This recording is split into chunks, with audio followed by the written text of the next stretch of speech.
पार्टियां ने इन्होंने सानू फेल किया तो साड़ी स्थिति बनी है। अज सारिया राजनीतिक पार्टियां किसानी मगर लगियां हुई हैं।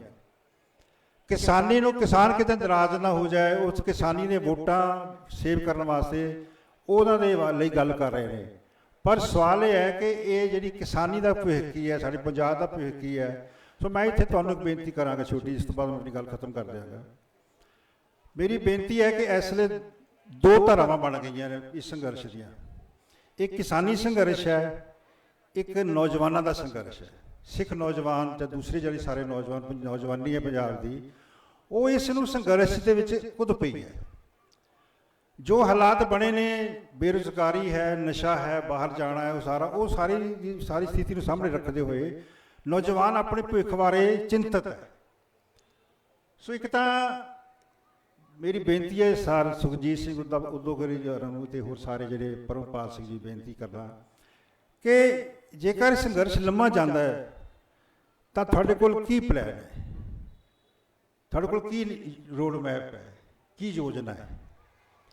असी इकट्ठ कर लेने, खर्चा करते हैं, सारा कुछ करते हैं, पर फिर इसका दिशा की होगी? क्योंकि दुश्मन चलाक है, दुश्मन बड़ा चलाक है। उसने चलाकी नाल तुहानूं उलझा लिया होया है। थोड़ी राजनीति उलझ गई है, थोड़ी किसानी उलझ गई है, नौजवान उलझे हुए ने, सारे इंटलैक्चुअल उलझे हुए ने। ये जिहड़ी सारी स्थिति बनी है, इसनूं किवें तुसीं इहदा मुकाबला करोगे? इस वास्ते मैं समझा कि आज एक मंच ऐसा इकट्ठा खड़ा करिए। सुखजीत सिंह मैं तुहानूं बेनती करदा जी, सुखप्रीत सिंह जी, हाँ जी, मैं बेनती करदा कि एक ऐसा मंच खड़ा करिए जिहड़ियां जथेबंदियां ने, और ये किसान जथेबंदियां तो संघर्ष तो अगे की जाता है, अगे की स्थिति बनती है, अगे की दिशा बनती है, उस बारे विचार करने लई एक ऐसी जथेबंदी या मंच या लीडरशिप सामने आवे, ताकि ये जब लंबा संघर्ष जाता है तो उसनूं किवें चलाया जाए। बदलवी राजनीति की लोड़ है, इस वेले बदलवी विजन की लोड़ है, बदलवी पार्टी की लोड़ है, बदलवी लीडरशिप की लोड़ है। सो इन्हां सारियां गल्लां महसूस करते हुए दुश्मन चलाक दुश्मन नूं किवें समझना है, और जज्बातां वस हो के जज्बातां दे गुलाम हो के असीं फिर किते धोखा ना खा जाइए, इस बारे विचार करने की लोड़ है। बदलवी लीडरशिप किवें आ सकती है, बदलवी राजनीति किवें आ सकती है, इस बारे विचार करो। और ये जे महसूस करो कि लड़ाई जी जितने वास्ते होंदी है, लड़न वास्ते नहीं होंदी। असी सिर्फ जी सारिया संघर्ष लड़ते आ रहे हैं, संघर्ष लड़ते आ रहे हैं, जितने की साड़ी भावना ही नहीं बनती पई, जिन्होंने विल पावर कहते, विल पावर टू विन, वो जितने की भावना चाहो, एक लम्मा संघर्ष लड़ो। मैं जिस धरती तो आया आनंदपुर साहब तो, उत्थे गुरु गोबिंद सिंह महाराज ने एक महान इनकलाब की बुनियाद रखी सी। असी उत्थे हमेशा साडी संस्थावां हैगियां ने, असी काम कर रहे हैं। हुण असी विस्मार्ट टीवी शुरू किया होया है, विस्मार्ट टीवी दे पोस्टां पा रहे हैं, वीडियोज़ पा रहे हैं, ताकि इस संघर्ष नूं नवीं दिशा दी जा सके। उहदे बारे सानूं सहयोग दिओ, और ये जो भी साडी दिशा बनती है उस बारे समझदा कि जिहड़े असी लोग हां, जिन्हां कि असी 1950 तो 65 तो शुरू होए हुए हैं, अज 2020 आ गया, नवे जो संघर्ष आ गए हैं उन्होंने किवें दिशा देनी है, इस बारे विचार करो। जज्बातां वस हो के अपने आप को जज्बातां दा गुलाम बना के ना असी किते मार खा जाइए, मेरी इन्ना प्रवान है। वाहिगुरू जी का खालसा, वाहिगुरू जी की फतेह। बहुत बहुत धन्यवाद सत्कारयोग सरदार हरसिमरन सिंह जी सिख चिंतक। मैं बेनती करांगा मुख बुलारियां दे विचों साडे बहुत ही सत्कारयोग वीर परमपाल सिंह जी सबरा, वो आप जी के नाल विचारां दी सांझ पाउणगे। नाल दी नाल ही नौजवान वीरां नूं बेनती है कि जिहड़ा थोड़ा जिहा खंडा जिहा बनया इहनूं फिर आपां इकट्ठ दे रूप विच कर लईए सारे, क्योंकि हुण वधिया तो वधिया बुलारे, सारे ही बुलारे वधिया ने, वधिया तो वधिया बुलारे एक नूं एक झड़दियां मालक मेहर करे। सत्कारयोग वीर परमपाल सिंह जी सबरा आप जी के नाल विचारां दी सांझ पाउणगे जी। वाहिगुरू जी का खालसा, वाहिगुरू जी की फतेह।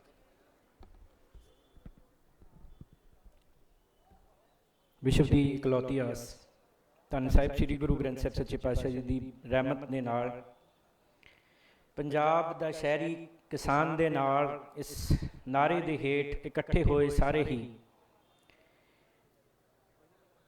गुरु दे प्यार वालिओ, इक्के वारी कहण ते असीस बख्शना, गज के आखो जी वाहिगुरू जी का खालसा, वाहिगुरू जी की फतेह।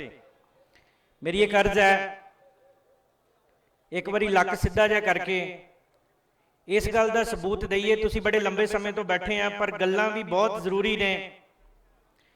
ਮੇਰੀ ਅਰਜ਼ ਹੈ ਵੀ ਇੱਕ ਜਕਾਰਾ ਜ਼ਰੂਰ, ਤਾਂ ਕਿ ਮਾਹੌਲ ਥੋੜਾ ਜਿਹਾ ਜਿਹੜਾ ਖਿੰਡਿਆ ਪਿਆ ਹੈ, ਕਿਉਂਕਿ ਬਹੁਤੀ ਵਾਰੀ ਹੁੰਦਾ ਸਾਨੂੰ ਲੱਗਦਾ ਬੁਲਾਰਾ ਬੋਲ ਰਿਹਾ, ਇਹ ਗੱਲ ਸਾਡੇ ਕੰਮ ਦੀ ਨਹੀਂ ਹੈ। ਤੇ ਜਦੋਂ ਕੋਈ ਗਰਮ ਜੀ ਗੱਲ ਆਏਗੀ ਤਾਂ ਅਸੀਂ ਕੰਸਨਟਰੇਟ ਕਰਾਂਗੇ। ਸੋ ਮੇਰੀ ਬੇਨਤੀ ਹੈ ਜੀ, ਇੱਕ ਜਕਾਰਾ ਤੇ ਸਾਰੇ ਕੋਨਿਆਂ ਤੋਂ ਉਹਦੀ ਆਵਾਜ਼ ਆਵੇ। ਬੋਲੇ ਸੋ ਨਿਹਾਲ। ਵੀਰੋ, ਗੱਲ ਕਣਕ ਦੀ ਨਹੀਂ ਹੈ, ਗੱਲ ਅਣਖ ਦੀ ਹੈ। ਗੱਲ ਫਸਲਾਂ ਦੀ ਨਹੀਂ, ਗੱਲ ਸਾਡੀਆਂ ਆਉਣ ਵਾਲੀਆਂ ਨਸਲਾਂ ਦੀ ਹੈ। ਕਾਲੇ ਕਾਨੂੰਨ ਅੱਜ ਆਏ ਨੇ, ਪਰ ਪੰਜਾਬ ਸੰਤਾਪ 1947 ਤੋਂ ਹੀ ਭੋਗ ਰਿਹਾ ਹੈ, ਜਦੋਂ ਦਿੱਲੀ ਗੋਰਿਆਂ ਨਾਲ ਮਿਲ ਕੇ ਕਾਗਜ਼ ਦੀ ਹਿੱਕ ਤੇ ਇੱਕ ਲੀਕ ਵਾ ਕੇ ਪੰਜਾਬ ਦੇ 2 ਟੋਟੇ ਕਰ ਦਿੰਦੀ ਹੈ, ਤੇ 5 ਦਰਿਆਵਾਂ ਦੀ ਧਰਤੀ 2.5 ਦਰਿਆਵਾਂ ਦੀ ਰਹਿ ਜਾਂਦੀ ਹੈ। ਦਿੱਲੀ ਦੇ ਧੱਕੇ ਉਦੋਂ ਦੇ ਸਹਿ ਰਹੇ ਆ। ਇਹ ਕੰਟੀਨਿਊਸਲੀ ਧੱਕੇ ਚੱਲਦੇ ਰਹੇ। ਪਰ ਮੈਂ ਇੱਕ ਬੇਨਤੀ ਕਰਨੀ, ਕਾਲੇ ਕਾਨੂੰਨਾਂ ਦੇ ਬਾਰੇ ਚ ਤੁਸੀਂ ਸੁਣ ਲਿਆ, ਮੇਰਾ ਮਨ ਕਰਦਾ ਹੈ ਜੇ ਤੁਸੀਂ ਮੈਨੂੰ ਆਗਿਆ ਦਿਓ ਤੇ 2 ਮਿੰਟ ਇਸ ਮੀਡੀਆ ਦੇ ਰਾਹੀਂ ਆਪਾਂ ਦਿੱਲੀ ਨਾਲ ਵੀ ਗੱਲ ਕਰ ਲਈਏ। ਉਹਨਾਂ ਬੁਲਾਉਣਾ ਨਹੀਂ, ਆਪਾਂ ਜਾਣਾ ਨਹੀਂ, ਸਾਧਨ ਇੱਕੋ ਹੀ ਹੈ ਵੀ ਮੀਡੀਆ ਦੇ ਥਰੂ ਕਿਤੇ ਸ਼ੇਅਰ ਹੋ ਕੇ ਕਿਸੇ ਟਿਕਾਣੇ ਗੱਲ ਪਹੁੰਚ ਜਾਵੇ, ਉਹਨਾਂ ਨੂੰ ਮਸਲਾ ਸਮਝਾ ਦਈਏ। ਮੈਂ ਪਿਛਲੀ ਵਾਰ ਲੁਧਿਆਣੇ ਵੀ ਅਰਜ਼ ਕੀਤੀ ਸੀ, ਗੱਲ ਜੜ ਤੋਂ ਫੜਨ ਦੀ ਲੋੜ ਹੈ। ਬਹੁਤਿਆਂ ਨੂੰ ਲੱਗਦਾ ਹੈ ਕਿ ਕੇਵਲ ਐਮਐਸਪੀ ਦਾ ਮਸਲਾ ਹੈ, ਕੇਵਲ ਕਿਸਾਨ ਆਪਣੇ ਫਿਕਸ ਰੇਟਾਂ ਦੇ ਉੱਤੇ, ਕਿਉਂਕਿ ਐਮਐਸਪੀ ਕਿੰਨੀਆਂ ਕੁ ਫਸਲਾਂ ਤੇ ਹੈ ਪੰਜਾਬ 'ਚ। ਇਹ ਮਸਲਾ ਪੰਜਾਬ ਦੀ ਹੋਂਦ ਦਾ, ਇਹ ਮਸਲਾ ਸਾਡੀ ਆਉਣ ਵਾਲੀ ਨਸਲ ਦਾ। ਇਸ ਕਰਕੇ ਦਿੱਲੀ ਨੂੰ ਕੁਝ ਕਹਿਣਾ ਚਾਹੁੰਦੇ ਆ। ਵੀਰੋ, ਮੋਦੀ ਨੇ ਪਿਛਲੇ ਦਿਨਾਂ 'ਚ ਇਹ ਗੱਲ ਕਹੀ ਕਿ 370 ਧਾਰਾ ਤੇ ਟ੍ਰਿਪਲ ਤਲਾਕ ਦੇ ਉੱਤੇ ਜੋ ਫੈਸਲਾ ਹੋਇਆ ਤੇ ਕਿਸਾਨੀ ਕਾਨੂੰਨ ਬਣੇ ਨੇ, ਇਹਦੇ ਤੇ ਪਿੱਛੇ ਪੈਰ ਨਹੀਂ ਪਰਤਾਵਾਂਗੇ। ਪਰ ਮੈਂ ਤੁਹਾਨੂੰ ਲੋਕਾਂ ਨੂੰ ਪੁੱਛਣਾ ਚਾਹੁੰਦਾ, ਕੀ ਦੇਸ਼ ਦਾ ਹਾਕਮ ਇੰਨਾ ਅੰਨਾ ਤੇ ਬੋਲਾ ਹੋ ਸਕਦਾ? ਜੇ ਅਸੀਂ ਕਹਿੰਦੇ ਆ ਟ੍ਰੇਨਾਂ ਚਲਾ ਦਿਓ, ਅਸੀਂ ਆਉਣ ਜਾਣ ਵਾਲੀਆਂ ਟ੍ਰੇਨਾਂ ਜਿਹਦੇ ਤੇ ਸਾਡਾ ਸਮਾਨ ਆਉਂਦਾ ਅਸੀਂ ਖੁੱਲੀਆਂ ਛੱਡ ਦਿੰਨੇ, ਸਾਡੇ ਕਿਸਾਨ ਭਰਾਵਾਂ ਨੇ ਕਿਹਾ ਅਸੀਂ ਉੱਠ ਜਾਂਦੇ ਆ। ਅੱਗੋਂ ਸਾਨੂੰ ਜਵਾਬ ਮਿਲਦਾ ਕਿ ਜਿੰਨਾ ਚਿਰ ਤੱਕ ਪੈਸੇਂਜਰ ਟ੍ਰੇਨਾਂ ਨਹੀਂ ਚਲਾਈਆਂ ਜਾਣਗੀਆਂ, ਅਸੀਂ ਇਹ ਵੀ ਟ੍ਰੇਨਾਂ ਨਹੀਂ ਚਲਾਉਣ ਦੇਣੀਆਂ। ਇਹ ਰਾਜਨੀਤੀ ਹੈ, ਇਹ ਹਕੂਮਤ ਹੈ। ਮੈਨੂੰ ਲੱਗਦਾ ਜੇ ਪੰਜਾਬ ਇਹ ਗੱਲ ਨੂੰ ਪੰਜਾਬੀ 'ਚ ਸਮਝ ਲਵੇ, ਅਗਲੇ ਦਿੱਲੀ ਵਾਲੇ ਕਹਿੰਦੇ ਤੁਹਾਨੂੰ ਜੁੱਤੀ ਥੱਲੇ ਰੱਖਣਾ, ਹੁਣ ਅਸੀਂ ਫੈਸਲਾ ਕਰਨਾ ਵੀ ਇਹ ਜੁੱਤੀ ਥੱਲੇ ਰਹਿਣਾ ਕਿ ਨਹੀਂ ਰਹਿਣਾ। ਗੱਲ ਪੰਜਾਬੀ 'ਚ ਹੈ, ਕੋਈ ਲੰਮਾ ਚੌੜਾ ਭਾਸ਼ਣ ਸਮਝ ਨਹੀਂ ਆ ਰਿਹਾ। ਇਹ 3 ਕਾਲੇ ਕਾਨੂੰਨ ਤੋਂ ਬਾਅਦ ਜਦੋਂ ਪ੍ਰੋਟੈਸਟ ਹੋਇਆ, ਪੰਜਾਬ ਦਾ ਕਰੋੜਾਂ ਰੁਪਈਆ ਜਿਹੜਾ ਫੰਡ ਬਣਦਾ ਸੀ ਉਹ ਰੋਕ ਲਿਆ ਗਿਆ। ਇਹਦਾ ਮਤਲਬ ਕੀ ਹੈ? ਅਗਲੇ ਕਹਿੰਦੇ ਤੁਹਾਨੂੰ ਸਬਕ ਸਿਖਾਉਣਾ ਹੈ। ਤੇ ਮੈਂ ਅੱਜ ਇਸ ਸਟੇਜ ਤੋਂ ਇਹ ਗੱਲ ਕਹਿੰਦਿਆਂ ਮੈਨੂੰ ਕੋਈ ਸ਼ਰਮ ਨਹੀਂ ਹੈ ਕਿ ਅਸੀਂ ਇਸ ਦਿੱਲੀ ਦੀ ਸਰਕਾਰ ਨੂੰ ਇੱਕ ਗੱਲ ਚੇਤੇ ਕਰਾਉਣੀ ਹੈ, ਆਪਦਾ ਇਤਿਹਾਸ। ਨੌਜਵਾਨ ਵੀਰੋ, ਮੈਂ ਤੁਹਾਨੂੰ ਬੇਨਤੀ ਕਰਦਾ, ਸਾਡੀ ਨਲਾਇਕੀ ਹੈ, ਅਸੀਂ ਸਹੀ ਇਤਿਹਾਸ ਤੁਹਾਨੂੰ ਨਹੀਂ ਸੁਣਾ ਸਕੇ। ਮੂਲ ਮੰਤਰ ਤੇ ਰਾਗਮਾਲਾ ਮੀਟਾਂ ਦੇ ਝਗੜਿਆਂ ਨੇ ਸਾਡੀਆਂ ਸਟੇਜਾਂ ਸਿੱਖਾਂ ਦੀਆਂ ਖਾ ਲੀਆਂ। ਅਸੀਂ ਤੁਹਾਨੂੰ ਤੁਹਾਡਾ ਮਿਸ਼ਨ, ਜਿਹੜੀ ਗੱਲ ਮੇਰੇ ਵੀਰ ਸਤਿਕਾਰਯੋਗ ਹਰਸਿਮਰਨ ਸਿੰਘ ਜੀ ਕਹਿ ਕੇ ਗਏ, ਅਸੀਂ ਨਹੀਂ ਸਮਝਾ ਸਕੇ। ਕੌਮ ਦਾ ਵਿਜ਼ਨ ਕੀ ਹੈ, ਤੁਹਾਨੂੰ ਵਿਜ਼ਨ ਪਤਾ ਲੱਗ ਜਾਏਗਾ ਤੇ ਦਿੱਲੀ ਨੂੰ ਸੁਨੇਹਾ ਚਲੇ ਜਾਏਗਾ। ਦਿੱਲੀ ਦੇ ਤਖਤ ਤੇ ਬੈਠਾ ਹੋਇਆ ਫਰੈਕਸ਼ੀਅਰ ਬੰਦਾ ਸਿੰਘ ਬਹਾਦਰ ਨੂੰ ਲਾਹੌਰ ਤੋਂ ਕੈਦ ਕਰਕੇ ਜਦੋਂ ਦਿੱਲੀ ਨੂੰ ਲੈ ਕੇ ਜਾ ਰਿਹਾ, ਨੇਜੇ ਦੇ ਉੱਤੇ ਇੱਕ ਬਿੱਲੀ ਮਾਰ ਕੇ ਟੰਗੀ ਹੋਈ ਸੀ। ਇੱਕ ਬਿੱਲੀ ਮਾਰ ਕੇ ਟੰਗੀ ਹੋਈ ਸੀ ਫਰੈਕਸ਼ੀਅਰ ਨੂੰ ਵਿਖਾਉਣ ਵਾਸਤੇ, ਕਿਉਂਕਿ ਦੁਸ਼ਮਣ ਸਮਝਦਾ ਮੈਂ ਦਿੱਲੀ ਨੂੰ ਸੁਨੇਹਾ ਦੇਣਾ ਚਾਹੁੰਦਾ, ਮੈਂ ਸਿੱਖਾਂ ਦੀ ਬਿੱਲੀ ਵੀ ਨਹੀਂ ਛੱਡੀ। ਇਹ ਫੋਬੀਆ ਹੈ ਉਹਨੂੰ, ਇਹ ਕੁਰਸੀ ਦਾ ਨਸ਼ਾ ਬੋਲਦਾ ਕਿ ਮੈਂ ਸਿੱਖਾਂ ਦੀ ਬਿੱਲੀ ਵੀ ਨਹੀਂ ਛੱਡੀ। ਅਹਿਮਦ ਸ਼ਾਹ ਅਬਦਾਲੀ ਵੱਡੇ ਘੱਲੂਘਾਰੇ ਵਿੱਚ ਹਜ਼ਾਰਾਂ ਦੀ ਤਾਦਾਦ ਵਿੱਚ ਸਿੱਖਾਂ ਨੂੰ ਸ਼ਹੀਦ ਕਰਕੇ 10,000 ਤੋਂ ਵੱਧ ਕੌਮ ਸ਼ਹੀਦ ਹੋਈ ਇੱਕੋ ਦਿਨ, 30,000 ਤੋਂ ਵੱਧ ਕੌਮ ਸ਼ਹੀਦ ਹੋਈ ਇੱਕੋ ਦਿਨ। ਉਸ ਵੇਲੇ ਅਬਦਾਲੀ ਇੱਕੋ ਗੱਲ ਦਿਲ 'ਚ ਸੋਚਦਾ, ਮੈਂ ਸਿੱਖਾਂ ਦਾ ਸਾਰਾ ਖੋਰ ਖੁਜਾ ਖਤਮ ਕਰਦਾ। ਪਰ ਮੈਂ ਪੁੱਛਣਾ ਚਾਹੁੰਦਾ ਨੌਜਵਾਨ ਵੀਰੋ, ਇੱਕ ਤੇ ਹੱਥ ਮਾਰ ਕੇ ਦਿੱਲੀ ਨੂੰ ਆਖਿਓ, ਉਹ ਬਿੱਲੀ ਵਾਲੇ ਕਿੱਥੇ ਗਏ? ਜਿਹੜੇ ਵੱਡਾ ਘੱਲੂਘਾਰਾ ਤੇ ਛੋਟਾ ਘੱਲੂਘਾਰਾ ਲਿਆ ਕੇ ਸੋਚਦੇ ਸੀ ਸਿੱਖਾਂ ਦਾ ਸੰਪੂਰਨ ਖਾਤਮਾ ਕਰਨਾ, ਉਹ ਕਿੱਥੇ ਗਏ? ਉਹ ਨਹੀਂ ਬਚੇ, ਉਹਨਾਂ ਦੀ ਹੋਂਦ ਨਹੀਂ ਬਚੇ, ਪਰ ਕੇਸਰੀ ਨਿਸ਼ਾਨ ਸਾਹਿਬ ਪੰਜਾਬ ਦੀ ਧਰਤੀ ਤੇ ਅੱਜ ਵੀ ਝੁਲਦਾ ਹੈ। ਇਹ ਗੱਲ ਧਿਆਨ 'ਚ ਰੱਖਣੀ ਪੈਣੀ। ਇਹ ਗੱਲ ਦਿੱਲੀ ਵੀ ਸਮਝ ਲਵੇ ਕਿ ਪੰਜਾਬ ਨੂੰ ਜੁੱਤੀ ਥੱਲੇ ਨਹੀਂ ਰੱਖਿਆ ਜਾ ਸਕਦਾ। ਇਹ ਗੱਲ ਕਲੀਅਰ ਜੀ ਆ, ਪੰਜਾਬੀ 'ਚ ਸੁਣਨਾ ਪੈਣਾ, ਕਿਉਂਕਿ ਅਸੀਂ ਚਮਕੌਰ ਦੇ ਲੰਗਰਾਂ 'ਚੋਂ ਕਣਕ ਦੀ ਰੋਟੀ ਨਹੀਂ ਖਾਧੀ, ਅਣਖ ਦੀ ਰੋਟੀ ਖਾਧੀ ਹੈ। ਅਸੀਂ ਸਰਹੰਦ ਜਦੋਂ ਜਾਂਦੇ ਆ, ਉੱਥੇ ਜੇ ਕਣਕ ਦੀ ਰੋਟੀ ਖਾਣੇ ਲੰਗਰ 'ਚੋਂ, ਉੱਥੋਂ ਅਣਖ ਦੀ ਰੋਟੀ ਵੀ ਖਾਣੇ ਆ। ਇਹ ਅਣਖ ਦੀ ਪਾਨ ਚੜੀ ਹੈ। ਅਗਲੇ ਕਹਿੰਦੇ ਅਣਖ ਤੇ ਗੈਰਤ ਤੁਹਾਡੀ ਛੱਡਣੀ ਨਹੀਂ ਹੈ, ਪਰ ਪੰਜਾਬੀ ਪੂਰੀ ਦੁਨੀਆ 'ਚ ਵਸਦਾ ਹੋਇਆ ਸਿਰ ਤੇ ਪੱਗ ਰੱਖ ਕੇ ਅਣਖ ਦੀ ਰੋਟੀ ਖਾਂਦਾ। ਮੈਂ ਇੱਕ ਸਾਖੀ ਸੁਣਾ ਕੇ ਆਪਣੀ ਗੱਲ ਖਤਮ ਕਰਨ ਲੱਗਿਆ। ਪੰਜਾਬ ਦੇ ਨੌਜਵਾਨ ਵੀਰੋ, ਧਰਨੇ ਬਹੁਤ ਠੀਕ ਹੈ, ਭਾਸ਼ਣ ਬਹੁਤ ਵਧੀਆ ਹੈ, ਤੁਸੀਂ ਚੜ੍ਹਦੀ ਕਲਾ ਨਾਲ ਜੂਝ ਰਹੇ ਹੋ ਦਿੱਲੀ ਦੇ ਨਾਲ, ਤੁਹਾਨੂੰ ਮੁਬਾਰਕ ਹੈ। ਪਰ ਇੱਕ ਗੱਲ ਬੇਨਤੀ ਜ਼ਰੂਰ ਕਰਨੀ ਹੈ, ਪੰਜਾਬ ਵਸਦਾ ਗੁਰਾਂ ਦੇ ਨਾਂ ਤੇ। ਜਿਨ੍ਹਾਂ ਨੇ ਅਬਦਾਲੀ ਨੂੰ ਲੋਹੇ ਦੇ ਚਣੇ ਚਬਾਏ ਸੀ, ਅੱਜ ਕੁਰਸੀ ਦੇ ਨਸ਼ੇ ਵਿੱਚ ਹਿੰਦੂ ਰਾਸ਼ਟਰ ਦੀ ਗੱਲ ਕਰਨਾ ਤੁਹਾਨੂੰ ਮੁਬਾਰਕ ਹੈ। ਪਰ ਮੈਂ ਤੁਹਾਨੂੰ ਦੱਸਣਾ ਚਾਹੁੰਦਾ, ਅਹਿਮਦ ਸ਼ਾਹ ਅਬਦਾਲੀ ਨੇ ਪਾਣੀਪਤ ਦੀ ਲੜਾਈ 'ਚ ਮਰਹੱਟਿਆਂ ਨੂੰ ਇੱਕ ਥੱਪੜ ਮਾਰਿਆ, 100 ਸਾਲ ਨਹੀਂ ਉੱਠੇ। ਤੇ ਵੱਡੇ ਘੱਲੂਘਾਰੇ 'ਚ ਅਬਦਾਲੀ ਨੇ ਸਾਨੂੰ ਵੀ ਇੱਕ ਥੱਪੜ ਮਾਰਿਆ, 6 ਮਹੀਨਿਆਂ ਬਾਅਦ ਲਾਹੌਰ ਤੇ ਕੇਸਰੀ ਨਿਸ਼ਾਨ ਸਾਹਿਬ ਝੁਲਦਾ ਸੀ। ਉਹ ਕੌਮ ਆ ਸੀ, ਪਰ ਉਹ ਜਜ਼ਬੇ ਜਿਉਂਦੇ ਰੱਖਣੇ ਪੈਣੇ ਆ ਮੇਰੇ ਵੀਰੋ। ਇਹ ਪੱਗ ਸਿਰ ਤੇ ਰਹੂਗੀ ਤੇ ਕਲਗੀਧਰ ਦੇ ਪੁੱਤਾਂ ਦੀਆਂ ਲਾਸ਼ਾਂ ਦਾ ਜਿਹੜਾ ਅਹਿਸਾਸ ਸਾਡੇ ਸਿਰ ਤੇ ਰਹੂਗਾ। ਇੱਕ ਬੇਨਤੀ ਕਰਕੇ ਖਿਮਾ ਦਾ ਜਾਚਕ ਹੋਣ ਲੱਗਾ। ਅਕਬਰ ਦੇ ਵੇਲੇ ਦੀ ਗੱਲ ਹੈ, ਇੱਕ ਇਨਕਲਾਬੀ ਕਵੀ ਹੋਇਆ, ਕਵੀ ਗੰਗ ਰਾਏ। ਉਹਨੇ ਜੰਗਲ ਵਿੱਚ ਘੁੰਮਦੇ ਹੋਏ ਮਹਾਰਾਣਾ ਪ੍ਰਤਾਪ ਨੂੰ ਆਪਣੀ ਕਵਿਤਾ ਸੁਣਾਈ ਤੇ ਮਹਾਰਾਣਾ ਪ੍ਰਤਾਪ ਨੇ ਖੁਸ਼ ਹੋ ਕੇ ਆਖਿਆ ਵੀ ਮੇਰੇ ਕੋਲ ਤਾਂ ਤੈਨੂੰ ਦੇਣ ਲਈ ਕੁਝ ਨਹੀਂ ਹੈਗਾ ਗੰਗ ਰਾਏ, ਤੇਰੀ ਕਵਿਤਾ ਬੜੀ ਸੋਹਣੀ ਹੈ, ਮੈਂ ਇਹਦੇ ਇਨਾਮ ਦੇ ਵਿੱਚ ਆਪਣੀ ਪੱਗ ਤੈਨੂੰ ਦੇਣਾ। ਥੋੜੇ ਸਮੇਂ ਬਾਅਦ ਕੀ ਹੋਇਆ, ਕਵੀ ਗੰਗ ਰਾਏ ਨੂੰ ਸਰਕਾਰ ਨੇ ਫੜ ਲਿਆ, ਕਿਉਂਕਿ ਇਨਕਲਾਬੀ ਕਵੀ ਸੀ। ਅਕਬਰ ਦੇ ਸਾਹਮਣੇ ਪੇਸ਼ ਕੀਤਾ ਗਿਆ ਤੇ ਇਹ ਗੱਲ ਕਹੀ ਗਈ ਕਿ ਜਾਂ ਤਾਂ ਸਿਰ ਝੁਕਾ ਤੇ ਜਾਂ ਫਿਰ ਤੈਨੂੰ ਸਿਰ ਕੱਟ ਦਿੱਤਾ ਜਾਏਗਾ ਤੇਰਾ, ਜਾਂ ਸਿਰ ਝੁਕਾਓ ਜਾਂ ਸਿਰ ਕਲਮ ਕਰ ਦਿੱਤਾ ਜਾਏਗਾ। ਤੇ ਕਵੀ ਗੰਗ ਰਾਏ ਨੇ ਸੋਚਿਆ ਸੌਖਾ ਕੰਮ ਹੈ, ਕਹਿੰਦਾ ਇੱਕ ਥਾਲ ਲੈ ਕੇ ਆਓ, ਕਹਿੰਦਾ ਇੱਕ ਥਾਲ ਲੈ ਕੇ ਆਓ। ਉਹਨਾਂ ਨੇ ਕਿਹਾ ਵੀ ਸਿਰ ਹੀ ਝੁਕਾਉਣਾ, ਇਹ 'ਚ ਥਾਲ ਦੀ ਕੀ ਜ਼ਰੂਰਤ ਹੈ। ਥਾਲ ਆ ਗਿਆ। ਕਵੀ ਗੰਗ ਰਾਏ ਨੇ ਮਹਾਰਾਣਾ ਪ੍ਰਤਾਪ ਦੀ ਪੱਗ ਆਪਣੇ ਸਿਰ ਤੋਂ ਲਾਹ ਕੇ ਥਾਲ ਦੇ ਵਿੱਚ ਰੱਖਤੀ ਤੇ ਸਿਰ ਝੁਕਾਤਾ। ਅਕਬਰ ਨੇ ਪੁੱਛਿਆ ਇਹ ਕੀ ਤਮਾਸ਼ਾ ਹੈ, ਤੂੰ ਪੱਗ ਸਿਰ ਤੇ ਰੱਖੀ ਵੀ ਤਾਂ ਸਿਰ ਝੁਕਾ ਸਕਦਾ ਸੀ। ਉਹਨੇ ਇੱਕ ਗੱਲ ਕਹੀ ਜਿਹੜੀ ਤੁਹਾਡੀ ਤੇ ਮੇਰੀ ਕੌਮ ਲਈ ਬਹੁਤ ਜ਼ਰੂਰੀ ਹੈ ਅੱਜ ਪੰਜਾਬ ਦੇ ਵਾਸੀਓ। ਕਵੀ ਗੰਗ ਰਾਏ ਨੇ ਕਿਹਾ, ਕਹਿੰਦਾ ਤਲਵਾਰ ਦੇ ਜ਼ੋਰ ਨਾਲ, ਕੁਰਸੀ ਦੇ ਜ਼ੋਰ ਨਾਲ ਗੰਗ ਰਾਏ ਦਾ ਸਿਰ ਤਾਂ ਝੁਕਾਇਆ ਜਾ ਸਕਦਾ, ਪਰ ਮਹਾਰਾਣਾ ਪ੍ਰਤਾਪ ਦੀ ਪੱਗ ਨਹੀਂ ਝੁਕਾਈ ਜਾ ਸਕਦੀ। ਅੱਜ ਤੁਸੀਂ ਤੇ ਮੈਂ ਆਪਦੇ ਸਿਰ ਤੇ ਹੱਥ ਰੱਖ ਕੇ ਵੇਖੀਏ ਇਹ ਪੱਗ ਕਿਹਦੀ ਹੈ। ਮੋਦੀ ਜੀ, ਇਹ ਪੱਗ ਨਹੀਂ ਝੁਕਾਈ ਜਾ ਸਕਦੀ ਕਿਉਂਕਿ ਇਹ ਪੱਗ ਗੁਰੂ ਗੋਬਿੰਦ ਸਿੰਘ ਦੀ ਹੈ। ਇਹ ਪੱਗ ਨਹੀਂ ਝੁਕਣ ਦਿਆਂਗੇ। ਆਖਰੀ ਸਾਹ ਤੱਕ ਅਫਗਾਨਾਂ ਨਾਲ ਲੜੇ ਸੀ, ਆਖਰੀ ਸਾਹ ਤੱਕ ਅਬਦਾਲੀਆਂ ਨਾਲ ਲੜੇ ਸੀ, ਦਰਾ ਖੈਬਰ ਬੰਦ ਕੀਤਾ ਸੀ, ਆਖਰੀ ਸਾਹ ਤੱਕ ਗੋਰਿਆਂ ਨਾਲ ਲੜੇ ਸੀ। ਹਰ ਇੱਕ ਜਰਵਾਣੇ ਨਾਲ ਆਖਰੀ ਸਾਹ ਤੱਕ ਲੜਦੇ ਆ।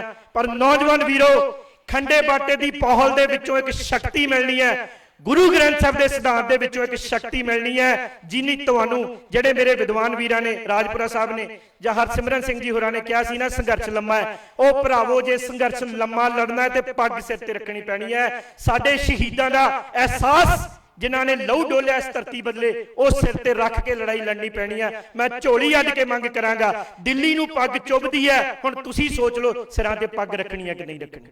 ਅੱਜ ਦੇ ਧਰਨੇ 'ਚੋਂ ਇਹੋ ਹੀ ਲੈ ਜਾਈਏ ਕਿ ਦਿੱਲੀ ਨਾਲ ਲੰਬੀ ਲੜਾਈ ਲੜਨ ਲਈ ਸਭ ਤੋਂ ਪਹਿਲਾਂ ਇਹ ਪੱਗ ਦੇ ਰੂਪ 'ਚ ਗੁਰੂ ਦਾ ਸਿਧਾਂਤ ਸਾਡੇ ਸਿਰ ਤੇ ਆਏਗਾ, ਫਿਰ ਇਹ ਸੁਰਤ ਗੁਰਬਾਣੀ ਮੁਤਾਬਕ ਇਹ ਲੰਬਾ ਸੰਘਰਸ਼ ਲੜੇਗੀ ਔਰ ਵਾਰਿਸ ਬਣੇਗੀ ਉਹਨਾਂ ਦੇ ਜਿਨ੍ਹਾਂ ਨੇ ਦਰਾ ਖੈਬਰ ਜਿੱਤਿਆ ਸੀ, ਜਿਨ੍ਹਾਂ ਨੇ ਅਫਗਾਨਿਸਤਾਨ ਨੂੰ ਹਰਾਇਆ ਸੀ, ਜਿਨ੍ਹਾਂ ਨੇ ਮੁਲਤਾਨ ਨੂੰ ਹਰਾਇਆ ਸੀ, ਜਿਨ੍ਹਾਂ ਨੇ ਖਾਲਸਾ ਰਾਜ ਕਾਇਮ ਕੀਤਾ ਸੀ। ਉਸ ਬਾਬੇ ਬੰਦਾ ਸਿੰਘ ਬਹਾਦਰ ਦੇ ਵਾਰਿਸ ਬਣਿਓ, ਜਿਹੜੇ ਬਾਬਾ ਬੰਦਾ ਸਿੰਘ ਬਹਾਦਰ ਨੇ ਮੁਜ਼ਾਰਿਆਂ ਤੋਂ ਸਾਨੂੰ ਜ਼ਮੀਨਾਂ ਦੇ ਮਾਲਕ ਬਣਾਇਆ ਸੀ। ਅੱਜ ਦੁੱਖ ਹੁੰਦਾ, ਸ਼ਰਮ ਆਉਂਦੀ ਹੈ, ਤੁਹਾਡੇ ਘਰਾਂ ਦੇ ਵਿੱਚ ਬਾਦਲਾਂ ਦੀਆਂ, ਕੈਪਟਨਾਂ ਦੀਆਂ ਤੇ ਉਹਦੇ ਜਿੰਨੇ ਵੀ ਜੁੱਤੀ ਚੱਟ ਨੇ ਉਹਨਾਂ ਦੀਆਂ ਫੋਟੋਆਂ ਹੋਣਗੀਆਂ, ਪਰ ਹੱਥ ਖੜਾ ਕਰਕੇ ਦੱਸਿਓ ਕਿੰਨਿਆਂ ਦੇ ਘਰਾਂ 'ਚ ਬਾਬਾ ਬੰਦਾ ਸਿੰਘ ਬਹਾਦਰ ਦੀ ਫੋਟੋ ਹੈ। ਕਿਉਂਕਿ ਅਸੀਂ ਕਹਿੰਦੇ ਆ ਅਸੀਂ ਜੱਟ ਹੁੰਨੇ ਆ, ਬੜੀਆਂ ਜ਼ਮੀਨਾਂ ਸਾਡੇ ਕੋਲ। ਉਸ ਬਾਬਾ ਬੰਦਾ ਸਿੰਘ ਬਹਾਦਰ ਦੀ ਫੋਟੋ ਆਪਣੇ ਘਰ 'ਚ ਲਾ ਕੇ ਰੱਖਿਓ। ਇਸ ਬੰਦੇ ਨੇ ਸਾਨੂੰ ਜ਼ਮੀਨਾਂ ਦੇ ਤੇ ਜ਼ਮੀਰਾਂ ਦੇ ਮਾਲਕ ਬਣਾਇਆ ਸੀ। ਕੋਈ ਐਸੀ ਗੱਲ ਕਹਿ ਗਿਆ ਹੋਵਾਂ ਜਿਹੜੀ ਹਰਟ ਕਰਦੀ ਹੋਵੇ ਤੇ ਮਾਫੀ ਚਾਹੁੰਦਾ, ਪਰ ਜੇ ਸੁਨੇਹਾ ਪਹੁੰਚਿਆ ਕਿ ਅਸੀਂ ਕਲਗੀਧਰ ਦਸ਼ਮੇਸ਼ ਪਿਤਾ ਦੇ ਵਾਰਿਸ ਬਣਾਂਗੇ, ਫਤਿਹ ਗੱਜ ਕੇ ਬੁਲਾਇਓ, ਨਹੀਂ ਤਾਂ ਭਾਸ਼ਣ ਹੀ ਆ, ਫਿਰ ਤਾਂ ਰੌਲਾ ਹੀ ਆ ਬਸ। ਅਸੀਸ ਬਖਸ਼ੋ ਜੀ। ਵਾਹਿਗੁਰੂ ਜੀ ਕਾ ਖਾਲਸਾ, ਵਾਹਿਗੁਰੂ ਜੀ ਕੀ ਫਤਿਹ। ਬਹੁਤ ਬਹੁਤ ਧੰਨਵਾਦ ਸਤਿਕਾਰਯੋਗ ਵੀਰ ਪਰਮਪਾਲ ਸਿੰਘ ਸਵਰਾਜ ਜੀ ਦਾ। ਸਾਡੇ ਵਿੱਚ ਮੰਚ ਦੇ ਉੱਤੇ ਸਤਿਕਾਰਯੋਗ ਵੀਰ ਨਵਤੇਜ ਸਿੰਘ ਜੀ ਗੁੱਗੂ, ਜੋ ਬਟਾਲੇ ਤੋਂ ਬਾਬਾ ਦੀਪ ਸਿੰਘ ਸੇਵਾ ਦਲ ਵੈਲਫੇਅਰ ਸੁਸਾਇਟੀ ਦੇ ਸਮੂਹ ਵੀਰਾਂ ਦੀ ਬੇਨਤੀ ਪ੍ਰਵਾਨ ਕਰਕੇ, ਵੀਰ ਮਨਜੋਤ ਸਿੰਘ ਜੀ ਦੀ ਬੇਨਤੀ ਪ੍ਰਵਾਨ ਕਰਕੇ ਇੱਥੇ ਆਏ ਨੇ। ਜੀਓ ਆਇਆਂ। ਸਤਿਕਾਰਯੋਗ ਵੀਰ ਗੁਰਵਿੰਦਰ ਸਿੰਘ ਜੀ ਸੰਤ ਸਿਪਾਹੀ ਗਰੁੱਪ ਲੁਧਿਆਣਾ, ਉਹ ਵੀ ਸਟੇਜ ਉੱਤੇ ਸੁਸ਼ੋਭਿਤ ਨੇ ਵੀਰ। ਉਹਨਾਂ ਵੀਰਾਂ ਦਾ ਵੀ ਇੱਥੇ ਆਉਣ ਤੇ ਧੰਨਵਾਦ ਕਰਦੇ ਹੋਏ ਮੈਂ ਬੇਨਤੀ ਕਰਾਂਗਾ ਸਤਿਕਾਰਯੋਗ ਭੈਣ ਜੀ ਸਰਗੀ ਕੌਰ ਵੜਿੰਗ ਆਪ ਜੀ ਦੇ ਨਾਲ ਥੋੜੇ ਸਮੇਂ ਸੰਖੇਪ ਸਮੇਂ ਦੇ ਵਿੱਚ ਵਿਚਾਰਾਂ ਦੀ ਸਾਂਝ ਪਾਉਣਗੇ। ਸਤਿਕਾਰਯੋਗ ਭੈਣ ਜੀ ਸਰਗੀ ਕੌਰ ਵੜਿੰਗ ਜੀ।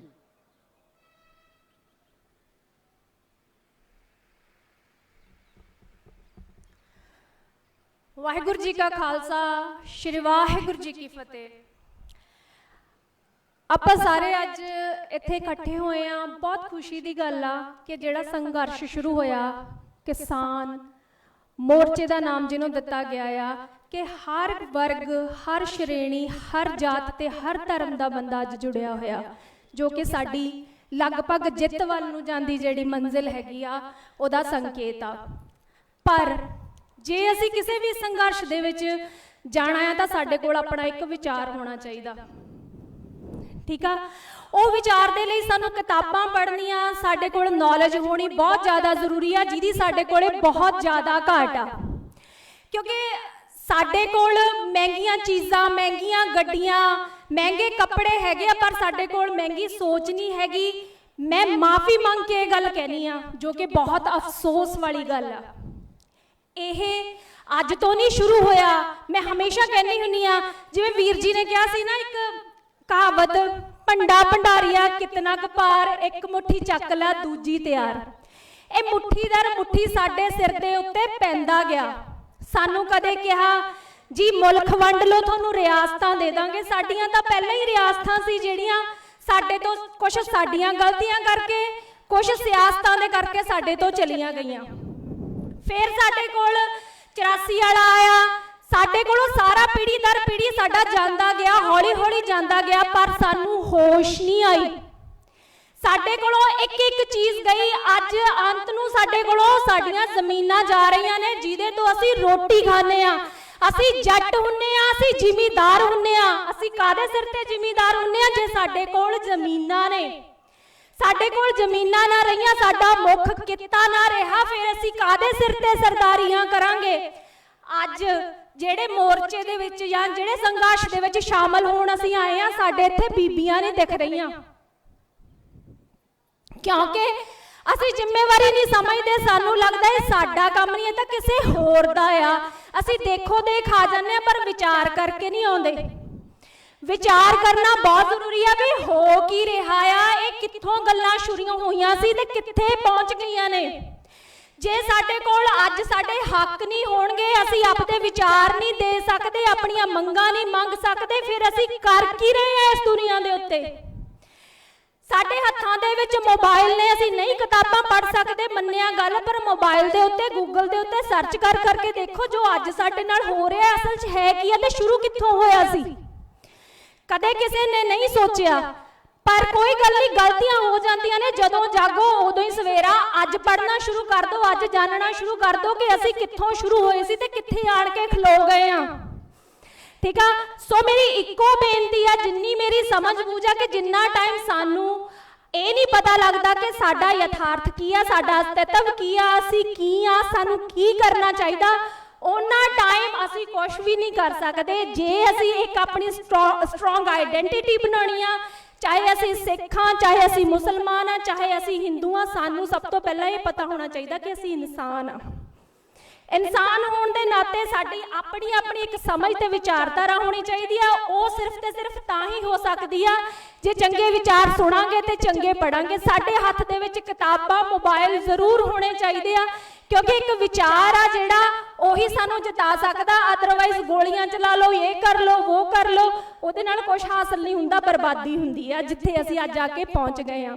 ਸੋ ਮੈਂ ਇੰਨਾ ਕੁ ਕਹਿ ਕੇ ਖਿਮਾ ਦੀ ਜਾਚੇਗਾ ਕਿ ਜੇ ਅਸੀਂ ਅੱਜ ਇਸ ਸੰਘਰਸ਼ ਦੇ ਵਿੱਚ ਪਹੁੰਚੇ ਆ ਤਾਂ ਉਸ ਜਗ੍ਹਾ ਤੇ ਬੈਠ ਕੇ ਜੋ ਅਸੀਂ ਸ਼ਬਦਾਂ ਨੂੰ ਸੁਣਦੇ ਆ ਉਹਨਾਂ ਤੇ ਘੱਟੋ ਘੱਟ ਵਿਚਾਰ ਕਰੀਏ, ਕਿਉਂਕਿ ਜਿੰਨੇ ਵੀ ਬੁਲਾਰੇ ਇੱਥੇ ਪਹੁੰਚੇ ਆ ਉਹ ਇੱਕ ਦਰਦ ਨੂੰ ਮਹਿਸੂਸ ਕਰਕੇ ਪਹੁੰਚੇ। ਮੈਨੂੰ ਲੱਗਦਾ ਉਹ ਆਪਣੇ ਆਪਣੇ ਰੁਤਬਿਆਂ ਤੇ ਆਪਣੇ ਆਪਣੇ ਮੁਕਾਮਾਂ ਤੇ ਪਹੁੰਚ ਚੁੱਕੇ ਨੇ, ਪਰ ਉਹਨਾਂ ਦੇ ਅੰਦਰ ਇੱਕ ਦਰਦ ਆ, ਉਹ ਆਪਣਾ ਵਿਚਾਰ ਦੇ ਰਹੇ ਨੇ, ਉਹ ਕੋਖਾਂ ਕਰ ਰਹੇ ਨੇ, ਉਹ ਮੀਟਿੰਗਾਂ ਕਰ ਰਹੇ ਨੇ ਕਿ ਅਸੀਂ ਕੁਝ ਪ੍ਰਾਪਤ ਕਰ ਲਈਏ। ਸੋ ਬੇਨਤੀ ਹੈ ਕਿ ਆਪਣਾ ਆਪਣਾ ਵਿਚਾਰ ਬਣਾਓ ਤੇ ਜਾਣਨ ਦੀ ਕੋਸ਼ਿਸ਼ ਕਰੋ ਕਿ ਇਹ ਜੋ ਚੀਜ਼ਾਂ ਹੈ ਕਿੱਥੋਂ ਤੁਰੀਆਂ ਨੇ ਤੇ ਕਿੱਥੇ ਆ ਗਈਆਂ ਨੇ ਔਰ ਇਹਨਾਂ ਦੇ ਹੱਲ ਕਿਵੇਂ ਲੱਭਣੇ ਨੇ।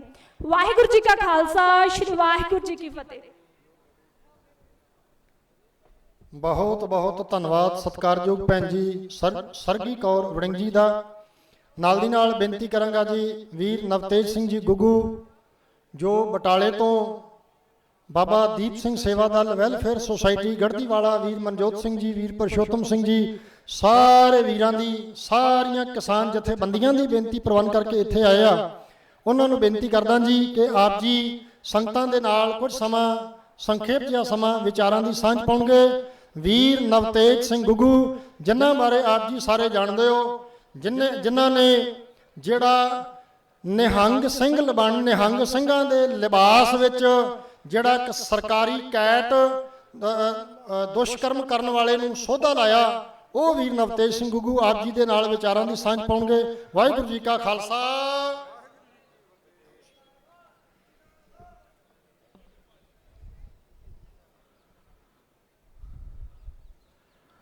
ਵਾਹਿਗੁਰੂ ਜੀ ਕਾ ਖਾਲਸਾ, ਵਾਹਿਗੁਰੂ ਜੀ ਕੀ ਫਤਿਹ। ਵੈਸੇ ਤਾਂ ਚਲੋ ਸਾਰਾ ਦਿਨ ਅਸੀਂ ਮਰੀਜ਼ਾਂ ਦੇ ਵਿੱਚ ਹੀ ਘਿਰੇ ਰਹਿੰਦੇ ਆ, ਔਰ ਅੱਜ ਪਹਿਲੀ ਵਾਰ ਮੌਕਾ ਮਿਲਿਆ ਹੈ ਕਿ ਕਿਸੇ ਅਲੱਗ ਮੁੱਦੇ ਤੇ ਗੱਲ ਕਰਨ ਦਾ। ਔਰ ਇਹ ਜਿਹੜਾ ਮੁੱਦਾ ਹੈ ਇਹ ਸਭ ਤੋਂ ਸੰਗੀਨ ਮੁੱਦਾ ਹੈ। ਇਹ ਪੰਜਾਬ ਦੇ ਭਵਿੱਖ ਵਾਸਤੇ ਇਹ ਸਭ ਤੋਂ ਅਹਿਮ ਮੁੱਦਾ ਹੈ। ਮੈਂ ਆਪਣੀ ਗੱਲ ਸ਼ੁਰੂ ਕਰਾਂਗਾ ਕਿ ਪੰਜਾਬ ਅੱਜ ਕੁਝ ਕੁ ਲੋਕ ਇਹ ਸੋਚਦੇ ਨੇ ਕਿ ਪੰਜਾਬ ਦੀ ਕਿਸਾਨੀ ਜਾਂ ਪੰਜਾਬ ਦੀ ਹੋਂਦ ਅਸੀਂ ਖਤਮ ਕਰ ਸਕਦੇ ਹਾਂ, ਪਰ ਮੈਂ ਪਿਛਲੇ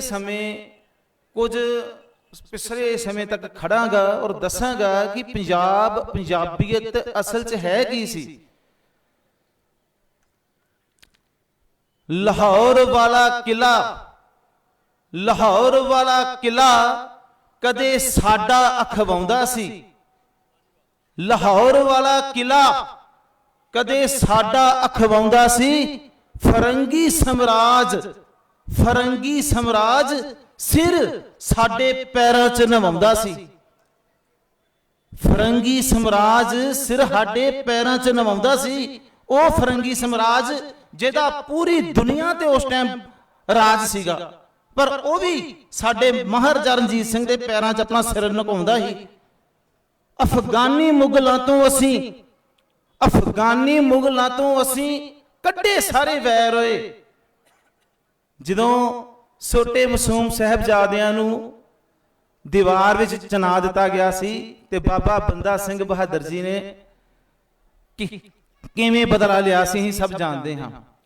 ਅਫਗਾਨੀ ਮੁਗਲਾਂ ਤੋਂ ਅਸੀਂ ਕੱਢੇ ਸਾਰੇ ਵੈਰ ਹੋਏ, ਨੌਕਰ ਹੁੰਦੇ ਸੀ ਸਾਡੇ ਫਰੰਗੀ ਜਰਨੈਲ ਹੋਏ।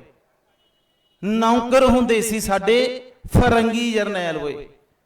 ਮਹਾਰਾਜਾ ਰਣਜੀਤ ਸਿੰਘ ਦੇ ਕਈ ਵਾਰ ਅੱਖਾਂ 'ਚ ਪਾਣੀ ਆ ਜਾਂਦਾ, ਦਿਲ ਭਰ ਆਉਂਦਾ ਹੈ ਕਿ ਫਰਾਂਸ ਦੇ ਟੌਪ ਦੇ ਨਪੋਲੀਅਨ ਬੋਨਾਪਾਰਟ ਜਦੋਂ ਹਾਰ ਗਿਆ ਸੀਗਾ 1915 'ਚ ਵਾਟਰਲੂ ਦੀ ਲੜਾਈ 'ਚ, ਉਸ ਤੋਂ ਬਾਅਦ ਉਹਦੇ ਜਿਹੜੇ ਸਭ ਤੋਂ ਦਲੇਰ ਜਰਨੈਲ ਸੀਗੇ ਨਪੋਲੀਅਨ ਬੋਨਾਪਾਰਟ ਦੇ, ਉਹ ਲੱਭਦੇ ਹੀ ਕਿ ਹੁਣ ਅਸੀਂ ਕਿਹੜਾ ਜਰਨੈਲ ਲੱਭੀਏ, ਕਿਹਦੇ ਅਧੀਨ ਅਸੀਂ ਰਹੀਏ, ਕਿਉਂਕਿ ਉਹਨਾਂ ਨੂੰ ਨਪੋਲੀਅਨ ਬੋਨਾਪਾਰਟ ਵਰਗਾ ਕੋਈ ਲੱਭਦਾ ਨਹੀਂ।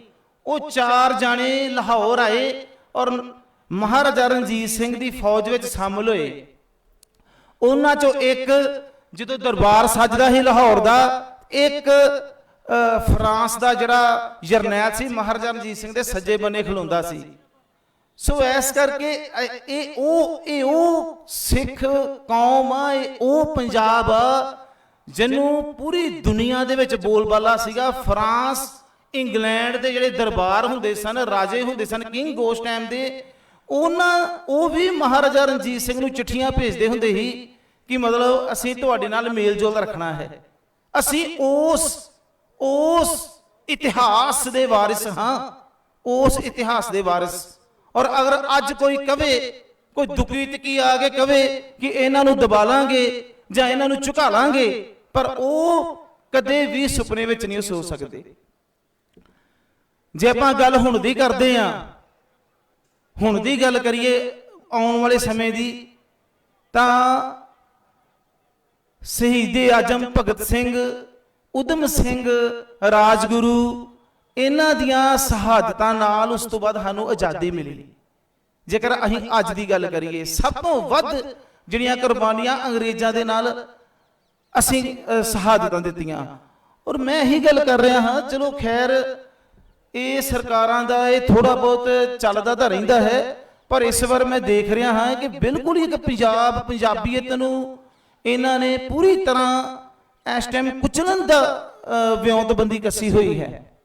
ਸੋ ਇਸ ਕਰਕੇ ਸਾਡੇ ਅੰਦਰ ਉਹੀ ਜਜ਼ਬਾ ਹੋਣਾ ਚਾਹੀਦਾ ਹੈ, ਸਾਡੇ ਅੰਦਰ ਉਹੀ ਇੱਕ ਤਾਕਤ ਆਉਣੀ ਚਾਹੀਦੀ ਹੈ ਜਿਹੜੀ ਭਗਤ ਸਿੰਘ, ਊਧਮ ਸਿੰਘ ਹੋਣਾ ਦੇ ਅੰਦਰ ਸੀ।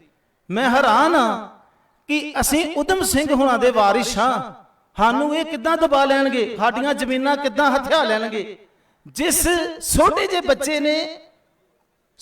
ਬੱਚੇ ਨੇ ਜ਼ਿਲ੍ਹਿਆਂਵਾਲੇ ਬਾਗ ਦੇ ਵਿੱਚ ਜਦੋਂ ਇਹਨਾਂ ਨੇ ਪੂਰੀ ਤਰ੍ਹਾਂ ਸਾਰਿਆਂ ਦੇ ਗੋਲੀਆਂ ਮਾਰ ਕੇ ਖੂਨ ਖਰਾਬਾ ਕੀਤਾ, ਔਰ ਇੱਕ ਛੋਟਾ ਜਿਹਾ ਬੱਚਾ ਉੱਥੇ ਜਾਂਦਾ ਹੈ ਔਰ ਉਸ ਮਿੱਟੀ ਨੂੰ ਚੁੱਕ ਕੇ ਆਪਣੇ ਬੈਗ ਵਿੱਚ ਪਾ ਲੈਂਦਾ, ਖੂਨ ਦੇ ਨਾਲ ਲਥਪਥ ਹੋਈ ਮਿੱਟੀ ਨੂੰ ਚੱਕ ਕੇ ਆਪਣੇ ਬੈਗ ਵਿੱਚ ਪਾ ਲੈਂਦਾ ਹੈ ਔਰ ਕਸਮ ਖਾਂਦਾ ਹੈ ਕਿ ਜਨਰਲ ਡਵਾਇਰ ਉਨੀ ਦੇਰ ਮਿੱਟੀ ਨਹੀਂ ਛੱਡਾਂਗਾ ਜਿੰਨੀ ਦੇਰ ਤੈਨੂੰ ਮੈਂ ਤੇਰੇ ਕੋਲ ਇਹਨਾਂ ਮਜ਼ਲੂਮਾਂ ਦਾ ਬਦਲਾ ਨਾ ਲਿਆ। ਔਰ 19 ਸਾਲ ਬਾਅਦ ਇੰਗਲੈਂਡ ਦੇ ਵਿੱਚ ਜਾ ਕੇ ਉਹ ਊਧਮ ਸਿੰਘ ਨੂੰ ਖਤਮ ਕਰ ਦਿੰਦਾ ਹੈ। ਸੋ ਅਸੀਂ ਉਹਨਾਂ ਦੇ ਵਾਰਿਸ ਹਾਂ ਹੀ, ਉਹਨਾਂ ਸ਼ਹੀਦਾਂ ਦਾ ਖੂਨ ਆ ਸਾਡੇ ਅੰਦਰ, ਔਰ ਸਾਨੂੰ ਇਹ ਬਿਲਕੁਲ ਦਬਾ ਨਹੀਂ ਸਕਦੇ। ਇੱਕ ਤਰੀਕਾ ਵਾ ਇਹਨਾਂ ਦੇ ਦਬਾਉਣ ਦਾ, ਅਗਰ ਅਸੀਂ ਆਪਸ ਵਿੱਚ ਫਟ ਗਏ, ਕੋਈ ਕਿਸੇ ਬੰਨੇ ਤੁਰ ਪਿਆ, ਕੋਈ ਕਿਸੇ ਬੰਨੇ ਤੁਰ ਪਿਆ, ਆਪਸ ਵਿੱਚ ਸਾਨੂੰ ਮੈਜੋਰਿਟੀ 'ਚ ਰਹਿਣਾ ਪਏਗਾ ਪ੍ਰੋਪਰ। ਇੱਕ ਜਿੰਨਾ ਪੰਜਾਬ ਆ, ਪੰਜਾਬ ਦੀਆਂ ਸਿੱਖ ਕਿਸਾਨੀ ਜਥੇਬੰਦੀਆਂ ਨੇ ਜਾਂ ਸੋਸ਼ਲ ਵਰਕਰ ਨੇ ਜਾਂ ਹੋਰ ਸਿੱਖ ਚਿੰਤਕ ਨੇ, ਸਾਨੂੰ ਸਾਰਿਆਂ ਨੂੰ ਇੱਕ ਮੁੱਠੀ ਦੇ ਵਿੱਚ ਸਾਰਿਆਂ ਨੂੰ ਇਕੱਤਰ ਕਰਕੇ ਰੱਖਣਾ ਚਾਹੀਦਾ ਹੈ। ਅਗਰ ਕੋਈ ਲੱਗਦਾ ਕਿ ਇਹ ਸਾਡੇ ਕੋਲ ਨਹੀਂ ਆ ਰਿਹਾ ਜਾਂ ਸਾਡੇ ਵਿੱਚ ਨਹੀਂ, ਥੋੜਾ ਕੋਈ ਨਾਰਾਜ਼ ਆ, ਕੋਈ ਰੁੱਸਿਆ ਵਾ ਜਾਂ ਕੋਈ ਵੱਖਰੇ ਰਸਤੇ ਨੂੰ ਤੁਰ ਪਿਆ, ਤੇ ਉਹਨੂੰ ਜਾ ਕੇ ਮਨਾਓ ਔਰ ਸਾਰਿਆਂ ਨੂੰ ਇੱਕ ਪਲੇਟਫਾਰਮ ਤੇ ਲੈ ਕੇ ਆਪਾਂ ਆਈਏ, ਤਾਂ ਹੀ ਇਹ ਜੰਗ ਜਿੱਤ ਸਕਦੇ ਹਾਂ। ਔਰ ਪੰਜਾਬ ਨੇ ਹਮੇਸ਼ਾ ਜੰਗਾਂ ਜਿੱਤੀਆਂ ਹੀ ਨੇ, ਕਦੀ ਪੰਜਾਬੀਆਂ ਨੇ ਹਾਰੀਆਂ ਨਹੀਂ, ਔਰ ਇਹ ਵਾਲੀ ਵੀ ਅਸੀਂ ਜਿੱਤੇ ਹੀ ਹੋਏ ਆ। ਚਲੋ ਖੈਰ ਵੀਰੋ, ਜ਼ਿਆਦਾ ਸਮਾਂ ਨਹੀਂ ਵੇਸਟ ਕਰਾਂਗਾ ਕਿਉਂਕਿ ਹੋਰ ਵੀ ਕਾਫੀ ਬੁਲਾਰੇ ਬੈਠੇ ਨੇ, ਮਨ ਦੀਆਂ ਗੱਲਾਂ ਤੇ ਬਹੁਤ ਜ਼ਿਆਦੀਆਂ ਸਨ। ਮੈਂ ਫਿਰ ਵੀ ਲਾਸਟ ਵੈਸੇ 1 ਮਿੰਟ ਜ਼ਰੂਰ ਲਵਾਂਗਾ ਕਿ ਅਗਰ ਆਪਾਂ ਦੇਖੀਏ, ਅਗਰ ਸਮਝਣ ਵਾਲੀ ਗੱਲ ਹੋਏ ਤਾਂ ਪੰਜਾਬ ਦਾ ਇਹਨਾਂ ਨੇ ਇੱਕ ਵਿਉਂਤਬੰਦੀ ਦੇ ਨਾਲ ਪੰਜਾਬ ਦਾ ਬਹੁਤ ਨੁਕਸਾਨ ਕੀਤਾ ਹੈ। ਪਰ ਫਿਰ ਵੀ ਮੈਂ ਆਂਦਾ ਹਾਂ ਕਿ ਅੱਜ ਪੰਜਾਬ ਜਿਸ ਪੈਰਾਂ ਤੇ ਖੜਾ ਹੈ ਨਾ, ਇਹ ਵੀ ਬਾਬੇ ਨਾਨਕ ਦੀ ਕਿਰਪਾ ਹੈ। ਮੈਂ ਦੇਖ ਰਿਹਾ, ਆਪਾਂ ਜਦੋਂ ਪਿੱਛੇ ਝਾਤੀ ਮਾਰਦੇ ਆ ਤੇ ਦੇਖੋ 1984 ਤੋਂ ਬਾਅਦ ਉਦੋਂ ਜੋ ਨੁਕਸਾਨ ਹੋਇਆ, ਉਸ ਤੋਂ ਬਾਅਦ ਪੰਜਾਬ ਦੇ ਅੰਦਰ ਕਿੱਦਾਂ ਨਸ਼ੇ, ਡਰੱਗ ਕਿੰਨੀ ਬੁਰੀ ਤਰ੍ਹਾਂ ਛੱਡੀ ਗਈ। ਅਸੀਂ ਕਾਲਜਾਂ 'ਚ ਪੜ੍ਹਦੇ ਹੁੰਦੇ ਸੀ ਔਰ ਪੁਲਿਸ ਦੇ ਜਿਹੜੇ ਕੈਟ ਹੁੰਦੇ ਸੀਗੇ, ਮੈਂ ਕਲੀਅਰਲੀ ਕਹਾਂਗਾ, ਜਿਹੜੇ ਪੁਲਿਸ ਦੇ ਵੱਡੇ ਅਫੀਸਰਾਂ ਦੇ ਜਿਹੜੇ ਕੈਟ ਹੁੰਦੇ ਸੀਗੇ, ਉਹ ਫੈਂਸਾ ਡਰਿਲ ਦੀਆਂ ਸੀਸੀਆਂ ਲਿਫਾਫਿਆਂ 'ਚ ਭਰ ਕੇ, ਫੈਂਸਾ ਡਰਿਲ ਦੀਆਂ ਸੀਸੀਆਂ ਔਰ ਗੁਰੂ ਨਾਨਕ ਕਾਲਜ ਵਿੱਚ ਭੇਜਦੇ ਹੁੰਦੇ ਸੀਗੇ। ਗੁਰੂ ਨਾਨਕ ਕਾਲਜ 'ਚ ਉਹਨਾਂ ਨੇ ਭੇਜਣੀਆਂ, DAV ਕਾਲਜ 'ਚ ਭੇਜਣੀਆਂ ਕਿ ਜਿਹੜੇ ਨੌਜਵਾਨ ਮੁੰਡੇ ਨੇ 1980 ਤੋਂ ਬਾਅਦ, ਮੈਨੂੰ ਪਤਾ, ਮੈਂ ਬੜੀ ਬਰੀਕੀ ਨਾਲ ਦੇਖਿਆ ਕਿ ਕਾਲਜਾਂ ਦੇ ਵਿੱਚ ਫ੍ਰੀ ਫੈਂਸਾ ਡਰਿਲ ਦੀਆਂ ਸੀਸੀਆਂ, ਪ੍ਰੋਕਸੀ 1 ਦੇ ਕੈਪਸੂਲ, ਇਹ ਚੀਜ਼ਾਂ ਇਹਨਾਂ ਨੇ ਭੇਜੀਆਂ। ਹੁਣ ਉਹ ਕਰਦਿਆਂ ਪੰਜਾਬੀ ਮੁੰਡੇ, ਚਲੋ ਜਸੀਲੇ, ਉਸ ਟਾਈਮ ਕਾਲਜੀਏਟ ਲਾਈਫ ਹੁੰਦੀ, ਉਹ ਸਾਰਿਆਂ ਨੇ ਮਤਲਬ ਹੌਲੀ ਹੌਲੀ ਨਸ਼ੇ ਦਾ ਸੇਵਨ ਕਰਨਾ ਸ਼ੁਰੂ ਕੀਤਾ। ਵਾਧਾ ਵਾਧਾ ਵਾਧਾ ਪੰਜਾਬ ਪੂਰੀ ਤਰ੍ਹਾਂ ਨਸ਼ੇ ਦੀ ਜਕੜ ਵਿੱਚ ਸੀਗਾ। ਔਰ ਮੇਰੇ ਵੀ 2-3 ਯਾਰ ਦੋਸਤ ਮਰ ਗਏ ਨਸ਼ੇ ਖਾ ਕੇ। ਔਰ ਉਸ ਤੋਂ ਬਾਅਦ ਅਸੀਂ ਪੂਰੇ ਪੰਜਾਬ ਦੇ ਨਸ਼ਾ ਤਸਕਰ ਹੀ ਜਿਹੜੇ ਮਨਜੋਤ ਵੀਰ ਜੀ ਹੁਣਾਂ ਨੇ ਵੀ ਮੇਰਾ ਬੜਾ ਸਾਥ ਦਿੱਤਾ। ਉਦੋਂ ਅਸੀਂ ਪੂਰੇ ਪੰਜਾਬ ਦੇ ਜਿਹੜੇ ਨਸ਼ਾ ਤਸਕਰ ਸੀਗੇ ਸਾਰਿਆਂ ਦੇ ਨਾਮ, ਮੋਬਾਈਲ ਨੰਬਰ, ਉਹਨਾਂ ਦੇ ਐਡਰੈਸ ਲਿਖ ਕੇ ਤੇ ਹੋਲਡਿੰਗ ਲਗਾ ਦਿੱਤੇ ਕਿ ਆਹ ਜੇ ਲੋਕ ਜਿਹੜੇ ਪੰਜਾਬ ਨੂੰ ਨਸ਼ਾ ਵੇਚਦੇ ਨੇ, ਆਓ ਇਹਨਾਂ ਨੂੰ ਫੜੋ। ਹੁਣ ਮੈਂ ਜੇਲ੍ਹਾਂ ਨੂੰ ਵੀ ਸਰਚ ਕੀਤਾ।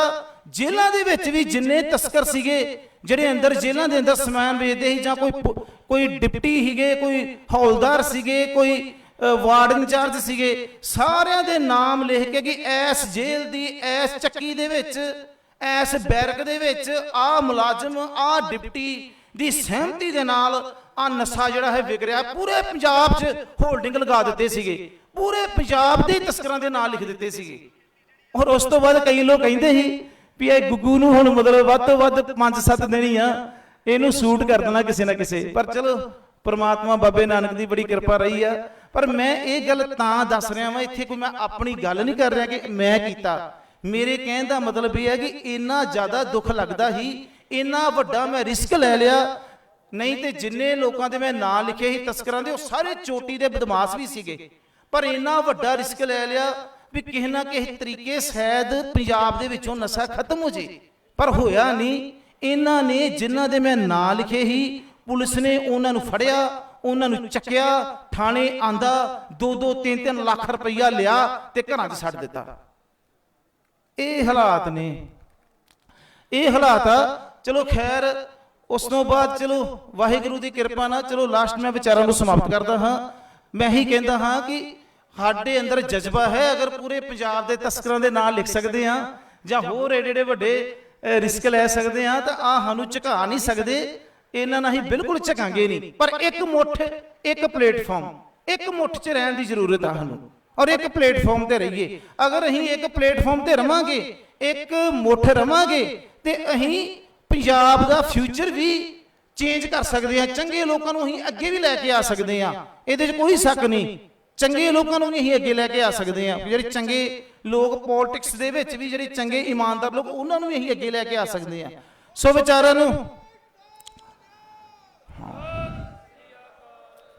ਵਿਚਾਰਾਂ ਨੂੰ ਮੈਂ ਸਮਾਪਤ ਕਰਦਾ ਹਾਂ।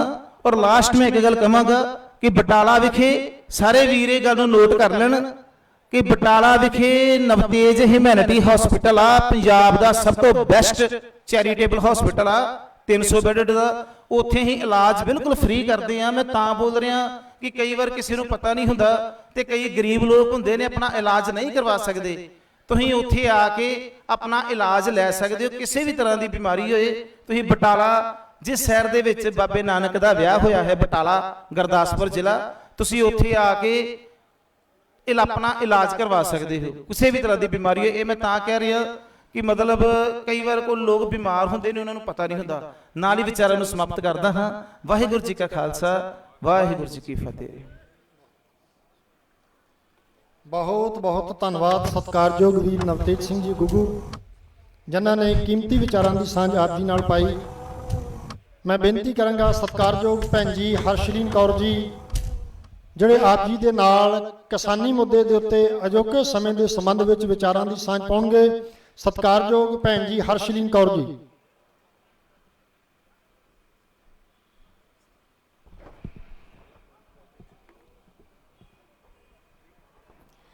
ਗੱਜ ਕੇ ਫਤਿਹ ਬੁਲਾ ਦਿਓ ਜੀ। ਵਾਹਿਗੁਰੂ ਜੀ ਕਾ ਖਾਲਸਾ, ਵਾਹਿਗੁਰੂ ਜੀ ਕੀ ਫਤਿਹ। ਮੈਂ ਪਿੱਛੇ ਜੇ ਇੱਕ ਗੱਲ ਸੁਣੀ ਸੀ, ਜਿਹੜੀ ਗੱਲ ਨੇ ਨਾ ਮੈਨੂੰ ਸੋਚਣ ਤੇ ਮਜਬੂਰ ਕਰਤਾ ਤੇ ਅੰਦਰੋਂ ਤੱਕ ਝੰਜੋੜ ਕੇ ਰੱਖਤਾ। ਉਹ ਗੱਲ ਸੀ कि अब हमें कोई बुरी बात ही नहीं लगती।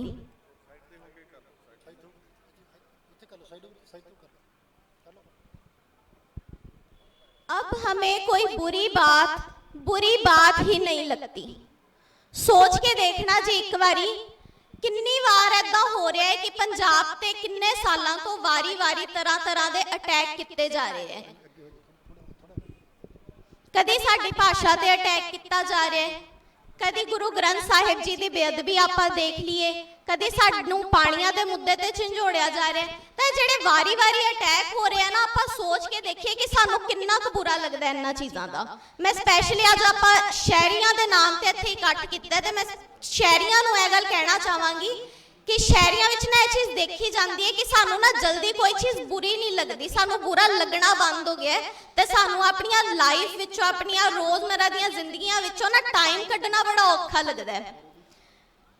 ਮੈਂ ਜੋ ਚੀਜ਼ ਦੇਖੀ ਹੈ ਕਿ ਕਿਉਂ ਅੱਜ ਸਾਨੂੰ ਇੱਥੇ ਸ਼ਹਿਰੀਆਂ ਦੇ ਸਪੈਸ਼ਲੀ ਇਕੱਠ ਕਰਨੇ ਪੈ ਰਹੇ ਹੈ, ਕਿਉਂ ਬਾਰ-ਬਾਰ ਜਗਾਉਣਾ ਪੈ ਰਿਹਾ ਕਿ ਆਓ ਰਲ ਕੇ ਇਕੱਠੇ ਇੱਕ ਆਵਾਜ਼ ਚੱਕੀਏ ਪੰਜਾਬ ਲਈ, ਕਿਉਂ ਬਾਰ-ਬਾਰ ਇਸ ਚੀਜ਼ ਨੂੰ ਕਹਿਣਾ ਪੈ ਰਿਹਾ ਹੈ। ਯੰਗਸਟਰਸ ਕਿਉਂ ਨਹੀਂ ਆਪਣੇ ਆਪ ਅੱਗੇ ਆ ਰਹੇ, ਸ਼ਹਿਰੀ ਕਿਉਂ ਨਹੀਂ ਆਪਣੇ ਆਪ ਅੱਗੇ ਆ ਰਹੇ, ਔਰਤਾਂ, ਕੁੜੀਆਂ, ਮਾਤਾਵਾਂ ਕਿਉਂ ਨਹੀਂ ਆਪਣੇ ਆਪ ਅੱਗੇ ਆ ਰਹੀਆਂ।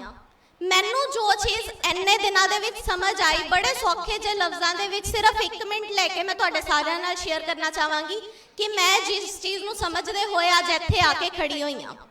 ਮੈਨੂੰ ਇੰਨੀ ਕੁ ਚੀਜ਼ ਸਮਝ ਆਈ ਹੈ ਕਿ ਇਹ ਜਿਹੜੀ ਲੜਾਈ ਅਸੀਂ ਲੜ ਰਹੇ ਹਾਂ, ਇਹ ਸਿਰਫ ਕਿਸਾਨਾਂ ਦੀ ਨਹੀਂ ਹੈਗੀ, ਸਿਰਫ ਕਿਸਾਨੀ ਬਿੱਲਾਂ ਦੇ ਅਗੇਂਸਟ ਨਹੀਂ ਹੈਗੀ। ਇਹ ਜਿਹੜੀ ਲੜਾਈ ਅਸੀਂ ਲੜ ਰਹੇ ਹਾਂ, ਇਹ ਲੜਾਈ ਹੁਣ ਵੱਧ ਕੇ ਪੰਜਾਬ ਦੀ ਲੜਾਈ ਬਣ ਚੁੱਕੀ ਹੈ। ਇਹ ਲੜਾਈ ਪੰਜਾਬ ਦੀ ਹੋਂਦ ਦੀ ਬਣ ਚੁੱਕੀ ਹੈ ਇਸ ਟਾਈਮ। ਤੇ ਅਸੀਂ ਜਿਸ ਤਰ੍ਹਾਂ ਅੱਜ ਇਕੱਠੇ ਹੋ ਰਹੇ ਹਾਂ, ਮੈਂ ਤੁਸੀਂ ਸਾਰੇ ਬਹੁਤ ਵਧਾਈ ਦੇ ਪਾਤਰ ਹੋ ਕਿ ਕੇਂਦਰ ਸਰਕਾਰ ਤੱਕ ਇਹ ਗੱਲ ਪਹੁੰਚਾ ਰਹੇ ਹਾਂ ਅਸੀਂ ਇਕੱਠੇ ਹੋ ਕੇ ਕਿ ਪੰਜਾਬ ਅੱਜ ਵੀ ਇਕੱਠਾ ਹੈ। ਸਾਰੇ ਵਰਗ ਦੇ ਲੋਕ ਇਕੱਠੇ ਹੋ ਕੇ ਜਦੋਂ ਅਸੀਂ ਬਹਿ ਰਹੇ ਹਾਂ ਨਾ, ਤੇ 80 ਲੋਕ ਹੈਗੇ ਆ ਜਿਹੜੇ ਉਹਨਾਂ ਨੂੰ ਅਸਤੀਫੇ ਦੇਣ ਤੇ, ਜਿਹੜੇ ਉਹਨਾਂ ਨੂੰ ਗਠਬੰਧਨ ਤੋੜਨ ਤੇ ਮਜਬੂਰ ਕਰ ਰਹੇ ਆ। ਤੁਸੀਂ ਇਸ ਚੀਜ਼ ਲਈ ਵਧਾਈ ਦੇ ਪਾਤਰ ਹੋ ਕਿ ਇਹ ਸਾਰਾ ਕੁਝ ਤੁਸੀਂ ਕਰਵਾ ਰਹੇ ਹੋ ਤੇ ਤੁਹਾਡੇ ਇਕੱਠ ਕਰਵਾ ਰਹੇ ਹੈ। ਇਹ ਚੀਜ਼ ਨਾ ਸਮਝਣਾ ਕਿ ਇਹਨਾਂ ਧਰਨਿਆਂ ਦੇ ਨਾਲ ਕੋਈ ਅਸਰ ਨਹੀਂ ਹੋਏਗਾ ਜਾਂ ਇਹਨਾਂ ਧਰਨਿਆਂ ਦੇ ਨਾਲ ਕੋਈ ਫਰਕ ਨਹੀਂ ਪਏਗਾ। ਸਰਕਾਰ ਦੇ ਕੰਨਾਂ ਤੱਕ ਇਹ ਗੱਲ ਪਹੁੰਚ ਰਹੀ ਹੈ ਕਿ ਪੰਜਾਬ ਇਕੱਠਾ ਹੈ ਤੇ ਪੰਜਾਬ ਜਾਗਦਾ ਹੈ ਤੇ ਪੰਜਾਬ ਦੀਆਂ ਜ਼ਮੀਰਾਂ ਜਿਉਂਦੀਆਂ ਹਲੇ।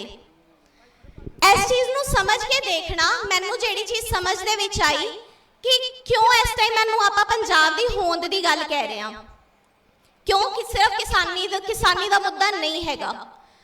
ਸਾਨੂੰ ਸਾਰਿਆਂ ਨੂੰ ਇੱਕ ਗੱਲ ਦਾ ਪਤਾ ਹੈ ਕਿ ਪੰਜਾਬ ਦੀ ਜਿਹੜੀ ਇਕਨੋਮੀ ਹੈ, ਪੰਜਾਬ ਦਾ ਮੁੱਖ ਖਿੱਤਾ ਜਿਹੜਾ ਉਹ ਕਿਸਾਨੀ ਹੈ। ਪੰਜਾਬ ਦੀ 50 to 60% ਇਕਨੋਮੀ ਜਿਹੜੀ ਹੈ ਉਹ ਕਿਸਾਨੀ ਖੇਤਰ ਦੇ ਉੱਤੇ ਡਿਪੈਂਡ ਕਰਦੀ ਹੈ। ਹੁਣ ਜ਼ਰਾ ਸੋਚ ਕੇ ਦੇਖੀਏ ਕਿ ਜਿਸ ਦਿਨ ਕਿਸਾਨੀ ਸਾਡੀ ਇੱਕ ਵੱਡੇ ਪ੍ਰਾਈਵੇਟ ਕਾਰਪੋਰੇਟ ਹਾਊਸ ਦੇ ਹੱਥ ਦੇ ਵਿੱਚ ਆ ਗਈ, ਉਸ ਦਿਨ ਸਾਡੀ 50 ਤੋਂ 60% ਇਕਨੋਮੀ ਜਿਹੜੀ ਹੈ ਪੰਜਾਬ ਦੀ ਇੱਕ ਕਾਰਪੋਰੇਟ ਸੈਕਟਰ ਦੇ ਹੱਥ ਦੇ ਵਿੱਚ ਚਲੀ ਜਾਏਗੀ। ਹੁਣ ਜਿਹਦੇ ਹੱਥ ਵਿੱਚ ਪੰਜਾਬ ਦੀ ਇਕਨੋਮੀ ਆ ਗਈ, ਪੰਜਾਬ ਦੇ ਫੈਸਲੇ ਵੀ ਉਹੀ ਕਰਨੇ ਸ਼ੁਰੂ ਕਰ ਦੇਣਗੇ ਜੀ। ਸਹੀ ਕਹਿ ਰਹੀ ਹਾਂ ਕਿ ਨਹੀਂ ਜੀ? ਤਾਂ ਇਸ ਚੀਜ਼ ਨੂੰ ਬਰੀਕੀ ਨਾਲ ਸੋਚ ਕੇ ਦੇਖੀਏ ਕਿ ਕੱਲ ਨੂੰ ਜੇ ਸਾਡੀ ਕਿਸਾਨੀ ਉਹਨਾਂ ਦੇ ਹੱਥ ਵਿੱਚ ਆ ਜਾਂਦੀ ਹੈ ਤਾਂ ਸਾਡੀ ਪਾਲਿਸੀ ਮੇਕਿੰਗ, ਸਾਡੇ ਪੰਜਾਬ ਦੇ ਫੈਸਲੇ ਇੱਕ ਪ੍ਰਾਈਵੇਟ ਸੈਕਟਰ ਦੇ ਹੱਥ ਦੇ ਵਿੱਚ ਆ ਜਾਣਗੇ। ਕੀ ਤੁਸੀਂ ਆਪਣੀ ਜ਼ਿੰਦਗੀਆਂ ਦੇ ਫੈਸਲੇ ਉਹਨਾਂ ਦੇ ਹੱਥ ਵਿੱਚ ਦੇਣਾ ਚਾਹੁੰਦੇ ਹੋ? ਜੇ ਨਹੀਂ ਦੇਣਾ ਚਾਹੁੰਦੇ ਤਾਂ ਆਓ ਆਪਾਂ ਸਾਰੇ ਰਲ ਕੇ ਜਿੱਦਾਂ ਅੱਜ ਇਕੱਠ ਕੀਤਾ ਐਦਾਂ ਹੀ ਹਰ ਸ਼ਹਿਰ ਦੇ ਵਿੱਚ ਵੱਖੋ ਵੱਖਰੇ ਥਾਵਾਂ ਤੇ ਇਕੱਠ ਕਰੀਏ। ਜਿਹੜੇ ਲੋਕ ਆਲਰੇਡੀ ਇਹਨਾਂ ਨੂੰ ਕਰ ਰਹੇ ਆ, ਆਪਾਂ ਜਾ ਕੇ ਉਹਨਾਂ ਦਾ ਸਾਥ ਦੇਣਾ ਸ਼ੁਰੂ ਕਰੀਏ। ਇੱਕ ਹੋਰ ਬੜੀ ਸਿੰਪਲ ਜੀ ਗੱਲ, ਦੂਜਾ ਪੁਆਇੰਟ ਕਿ ਜਿੱਦਾਂ ਹੁਣ ਆਪਾਂ ਐਗਜ਼ਾਮਪਲ ਲੈ ਲਈਏ, ਜੀਓ ਫੋਨ ਆਏ ਆਪਣੇ ਕੋਲ, ਜੀਓ ਸਿਮ ਆਏ ਹੈ ਨਾ ਥੋੜਾ ਟਾਈਮ ਪਹਿਲੇ। ਪ੍ਰਾਈਵੇਟਾਈਜੇਸ਼ਨ ਨਾਲ ਹੁੰਦਾ ਕੀ ਹੈ, ਮੈਂ ਉਹਦੀ ਗੱਲ ਕਰਾਂਗੀ। ਜਿੱਦਾਂ ਹੁਣ ਜੀਓ ਆਏ, ਅੱਜ ਤੁਸੀਂ ਸ਼ੁਰੂ ਚ ਜੀਓ ਜਦੋਂ ਆਇਆ ਤਾਂ ਉਹਨਾਂ ਨੇ ਤੁਹਾਨੂੰ ਫ੍ਰੀ ਸਿਮ ਵੰਡਣੇ ਸ਼ੁਰੂ ਕਰਤੇ। ਪਹਿਲਾਂ ਕੀ ਹੁੰਦਾ ਸੀ, 2 GB ਇੰਟਰਨੈਟ ਮਿਲਦਾ ਸੀ, ਮਹੀਨੇ ਦਾ 500 ਰੁਪਇਆ ਲੱਗਦਾ ਸੀ। ਉਹਨਾਂ ਨੇ ਕਿਹਾ ਨਹੀਂ ਜੀ ਤੁਸੀਂ ਫ੍ਰੀ ਚ ਚੱਕੋ ਸਾਡੇ ਤੋਂ। ਉਹਨਾਂ ਨੇ ਫ੍ਰੀ ਇੰਟਰਨੈਟ ਦੇਣਾ ਸ਼ੁਰੂ ਕਰਤਾ, ਸਸਤੇ ਰੇਟਾਂ ਤੇ ਦੇਣਾ ਸ਼ੁਰੂ ਕਰਤਾ। ਸਾਰਿਆਂ ਨੇ ਜੀਓ ਦੇ ਸਿਮ ਖਰੀਦ ਲਿਆ ਸੀ। ਫਿਰ ਕੀ ਹੋਇਆ, ਅਸੀਂ ਜੀਓ ਦੇ ਉੱਤੇ ਡਿਪੈਂਡੈਂਟ ਹੋਣਾ ਸ਼ੁਰੂ ਹੋ ਗਏ। ਜਦੋਂ ਅਸੀਂ ਜੀਓ ਤੇ ਡਿਪੈਂਡੈਂਟ ਹੋ ਗਏ, ਉਹਨਾਂ ਨੇ ਰੇਟ ਆਪਣੀ ਮਰਜ਼ੀ ਦੇ ਤੈਅ ਕਰਨੇ ਸ਼ੁਰੂ ਕਰਤੇ ਕਿ ਹੁਣ ਅਸੀਂ ਇਸ ਰੇਟ ਤੇ ਦਵਾਂਗੇ, ਹੁਣ ਤੁਸੀਂ ਖਰੀਦੋ। ਤੇ ਅੱਜ ਅਸੀਂ ਖਰੀਦ ਰਹੇ ਹਾਂ। ਅੱਜ ਸਾਡਾ BSNL ਕਿੱਥੇ ਹੈ ਦੇਖਿਆ ਜਾਏ ਤਾਂ BSNL ਦੀ ਹੋਂਦ ਕਿੱਥੇ ਰਹਿ ਗਈ ਹੈ ਅੱਜ ਜੀਓ ਦੇ ਮੁਕਾਬਲੇ। ਸੇਮ ਵੀ ਅਸੀਂ ਬਾਕੀ ਖੇਤਰਾਂ ਨੂੰ ਵੀ ਦੇਖੀਏ, ਅੱਜ ਸਾਡੇ ਸਿਵਲ ਹਸਪੀਟਲਸ ਪ੍ਰਾਈਵੇਟ ਹਸਪੀਟਲਸ ਦੇ ਸਾਹਮਣੇ ਕਿੱਥੇ ਸਟੈਂਡ ਕਰਦੇ ਆ। ਅੱਜ ਜੇ ਅਸੀਂ ਆਪਣਾ ਇਲਾਜ ਕਰਵਾਉਣਾ ਹੋਇਆ, ਅਸੀਂ ਸਰਕਾਰੀ ਹਸਪਤਾਲ ਜਾਵਾਂਗੇ ਕਿ ਕਿਸੇ ਪ੍ਰਾਈਵੇਟ ਹਸਪਤਾਲ ਜਾਵਾਂਗੇ? ਪ੍ਰਾਈਵੇਟ ਜਾਣਾ ਪਸੰਦ ਕਰਦੇ ਆ ਨਾ ਜ਼ਿਆਦਾ। ਕਿਉਂ? ਕਿਉਂਕਿ ਸਰਕਾਰ ਨੇ ਪ੍ਰਾਈਵੇਟਾਈਜੇਸ਼ਨ ਕਰਕੇ ਜਿਹੜੇ ਸਰਕਾਰੀ ਸਾਡੇ ਹਸਪੀਟਲ ਸੀ ਉਹਨਾਂ ਦਾ ਲੈਵਲ ਡਾਊਨ ਕਰਤਾ। ਸੇਮ ਵੈਸੇ ਸਰਕਾਰੀ ਸਕੂਲਾਂ ਵਿੱਚ ਪੜ੍ਹਨਾ ਪਸੰਦ ਕਰਦੇ ਆ ਕਿ ਪ੍ਰਾਈਵੇਟ ਸਕੂਲਾਂ ਵਿੱਚ ਪੜ੍ਹਨਾ ਪਸੰਦ ਕਰਦੇ ਆ? ਪ੍ਰਾਈਵੇਟ ਸਕੂਲਾਂ ਵਿੱਚ। ਕਿਉਂ? ਕਿਉਂਕਿ ਪ੍ਰਾਈਵੇਟਾਈਜੇਸ਼ਨ ਨਾਲ ਸਰਕਾਰੀ ਸਕੂਲਾਂ ਦਾ ਲੈਵਲ ਡਾਊਨ ਹੋ ਗਿਆ। ਹੁਣ ਜਿਹੜੇ ਲੋਕ ਕਹਿ ਰਹੇ ਆ ਨਾ ਕਿ ਸਰਕਾਰ ਕਹਿ ਰਹੀ ਆ ਅਸੀਂ ਐਮਐਸਪੀ ਨਹੀਂ ਹਟਾ ਰਹੇ, ਬਸ ਮਾਰਕੀਟ ਜਿਹੜੀ ਉਹਨੂੰ ਓਪਨ ਕਰ ਰਹੇ ਆ, ਪ੍ਰਾਈਵੇਟ ਲੋਕਾਂ ਨੂੰ ਅੰਦਰ ਲੈ ਕੇ ਆ ਰਹੇ ਆ ਤਾਂ ਕਿ ਕਿਸਾਨਾਂ ਲਈ ਆਪਸ਼ਨਸ ਵਧਣ। ਇਹਦੇ ਵਿੱਚ ਅਸੀਂ ਕੁਝ ਮਾੜਾ ਨਹੀਂ ਕਰ ਰਹੇ। ਹੁਣ ਜਦੋਂ ਪ੍ਰਾਈਵੇਟ ਸੈਕਟਰ ਇਹਦੇ ਵਿੱਚ ਆਏਗਾ ਓਪਨ ਮਾਰਕੀਟ ਦੇ ਵਿੱਚ, ਸ਼ੁਰੂ ਚ ਤੁਹਾਨੂੰ ਜੀਓ ਵਾਂਗੂ ਬੜੇ ਅੱਛੇ ਆਫਰਸ ਦੇਣਗੇ ਕਿ ਜੀ ਅਸੀਂ ਇੰਨਾ ਆਫਰ ਦੇ ਰਹੇ ਹਾਂ, ਅਸੀਂ ਇਸ ਭਾਅ ਤੇ ਤੁਹਾਡੀ ਫਸਲ ਖਰੀਦਾਂਗੇ, ਅਸੀਂ ਇਹ ਕਰਾਂਗੇ। ਹੌਲੀ ਹੌਲੀ 3 ਸਾਲ 4 ਸਾਲ 5 ਸਾਲ ਬਾਅਦ ਜਦੋਂ ਕਿਸਾਨ ਉਹਨਾਂ ਤੇ ਡਿਪੈਂਡੈਂਟ ਹੋ ਜਾਏਗਾ ਤੇ ਸਾਡੀਆਂ ਮੰਡੀਆਂ ਦਾ ਲੈਵਲ ਖਤਮ ਹੋਣਾ ਸ਼ੁਰੂ ਹੋ ਜਾਏਗਾ, ਫਿਰ ਸਾਨੂੰ ਸਮਝ ਵਿੱਚ ਆਏਗੀ ਕਿ ਕੀ ਨੁਕਸਾਨ ਸੀ ਇਹਨਾਂ ਬਿੱਲਾਂ ਦੇ। ਵੈਸੇ ਮੈਨੂੰ ਲੱਗਦਾ ਤੁਸੀਂ ਸਾਰਿਆਂ ਦੇ ਇੱਥੇ ਇਕੱਠੇ ਹੋਏ ਹੋ ਤਾਂ ਤੁਹਾਨੂੰ ਇਕੱਠੇ ਹੀ ਸ਼ਾਇਦ ਤੁਸੀਂ ਤਾਂ ਹੋਏ ਹੋ ਕਿਉਂਕਿ ਤੁਹਾਨੂੰ ਇਹਨਾਂ ਚੀਜ਼ਾਂ ਦੀ ਸਮਝ ਆਈ ਕਿ ਕਿੰਨੇ ਨੁਕਸਾਨ ਦੇ ਬਿੱਲ ਸਾਡੇ ਲਈ ਫਿਊਚਰ ਵਿੱਚ ਜਾ ਕੇ ਹੋਣ ਵਾਲੇ ਹੈ। ਤਾਂ ਅੰਤ ਵਿੱਚ ਮੈਂ ਇਹੀ ਬੇਨਤੀ ਕਰਨਾ ਚਾਹਾਂਗੀ ਕਿ ਇੱਕ ਚੀਜ਼ ਦੀ ਕਮੀ ਮੈਨੂੰ ਇੱਥੇ ਲੱਗ ਰਹੀ ਸੀ, ਮੈਂ ਬਾਕੀ ਧਰਨਿਆਂ ਦੇ ਵਿੱਚ ਵੀ ਇਹੀ ਬੇਨਤੀ ਕਰਕੇ ਆਈ ਹਾਂ ਕਿ ਜਿਹੜੀ ਸਾਡੀ ਔਰਤਾਂ ਦੀ ਸ਼ਮੂਲੀਅਤ ਹੈ ਇਹਨਾਂ ਧਰਨਿਆਂ ਦੇ ਵਿੱਚ, ਆਪਾਂ ਕੋਸ਼ਿਸ਼ ਕਰੀਏ ਉਹਨੂੰ ਵੱਧ ਤੋਂ ਵੱਧ ਆਪਾਂ ਕਰੀਏ। ਜਿੰਨੇ ਮੇਰੇ ਵੀਰ, ਜਿੰਨੇ ਮੇਰੇ ਇੱਥੇ ਸਾਰੇ ਬੈਠੇ ਹੋ, ਤੁਸੀਂ ਆਪਣੀਆਂ ਧੀਆਂ ਨੂੰ, ਆਪਣੀਆਂ ਭੈਣਾਂ ਨੂੰ, ਆਪਣੀਆਂ ਮਾਵਾਂ ਨੂੰ ਆਪਣੇ ਨਾਲ ਲਿਆਉਣਾ ਸ਼ੁਰੂ ਕਰੋ ਇਹਨਾਂ ਧਰਨਿਆਂ ਦੇ ਵਿੱਚ। ਔਰਤਾਂ ਦੇ ਧਰਨਿਆਂ ਦੇ ਵਿੱਚ, ਮੋਰਚਿਆਂ ਦੇ ਵਿੱਚ ਜੁੜਨ ਨਾਲ ਇੰਪੈਕਟ ਬਹੁਤ ਵੱਡਾ ਹੋ ਜਾਂਦਾ ਹੈ। ਇਹਦੀ ਤੁਸੀਂ ਐਗਜ਼ਾਮਪਲ ਪਿੱਛੇ ਜੇ ਸੀਏਏ ਦੇ ਪ੍ਰੋਟੈਸਟਾਂ ਵੇਲੇ ਲਾਈਵ ਦੇਖ ਲਈ ਹੋਈ ਹੈ ਕਿ ਜਦੋਂ ਸ਼ਾਹੀਨ ਬਾਗ ਦੇ ਵਿੱਚ ਔਰਤਾਂ ਵੱਡੀ ਗਿਣਤੀ ਦੇ ਵਿੱਚ ਉੱਥੇ ਆ ਕੇ ਬੈਠੀਆਂ ਤਾਂ ਉਹਨਾਂ ਦੇ ਮੂਵਮੈਂਟ ਦਾ ਲੈਵਲ ਕਿੱਥੋਂ ਤੋਂ ਕਿੱਥੇ ਪਹੁੰਚ ਗਿਆ। ਤਾਂ ਇਸ 'ਚ ਕੋਈ ਸ਼ੱਕ ਵਾਲੀ ਗੱਲ ਨਹੀਂ ਹੈ ਕਿ ਔਰਤਾਂ ਦਾ ਵੀ ਮੋਰਚਿਆਂ ਦੇ ਵਿੱਚ ਹੋਣਾ ਕਿੰਨਾ ਇੰਪੋਰਟੈਂਟ ਹੈ। ਜੇ ਅੱਜ ਅਸੀਂ ਜਵਾਨਾਂ ਦੇ ਹੋਸ਼ ਦੀ ਗੱਲ ਕਰਦੇ ਹਾਂ, ਜੇ ਅੱਜ ਅਸੀਂ ਬਜ਼ੁਰਗਾਂ ਦੇ ਹੋਸ਼ ਦੀ ਗੱਲ ਕਰਦੇ ਹਾਂ, ਨੌਜਵਾਨਾਂ ਦੇ ਜੋਸ਼ ਦੀ ਗੱਲ ਕਰਦੇ ਹਾਂ, ਤਾਂ ਔਰਤਾਂ ਦਾ ਵੀ ਉਨਾ ਹੀ ਇਹਨਾਂ ਧਰਨਿਆਂ ਦੇ ਵਿੱਚ ਆਉਣਾ ਇੰਪੋਰਟੈਂਟ ਹੈਗਾ। ਇਸ ਚੀਜ਼ ਨੂੰ ਅਸੀਂ ਸਮਝੀਏ ਤੇ ਸਾਰੇ ਇਕੱਠੇ ਹੋ ਕੇ, ਚਾਹੇ ਉਹ ਕਿਸਾਨ ਨੇ, ਚਾਹੇ ਉਹ ਸ਼ਹਿਰੀ ਨੇ, ਚਾਹੇ ਕੋਈ ਵੀ ਵਰਗ ਦਾ ਬੰਦਾ, ਇਕੱਠੇ ਹੋ ਕੇ ਅਸੀਂ ਇਸ ਲੜਾਈ ਨੂੰ ਲੜਨਾ ਹੈ। ਬਹੁਤ ਲੰਬੀ ਲੜਾਈ ਹੈ, ਇਕੱਲੇ ਬਿੱਲ ਵਾਪਸ ਹੋਣ ਤੱਕ ਦੀ ਲੜਾਈ ਨਹੀਂ ਹੈਗੀ। ਸਾਡੀਆਂ ਜ਼ਮੀਰਾਂ ਟੈਸਟ ਕੀਤੀਆਂ ਜਾ ਰਹੀਆਂ ਤੇ ਅਸੀਂ ਇਸ ਲੜਾਈ ਨੂੰ ਲੰਬਾ ਲੜਨਾ ਹੈ। ਅੰਤ ਵਿੱਚ ਮੈਂ ਸਿਰਫ ਇੱਕ ਹੀ ਗੱਲ ਕਹਿਣਾ ਚਾਹਾਂਗੀ ਕਿ ਜੇ ਡਟੇ ਰਹੇ ਤਾਂ ਜਿੱਤ ਜਾਵਾਂਗੇ, ਜੇ ਡਟੇ ਰਹੇ ਤਾਂ ਜਿੱਤ ਜਾਵਾਂਗੇ, ਚੁੱਪ ਹੋ ਗਏ ਤਾਂ ਮਿਟ ਜਾਵਾਂਗੇ। ਯਾਦ ਰੱਖੂ ਇਤਿਹਾਸ ਸਾਨੂੰ, ਯਾਦ ਰੱਖੂ ਇਤਿਹਾਸ ਸਾਨੂੰ, ਪੰਨੇ ਐਸੇ ਲਿਖ ਜਾਵਾਂਗੇ, ਡਟੇ ਰਹੇ ਤਾਂ ਜਿੱਤ ਜਾਵਾਂਗੇ, ਚੁੱਪ ਹੋ ਗਏ ਤਾਂ ਮਿਟ ਜਾਵਾਂਗੇ। ਤਾਂ ਮੇਰੀ ਇਹੀ ਬੇਨਤੀ ਹੈ ਕਿ ਆਪਾਂ ਚੁੱਪ ਨਹੀਂ ਹੋਣਾ, ਵੱਧਦੇ ਰਹਿਣਾ, ਹੋਰ ਬੁਲੰਦ ਕਰਨਾ ਆਪਣੀ ਆਵਾਜ਼ ਨੂੰ ਤੇ ਇਹਨਾਂ ਧਰਨਿਆਂ ਨੂੰ। ਇੰਨੀਆਂ ਕੁ ਬੇਨਤੀਆਂ ਪ੍ਰਵਾਨ ਕਰਨਾ ਜੀ। ਵਾਹਿਗੁਰੂ ਜੀ ਕਾ ਖਾਲਸਾ, ਵਾਹਿਗੁਰੂ ਜੀ ਕੀ ਫਤਿਹ।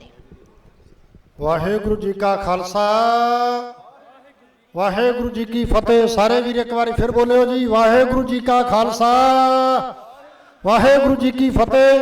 ਆ ਜਿਹੜੇ ਵੀਰ ਇੱਧਰ ਕੰਧਾਂ ਦੇ ਨਾਲ ਲਾ ਕੇ ਖੜੇ ਆ ਨਾ, ਸਾਰਿਆਂ ਨੂੰ ਬੇਨਤੀ ਆ ਕਿ 1:30 ਵਜੇ ਤੋਂ ਸਟੇਜ ਆਰੰਭ ਕੀਤੀ ਆ ਤੇ ਲਗਭਗ 6 ਵਜੇ ਦੇ ਕਰੀਬ ਸਮਾਂ ਹੋ ਚਲਿਆ। 4.5 ਘੰਟੇ ਹੋ ਗਏ ਨੇ ਤੇ ਜੇ 20-25 ਮਿੰਟ ਦਾ ਸਮਾਂ ਹੋ ਰਿਹਾ, ਜੇ ਤੁਸੀਂ ਇੱਥੇ ਆ ਕੇ ਪੰਡਾਲ ਵਿੱਚ ਬੈਠੋ, ਸਜੋ, ਕਿਰਪਾਲਤਾ ਕਰੋ। ਸਾਰੇ ਵੀਰ, ਸਾਰਿਆਂ ਨੂੰ ਬੇਨਤੀ ਆ ਕਿ ਇੱਥੇ ਆ ਕੇ, ਜਿੱਥੇ ਤੁਸੀਂ 4 ਘੰਟੇ ਤੋਂ ਸਾਨੂੰ ਸਮਾਂ ਦਿੱਤਾ, ਸਾਰੇ ਵੀਰਾਂ ਨੂੰ, ਸਾਰੇ ਵੀਰ ਮੇਰੇ ਇੱਥੇ ਆ ਕੇ ਸੱਜਣ ਦੀ ਕਿਰਪਾਲਤਾ ਕਰਿਓ। ਕਿਉਂਕਿ ਮੈਂ ਸਤਿਕਾਰਯੋਗ ਵੀਰ ਗੌਰਵਦੀਪ ਸਿੰਘ ਜੀ ਨੂੰ ਬੇਨਤੀ ਕਰਾਂਗਾ ਕਿ 2 ਮਿੰਟ ਦਾ ਸਮੇਂ ਦੇ ਦਾਇਰੇ ਦਾ ਖਿਆਲ ਰੱਖਦੇ ਹਾਂ, ਕਿਉਂਕਿ ਇਹਨਾਂ ਤੋਂ ਬਾਅਦ ਡਾਕਟਰ ਸੁਖਪ੍ਰੀਤ ਸਿੰਘ ਉਦੋਕੇ ਆਪ ਜੀ ਦੇ ਨਾਲ ਵਿਚਾਰਾਂ ਦੀ ਸਾਂਝ ਪਾਉਣਗੇ। ਸਾਰੇ ਵੀਰ ਜਿਹੜੇ ਆ ਜਾਓ, ਕਿਉਂਕਿ ਸਿੱਖ ਵਧੀਆ ਸਿੱਖ ਵਿਦਵਾਨ, ਸਿੱਖ ਬੁੱਧੀਜੀਵ ਔਰ ਸਿੱਖ ਸਕਾਲਰ, ਰਿਸਰਚ ਕਰਨ ਵਾਲੇ ਵੀਰ ਨੇ ਡਾਕਟਰ ਸੁਖਪ੍ਰੀਤ ਸਿੰਘ ਉਦੋਕੇ। ਉਹਨਾਂ ਤੋਂ ਪਹਿਲਾਂ ਵੀਰ ਗੌਰਵਦੀਪ ਸਿੰਘ ਜੀ ਆਪ ਜੀ ਦੇ ਨਾਲ 2 ਮਿੰਟ ਦੀਆਂ ਵਿਚਾਰਾਂ ਸਾਂਝੀਆਂ ਕਰਨਗੇ ਜੀ। ਵਾਹਿਗੁਰੂ ਜੀ ਕਾ ਖਾਲਸਾ, ਵਾਹਿਗੁਰੂ ਜੀ ਕੀ ਫਤਿਹ।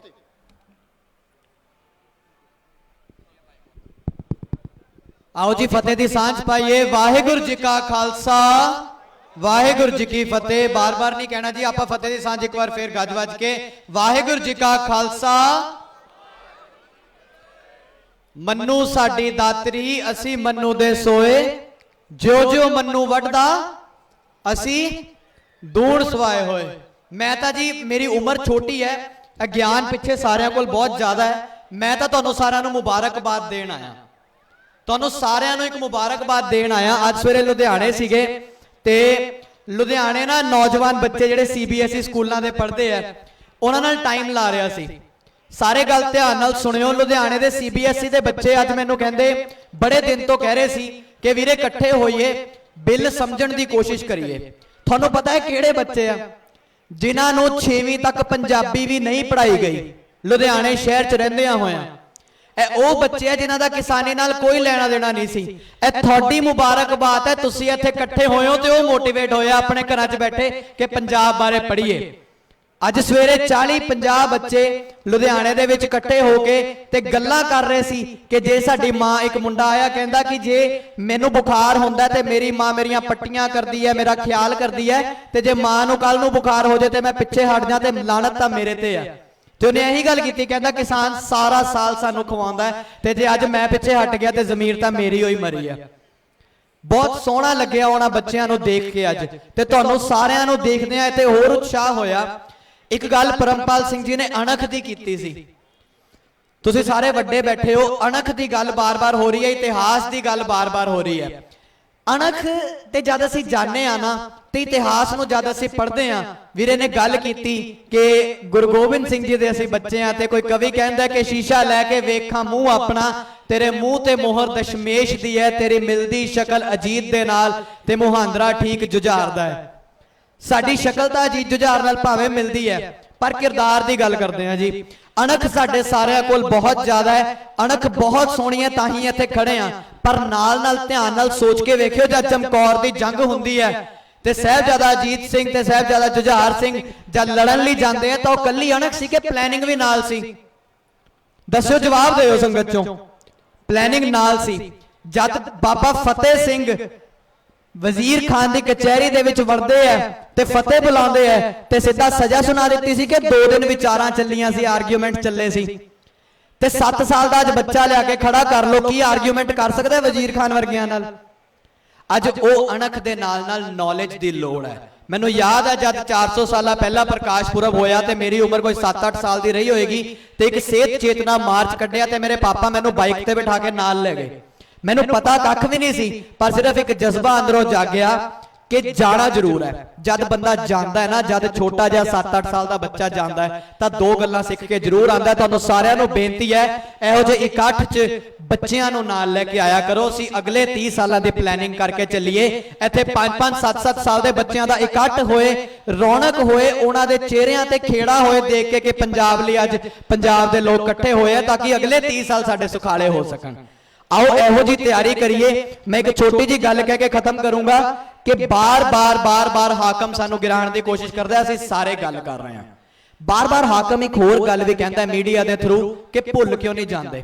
ਅੱਜ 1 ਨਵੰਬਰ ਹੈ, 1984 ਨੂੰ ਅਸੀਂ ਯਾਦ ਕਰ ਰਹੇ ਹਾਂ ਤੇ ਬਾਰ-ਬਾਰ ਹਾਕਮ ਕਹਿੰਦਾ ਕਿ ਭੁੱਲ ਕਿਉਂ ਨਹੀਂ ਜਾਂਦੇ। ਉਹਦੇ ਤੇ 4 ਸਤਰਾਂ ਲਿਖੀਆਂ ਸੀ, ਮੈਂ ਤੁਹਾਡੇ ਸਾਰਿਆਂ ਨਾਲ ਸਾਂਝੀਆਂ ਕਰੂੰਗਾ। ਉਹ ਕਹਿੰਦੇ ਨੇ ਕਿ ਭੁੱਲ ਕਿਉਂ ਨਹੀਂ ਜਾਂਦੇ, ਉਹ ਕਹਿੰਦੇ ਨੇ ਕਿ ਭੁੱਲ ਕਿਉਂ ਨਹੀਂ ਜਾਂਦੇ। ਉਹ ਕਹਿੰਦੇ ਨੇ ਕਿਉਂਕਿ ਉਹ ਡਰਦੇ ਨੇ। ਉਹ ਡਰਦੇ ਨੇ ਕਿਤੇ ਉਹ ਬੇਨਕਾਬ ਨਾ ਹੋ ਜਾਣ, ਕਿਤੇ ਉਹਨਾਂ ਦੇ ਕੀਤੇ ਪਾਪ ਫਿਰ ਖਬਰਾਂ 'ਚ ਆਮ ਨਾ ਹੋ ਜਾਣ, ਕਿਤੇ ਪਾਵਰ ਪੈਸਾ ਤੇ ਰਾਜ ਉਹਨਾਂ ਕੋਲੋਂ ਪਾਸਾ ਨਾ ਵੱਟ ਜੇ, ਕਿਤੇ ਉਹਨਾਂ ਦੀ ਅਗਲੀ ਪੀੜ੍ਹੀ ਉਹਨਾਂ ਨਾਲੋਂ ਨਜ਼ਰਾਂ ਮਿਲਾਉਣੋਂ ਨਾ ਹਟ ਜੇ, ਕਿਤੇ ਜਾਗ ਨਾ ਜਾਏ ਜਵਾਨੀ ਸਾਡੀ ਤੇ ਲੈਣ ਲੱਗ ਨਾ ਜਾਏ ਹਿਸਾਬ, ਕਿਤੇ ਗਿਰ ਨਾ ਜਾਣ ਤਖਤ ਉਹਨਾਂ ਦੇ ਤੇ ਮਰ ਨਾ ਜਾਣ ਤਾਂ ਉਮਰ ਰਾਜ ਕਰਨ ਦੇ ख्वाब, ਕਿਤੇ ਮੁੜ ਪੰਜਾਬੀ ਇਕੱਠੇ ਨਾ ਹੋ ਜਾਣ ਸੱਚ ਨੂੰ ਜਿਤਾਉਣ ਲਈ ਤੇ ਝੂਠ ਨੂੰ ਹਰਾਉਣ ਲਈ। ਬਸ ਇਸੇ ਗੱਲ ਤੋਂ ਡਰਦੇ ਉਹ ਕਹਿੰਦੇ ਨੇ ਕਿ ਭੁੱਲ ਕਿਉਂ ਨਹੀਂ ਜਾਂਦੇ, ਕਿਉਂਕਿ ਇਹ ਉਹਨਾਂ ਤੋਂ ਵੇਖਿਆ ਨਹੀਂ ਜਾਣਾ। ਸੱਚ ਲਈ ਮੁੜ ਖੜਾ ਹੋਇਆ ਪੰਜਾਬ ਉਹਨਾਂ ਤੋਂ ਵੇਖਿਆ ਨਹੀਂ ਜਾਣਾ। ਬਸ ਇਸੇ ਗੱਲ ਲਈ ਉਹ ਪਿਆਰ, ਅਮਨ ਤੇ ਸ਼ਾਂਤੀ ਦਾ ਵਿਖਾਵਾ ਕਰਦਿਆਂ ਕਹਿੰਦੇ ਨੇ ਕਿ ਭੁੱਲ ਕਿਉਂ ਨਹੀਂ ਜਾਂਦੇ। ਉਹ ਕਹਿੰਦੇ ਨੇ ਕਿਉਂਕਿ ਉਹ ਡਰਦੇ ਨੇ। ਉਹਨਾਂ ਦੇ ਡਰ ਨੂੰ ਪਛਾਣੀਏ ਤੇ ਸੱਚ ਦੀ ਆਵਾਜ਼ ਚੱਕਣਾ ਸਾਡਾ ਫਰਜ਼ ਹੈ, ਚੱਕਦੇ ਰਹੀਏ। ਇੰਨੀਆਂ ਕੋ ਬੇਨਤੀਆਂ। ਪ੍ਰਵਾਨ ਫਤਿਹ ਬੁਲਾਓ ਜੀ। ਵਾਹਿਗੁਰੂ ਜੀ ਕਾ ਖਾਲਸਾ, ਵਾਹਿਗੁਰੂ ਜੀ ਕੀ ਫਤਿਹ। ਬਹੁਤ ਹੀ ਸਤਿਕਾਰਯੋਗ ਵੀਰ ਗੌਰਵਦੀਪ ਸਿੰਘ ਜੀ ਨੇ ਬਹੁਤ ਸੋਹਣੀਆਂ ਵਿਚਾਰਾਂ ਆਪ ਜੀ ਨਾਲ ਸਾਂਝੀਆਂ ਕੀਤੀਆਂ। ਡਾਕਟਰ ਸੁਖਪ੍ਰੀਤ ਸਿੰਘ ਉਦੋਕੀ ਜੀ ਤੋਂ ਪਹਿਲਾਂ ਮੈਂ 2 ਮਿੰਟ ਬੇਨਤੀ ਕਰਾਂਗਾ। ਸਤਿਕਾਰਯੋਗ ਵੀਰ ਗੁਰਵਿੰਦਰ ਸਿੰਘ ਜੀ ਜੋ ਲੁਧਿਆਣੇ ਤੋਂ ਆਏ ਨੇ 2 ਮਿੰਟ ਦਾ ਸਮਾਂ ਉਹ ਆਪ ਜੀ ਦੇ ਨਾਲ ਵਿਚਾਰਾਂ ਦੀ ਸਾਂਝ ਪਾਉਣਗੇ। ਉਹਨਾਂ ਤੋਂ ਬਾਅਦ ਡਾਕਟਰ ਸਾਹਿਬ ਤੁਹਾਡੇ ਨਾਲ ਵਿਚਾਰਾਂ ਸਾਂਝੀਆਂ ਕਰਦੇ ਆ ਜੀ। ਵਾਹਿਗੁਰੂ ਜੀ ਕਾ ਖਾਲਸਾ, ਵਾਹਿਗੁਰੂ ਜੀ ਕੀ ਫਤਿਹ। ਸਭ ਤੋਂ ਪਹਿਲਾਂ ਵਾਹਿਗੁਰੂ ਜੀ ਕਾ ਖਾਲਸਾ, ਵਾਹਿਗੁਰੂ ਜੀ ਕੀ ਫਤਿਹ। ਗੱਲ ਇਸ ਤਰ੍ਹਾਂ ਵਾ ਕਿ ਗੱਲ ਵੀਰੋ ਇਸ ਤਰ੍ਹਾਂ ਵਾ ਕਿ ਹੁਣ ਜਿਹੜੀ ਲੜਾਈ ਆ ਨਾ ਉਹ ਪਿੱਛੇ ਰਹਿ ਕੇ ਨਹੀਂ, ਸਾਹਮਣੇ ਆ ਕੇ ਗੱਲ ਕਰਨ ਵਾਲੀ ਹੈ। ਤੇ ਇੱਥੇ ਆਣ ਕੇ ਇੱਕ ਤੁਹਾਨੂੰ ਮੋਟੀ ਜੀ 100 ਗੱਲਾਂ ਦੀ ਇੱਕ ਗੱਲ ਸਮਝਾ ਦਿਆਂ। ਗੱਲਾਂ ਮੇਰੀਆਂ ਹੁੰਦੀਆਂ ਕੌੜੀਆਂ ਨੇ ਪਰ ਹੁੰਦੀਆਂ ਕੰਮ ਦੀਆਂ, ਤੇ ਜਿਹਨਾਂ ਨੂੰ ਸਮਝ ਆ ਗਈਆਂ ਨਾ ਉਹ ਅੱਗੋਂ ਇੱਥੇ ਆ ਜਾਣਗੇ। ਅਰਦਾਸ ਦੇ ਵਿੱਚ ਅਸੀਂ ਹਰ ਰੋਜ਼ ਪੜ੍ਹਦੇ ਹਾਂ ਕਿ ਖੁਆਰ ਹੋਏ ਸਭ ਮਿਲਣਗੇ, ਠੀਕ ਆ ਜੀ। ਤੇ ਮੇਰੇ ਖਿਆਲ ਦੇ ਨਾਲ ਅੱਜ ਅਸੀਂ ਉਹ ਢਾਣੀਆਂ ਬਣਾ ਕੇ ਉੱਥੇ ਬੈਠੇ ਆ, ਕੁਝ ਇੱਥੇ ਬੈਠੇ ਆ, ਕੁਝ ਉਹ ਬੈਠੇ ਆ ਨਾ, ਤੇ ਇਹ ਸਭ ਤੋਂ ਵੱਡਾ ਸਬੂਤ ਹੈ ਕਿ ਤੁਸੀਂ ਅੱਜ ਖੁਆਰ ਹੋਏ ਹੋ। ਤਾਂ ਹੀ ਤੁਹਾਡੇ ਅੱਜ ਮੈਂ ਕਹਿੰਦਾ ਸ਼ੁੱਧ ਪੰਜਾਬੀ ਚ ਕਹਾਂ ਕਿ ਸਾਡੇ ਡਾਂਗਾ ਪੈ ਰਹੀਆਂ ਨੇ। ਅੱਜ ਸਾਨੂੰ ਲੋੜ ਆ ਖੁਆਰ, ਅਸੀਂ ਬੜੇ ਚਿਰ ਦੇ ਹੋ ਰਹੇ ਆ, ਜਿਹਦੇ ਕਰਕੇ ਸਾਡੀ ਅਣਖ ਨੂੰ ਵੰਗਾਰਿਆ ਗਿਆ ਵਾ। ਅੱਜ ਸਮਾਂ ਵਾ ਸਾਨੂੰ ਇੱਕ ਹੋਣ ਦਾ। ਸੋ ਕਿਰਪਾ ਕਰਕੇ ਮੇਰੇ ਭਰਾ ਇਕੱਤਰ ਹੋ ਕੇ ਬਹਿਣ ਦੀ ਕੋਸ਼ਿਸ਼ ਕਰਿਆ ਕਰੋ। ਗੁਰੂ ਸਾਹਿਬ ਨੇ ਆਪਣਾ ਪਰਿਵਾਰ ਵਾਰਿਆ, ਸਰਬੰਸ ਵਾਰ ਦਿੱਤਾ, ਕੌਮ ਵਾਰ ਦਿੱਤੀ, ਸਾਨੂੰ ਇੱਕ ਕਰਕੇ, ਇੱਕ ਕਰਨ ਦੇ ਲਈ। ਅੰਮ੍ਰਿਤ ਦਾ ਬਾਟਾ ਛਕਾ ਕੇ ਸਾਨੂੰ ਇੱਕ ਕੀਤਾ। ਲੇਕਿਨ ਬਦਕਿਸਮਤੀ ਸਾਡੀ ਆ ਕਿ ਅੱਜ ਵੀ ਅਸੀਂ ਜਾਤਾਂ ਪਾਤਾਂ ਨੂੰ ਪ੍ਰਮੋਟ ਕਰ ਰਹੇ ਹਾਂ। ਮੈਂ ਫਲਾਣਾ ਸਿੰਘ, ਮੈਂ ਫਲਾਣਾ ਸਿੰਘ, ਮੈਂ ਫਲਾਣਾ ਸਿੰਘ। ਹਰ ਪਿੰਡ ਦੇ ਵਿੱਚ, ਹਰ ਨਗਰ ਦੇ ਵਿੱਚ ਜਾਤਾਂ ਦੇ ਨਾਂ ਦੇ ਗੁਰਦੁਆਰੇ ਸਾਹਿਬ ਕਿੰਨਾ ਲੋਕਾਂ ਨੇ ਬਣਾਇਆ? ਤੁਸੀਂ ਲੋਕਾਂ ਨੇ ਬਣਾਇਆ। ਕਿ ਤੁਹਾਨੂੰ ਗੁਰੂ ਸਾਹਿਬ ਕਹਿ ਗਏ ਸੀ ਸਾਨੂੰ? ਨਹੀਂ, ਇਹ ਅਸੀਂ ਬਣਾਏ ਆ। ਇਹਦੀ ਵਜ੍ਹਾ ਤਾਂ ਅਸੀਂ ਖੁਆਰ ਹੋਏ ਅੱਜ।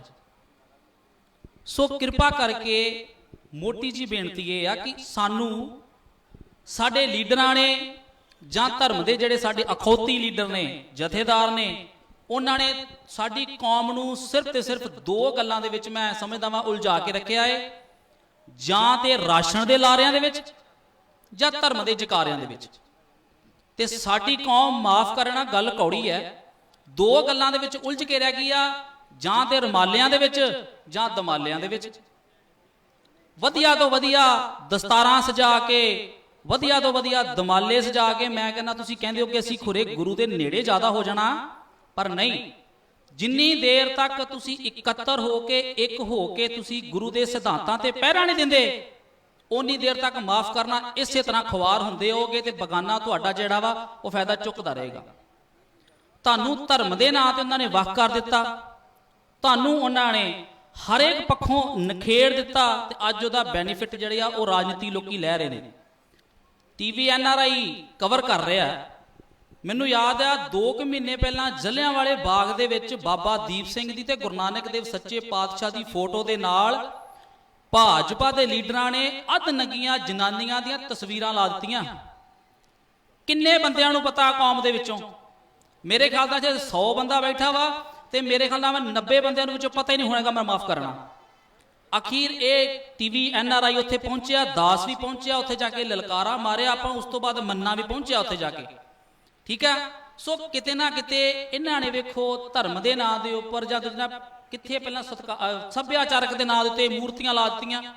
ਹੌਲੀ ਹੌਲੀ ਉਹ ਜਲਿਆਂਵਾਲੇ ਬਾਗ ਤੱਕ ਪਹੁੰਚ ਗਏ। ਉਹ ਮਿੱਤਰੋ ਕਿਹੜੀ ਗੂੜੀ ਨੀਂਦੇ ਸੁੱਤੇ ਹੋ ਭਰਾਵਾ। ਉਹ ਦਿਨ ਦੂਰ ਨਹੀਂ ਜਿੱਦਣ ਦਾ ਹੈਰੀਟੇਜ ਬਣਾਇਆ ਨਾ, ਉਹਦੇ ਲਾਗੇ ਵੀ ਕੋਈ ਨਾ ਕੋਈ ਕਰਨਗੇ, ਦਰਬਾਰ ਸਾਹਿਬ ਦੇ ਅੰਦਰ ਵੀ ਕਰਨਗੇ। ਸਾਨੂੰ ਸੁਚੇਤ ਹੋਣ ਦੀ ਲੋੜ ਆ। ਇੱਕ ਮੈਨੂੰ ਯਾਦ ਆ ਗਈ ਛੋਟੀ ਜਿਹੀ ਕਹਾਣੀ। ਕਹਿੰਦੇ 2 ਸ਼ੇਰ ਸੀ, ਇੱਕ ਬਜ਼ੁਰਗ ਸ਼ੇਰ ਸੀ, ਇੱਕ ਥੋੜਾ ਜਿਹਾ ਜਵਾਨ ਸੀ। ਉਹਨਾਂ ਦੋਵਾਂ ਦੀ ਆਪਸ ਦੇ ਵਿੱਚ ਬਣਦੀ ਨਹੀਂ ਸੀ। ਤੇ ਇੱਕ ਵਾਰੀ ਕੀ ਕੀਤਾ ਕਿ ਜੰਗਲ ਦੇ ਜਿਹੜੇ ਪੇੜੀਏ ਹੁੰਦੇ ਨੇ, ਉਹ ਬਜ਼ੁਰਗ ਸ਼ੇਰ ਨੂੰ ਆਣ ਕੇ ਤੇ ਘੇਰ ਲਿਆ ਉਹਨਾਂ ਨੇ, ਉੱਤੇ ਹਮਲਾ ਕਰ ਦਿੱਤਾ। ਤੇ ਇਹ ਜਦੋਂ ਇਹ ਚੀਜ਼ ਜਵਾਨ ਸ਼ੇਰ ਨੇ ਵੇਖੀ ਨਾ, ਤੇ ਉਹਨੇ ਆਣ ਕੇ ਭੜਕ ਮਾਰੀ, ਲਲਕਾਰ ਮਾਰੀ, ਤੇ ਉਹ ਜਿਹੜੇ ਗਿੱਦੜ ਸੀ ਭੱਜ ਗਏ। ਤੇ ਕਿਸੇ ਨੇ ਪੁੱਛਿਆ ਕਿ ਯਾਰ ਤੁਹਾਡੀ ਦੋਵਾਂ ਦੀ ਬਣਦੀ ਨਹੀਂ, ਪਰ ਫਿਰ ਵੀ ਤੂੰ ਉਹਦਾ ਸਾਥ ਦਿੱਤਾ। ਤਾਂ ਉਹਨੇ ਬੜੀ ਪਿਆਰੀ ਗੱਲ ਕਹੀ ਸੀ ਕਿ ਸਾਡੀ ਆਪਸ ਦੇ ਵਿੱਚ ਭਾਵੇਂ ਬਣਦੀ ਨਹੀਂ ਆ, ਪਰ ਸਾਡੇ ਦੋਵਾਂ ਦੀ ਕਿਤੇ ਨਾਰਾਜ਼ਗੀ ਦਾ ਤੀਜਾ ਬੰਦਾ ਫਾਇਦਾ ਚੁੱਕ ਜੇ, ਮੈਂ ਕਦੇ ਨਹੀਂ ਹੋਣ ਦੇਵਾਂਗਾ। ਸੋ ਅੱਜ ਪੰਜਾਬੀਓ ਇਹ ਆ ਕਿ ਅਸੀਂ ਆਪਸ ਦੇ ਵਿੱਚ ਸਾਡੇ ਭਾਵੇਂ 100 ਮਤਭੇਦ ਰਹਿਣ, ਘਰ 'ਚ 4 ਭਾਂਡੇ ਖੜਕਦੇ ਰਹਿੰਦੇ ਆ। ਪੰਜਾਬ ਦੇ ਵਿੱਚ ਆਪਾਂ ਜਿੱਦਾਂ ਮਰਜ਼ੀ ਲੜਦੇ ਰਹੀਏ, ਜੋ ਮਰਜ਼ੀ ਕਰਦੇ ਰਹੀਏ, ਪਰ ਜਿਹੜੀ ਅੱਜ ਮੋਦੀ ਨੇ ਜਿਹੜੀ ਭਾਜੀ ਮੋੜੀ ਨਾ ਮਿੱਤਰਾ, ਅੱਜ ਅਸੀਂ ਮੋੜਨੀ ਆ, ਸਾਡੇ ਪੁਰਖਾਂ ਨੇ ਆਣ ਕੇ ਨਹੀਂ ਮੋੜਨੀ, ਠੀਕ ਹੈ ਨਾ। ਅਸੀਂ ਕਹਿ ਰਹੇ ਆ ਸਾਡਾ ਖੂਨ ਜਿਹੜਾ ਬਾਬਾ ਬੰਦਾ ਸਿੰਘ ਬਹਾਦਰ ਦਾ ਵਾ, ਕੋਈ ਸ਼ੱਕ ਨਹੀਂ ਆ, ਪਰ ਉਹਨਾਂ ਨੇ ਤੇ ਆਪਣੀ ਕਰ ਲਈ, ਭੋਕੇ ਚਲੇ ਗਏ। ਅੱਜ ਸਾਡੀ ਵਾਰੀ ਹੈ। ਇਹ ਗੱਲਾਂ ਨਾਲ ਨਹੀਂ ਹੁਣ ਜਿੱਤਣਾ, ਗੱਲਾਂ ਨਾਲ ਨਹੀਂ ਸਰਨਾ, ਤੁਹਾਨੂੰ ਕਰਕੇ ਵਿਖਾਉਣਾ ਪੈਣਾ। ਤੇ ਮੋਦੀ ਸਾਹਿਬ ਨੂੰ ਮੈਂ ਕਿਹਾ ਸੀ ਇੱਕ ਗੱਲ ਕਿ ਮੋਦੀ ਜਿਹੜੀ ਕੁਰਸੀ ਤੇ ਮਿੱਤਰਾ ਤੂੰ ਬੈਠਾ ਨਾ, ਇੱਥੇ ਕਿਤੇ ਰੰਗ ਜੇ ਵੀ ਬੈਠਾ ਸੀ ਜਿਹਨੇ ਸਿੱਖ ਕੌਮ ਨਾਲ ਮੱਥਾ ਲਾਇਆ ਸੀ, ਤੇ ਅੱਜ ਵੇਖ ਲਾ ਜਾ ਕੇ ਉਹਦਾ ਇਤਿਹਾਸ ਪੜ੍ਹ ਕੇ, ਉਹਦੀ ਕਬਰ ਤੇ ਤੇਲ ਪਾਉਣ ਵਾਲਾ ਕੋਈ ਨਹੀਂ। ਤੇ ਮਿੱਤਰ ਪਿਆਰਿਆ, ਰਹਿਣ ਹੈਗਾ ਤੂੰ ਵੀ ਡੰਡਾ ਛੇੜਾ ਵਾ, ਕਬਰ ਤੇਰੀ ਤੇਲ ਕਿਹਨੇ ਨਹੀਂ ਪਾਉਣਾ। ਤੇ ਜਿਨ੍ਹਾਂ ਦੀਆਂ ਉਂਗਲਾਂ ਦੇ ਤੂੰ ਅੱਜ ਪੰਜਾਬ ਨਾਲ ਮੱਥਾ ਲਾਇਆ ਨਾ, ਇਹ ਤੈਨੂੰ ਪੰਜਾਬੀ ਦੱਸ ਦੇਣਗੇ ਕਿ ਗੁਰੂ ਗੋਬਿੰਦ ਸਿੰਘ ਦੀ ਸਿੱਖੀ ਹੁੰਦੀ ਕੀ ਹੈ। ਬੋਲੇ ਸੋ ਨਿਹਾਲ। ਸੋ ਗੱਲ ਤੁਹਾਡੀ ਹੁਣ ਹੋਣ ਤੇ ਡਿੱਗੀ, ਆਣ ਕੇ ਤੁਹਾਡੀ ਸਰਦਾਰੀ ਤੇ ਡਿੱਗੀ ਆ। ਘਰਾਂ ਦੇ ਵਿੱਚੋਂ ਮੇਰੇ ਮਿੱਤਰ ਪਿਆਰਿਓ ਬਾਹਰ ਨਿਕਲੋ। ਜਿਹੜਾ ਭਰਾ ਦਾ ਤੁਸੀਂ ਕਿਤੇ ਜਾਤ ਪਾਤ ਦੇ ਨਾਂ ਤੇ ਦਿਲ ਦਿਖਾਇਆ ਵਾ, ਅੱਜ ਉਹਨਾਂ ਵੀਰਾਂ ਨੂੰ ਆਪ ਹੱਥ ਜੋੜ ਕੇ ਬੇਨਤੀ ਕਰੋ, ਜੱਫੀ ਪਾ ਕੇ ਮਿਲੋ ਉਹਨੂੰ ਕਿ ਮਿੱਤਰ ਪਿਆਰਿਆ, ਕਿਤੇ ਆਹ ਫਲਾਣੇ ਕਰਕੇ ਤੇਰੇ ਨਾਲ ਮੇਰੀ ਨਾਰਾਜ਼ਗੀ ਸੀ, ਅੱਜ ਆਪਾਂ ਦੂਰ ਕਰਦੇ ਹਾਂ, ਪਰ ਅੱਜ ਗੁਰੂ ਦੇ ਝੰਡੇ ਥੱਲੇ ਇਕੱਠੇ ਹੋਈਏ। ਤੇ ਕਮ ਸੇ ਕਮ ਜਿਹੜਾ ਵਾ ਇਹ ਸਰਕਾਰ ਜਿਹੜਾ ਸਾਨੂੰ, ਕਿਉਂਕਿ ਇਹਨਾਂ ਨੇ ਕਿੱਡਾ ਵੱਡਾ ਪੰਜਾਬ ਸੀ, ਲੇਹ ਲਦਾਖ ਤੋਂ ਲੈ ਕੇ ਕਾਬਲ ਤੱਕ ਸਾਡਾ ਜਿਹੜਾ ਪੁਰਖਾਂ ਦੇ ਝੰਡੇ ਝੂਲਦੇ ਹੁੰਦੇ ਸੀ, ਤੇ ਅੱਜ ਇਹਨਾਂ ਨੇ ਹੌਲੀ ਹੌਲੀ ਜੰਮੂ ਕਸ਼ਮੀਰ, ਕਿਤੇ ਰਾਜਸਥਾਨ, ਹਰਿਆਣਾ ਸਾਡੇ ਚੋਂ ਕੱਢਤਾ। ਅੱਜ ਤੁਹਾਡੇ ਦੇ ਵਿੱਚੋਂ ਇੱਕ ਨਵਾਂ ਪੰਜਾਬ ਕੱਢਣ ਦੀ ਕੋਸ਼ਿਸ਼ ਹੋ ਰਹੀ ਆ। ਸੋ ਸੁਚੇਤ ਰਹੋ ਮੇਰੇ ਭਰਾ, ਇਕੱਤਰ ਹੋ ਜਾਓ, ਹੱਥ ਜੋੜ ਕੇ ਬੇਨਤੀ ਆ। ਵਾਹਿਗੁਰੂ ਜੀ ਕਾ ਖਾਲਸਾ, ਵਾਹਿਗੁਰੂ ਜੀ ਕੀ ਫਤਿਹ। ਬਹੁਤ ਬਹੁਤ ਧੰਨਵਾਦ ਵੀਰ ਗੁਰਵਿੰਦਰ ਸਿੰਘ ਜੀ ਦਾ, ਜਿਨ੍ਹਾਂ ਨੇ ਕੀਮਤੀ ਵਿਚਾਰਾਂ ਦੀ ਸਾਂਝ ਆਪ ਜੀ ਨਾਲ ਪਾਈ। ਮੈਂ ਬੇਨਤੀ ਕਰਾਂਗਾ ਜੀ ਡਾਕਟਰ ਸੁਖਪ੍ਰੀਤ ਸਿੰਘ ਉਦੋਕੇ ਜੀ, ਆਪ ਜੀ ਦੇ ਨਾਲ ਜਿਸ ਮੁੱਦੇ ਤੇ ਅਸੀਂ ਅੱਜ ਜੁੜ ਬੈਠੇ ਹਾਂ, ਪੰਜਾਬ ਦਾ ਸ਼ਹਿਰੀ ਕਿਸਾਨਾਂ ਦੇ ਨਾਲ, ਉਸ ਮੁੱਦੇ ਦੇ ਉੱਤੇ ਵਿਚਾਰਾਂ ਦੀ ਸਾਂਝ ਪਾਉਣਗੇ ਡਾਕਟਰ ਸੁਖਪ੍ਰੀਤ ਸਿੰਘ ਉਦੋਕੇ ਜੀ। ਸਾਰਿਆਂ ਨੇ ਧਿਆਨ ਨਾਲ ਇੱਕ ਇੱਕ ਵਿਚਾਰ ਨੂੰ, ਨੌਜਵਾਨ ਵੀਰੋ ਬਿਲਕੁਲ ਜਿੱਥੇ ਜਿੱਥੇ ਵੀ ਖੜੇ ਹੋ ਬੈਠੇ ਹੋ, ਧਿਆਨ ਨਾਲ ਸੁਣਨ ਦੀ ਕਿਰਪਾਲਤਾ ਕਰਿਓ। ਵਾਹਿਗੁਰੂ ਜੀ ਕਾ ਖਾਲਸਾ, ਵਾਹਿਗੁਰੂ ਜੀ ਕੀ ਫਤਿਹ।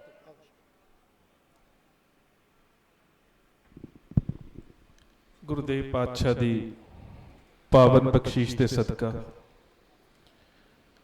ਇਕੱਤਰ ਹੋਏ ਬੈਠੇ ਮੁਅੱਜ਼ਿਜ਼ ਹਾਜ਼ਰੀਨ, ਆਓ ਗੁਰਦੇਵ ਪਾਤਸ਼ਾਹ ਦੀ ਬਖਸ਼ਿਸ਼ ਮੁਕੱਦਸ ਫਤਿਹ ਬੁਲੰਦ ਕਰੀਏ। ਪਿਆਰ ਸਹਿਤ ਆਖਣਾ ਜੀ, ਵਾਹਿਗੁਰੂ ਜੀ ਕਾ ਖਾਲਸਾ, ਵਾਹਿਗੁਰੂ ਜੀ ਕੀ ਫਤਿਹ।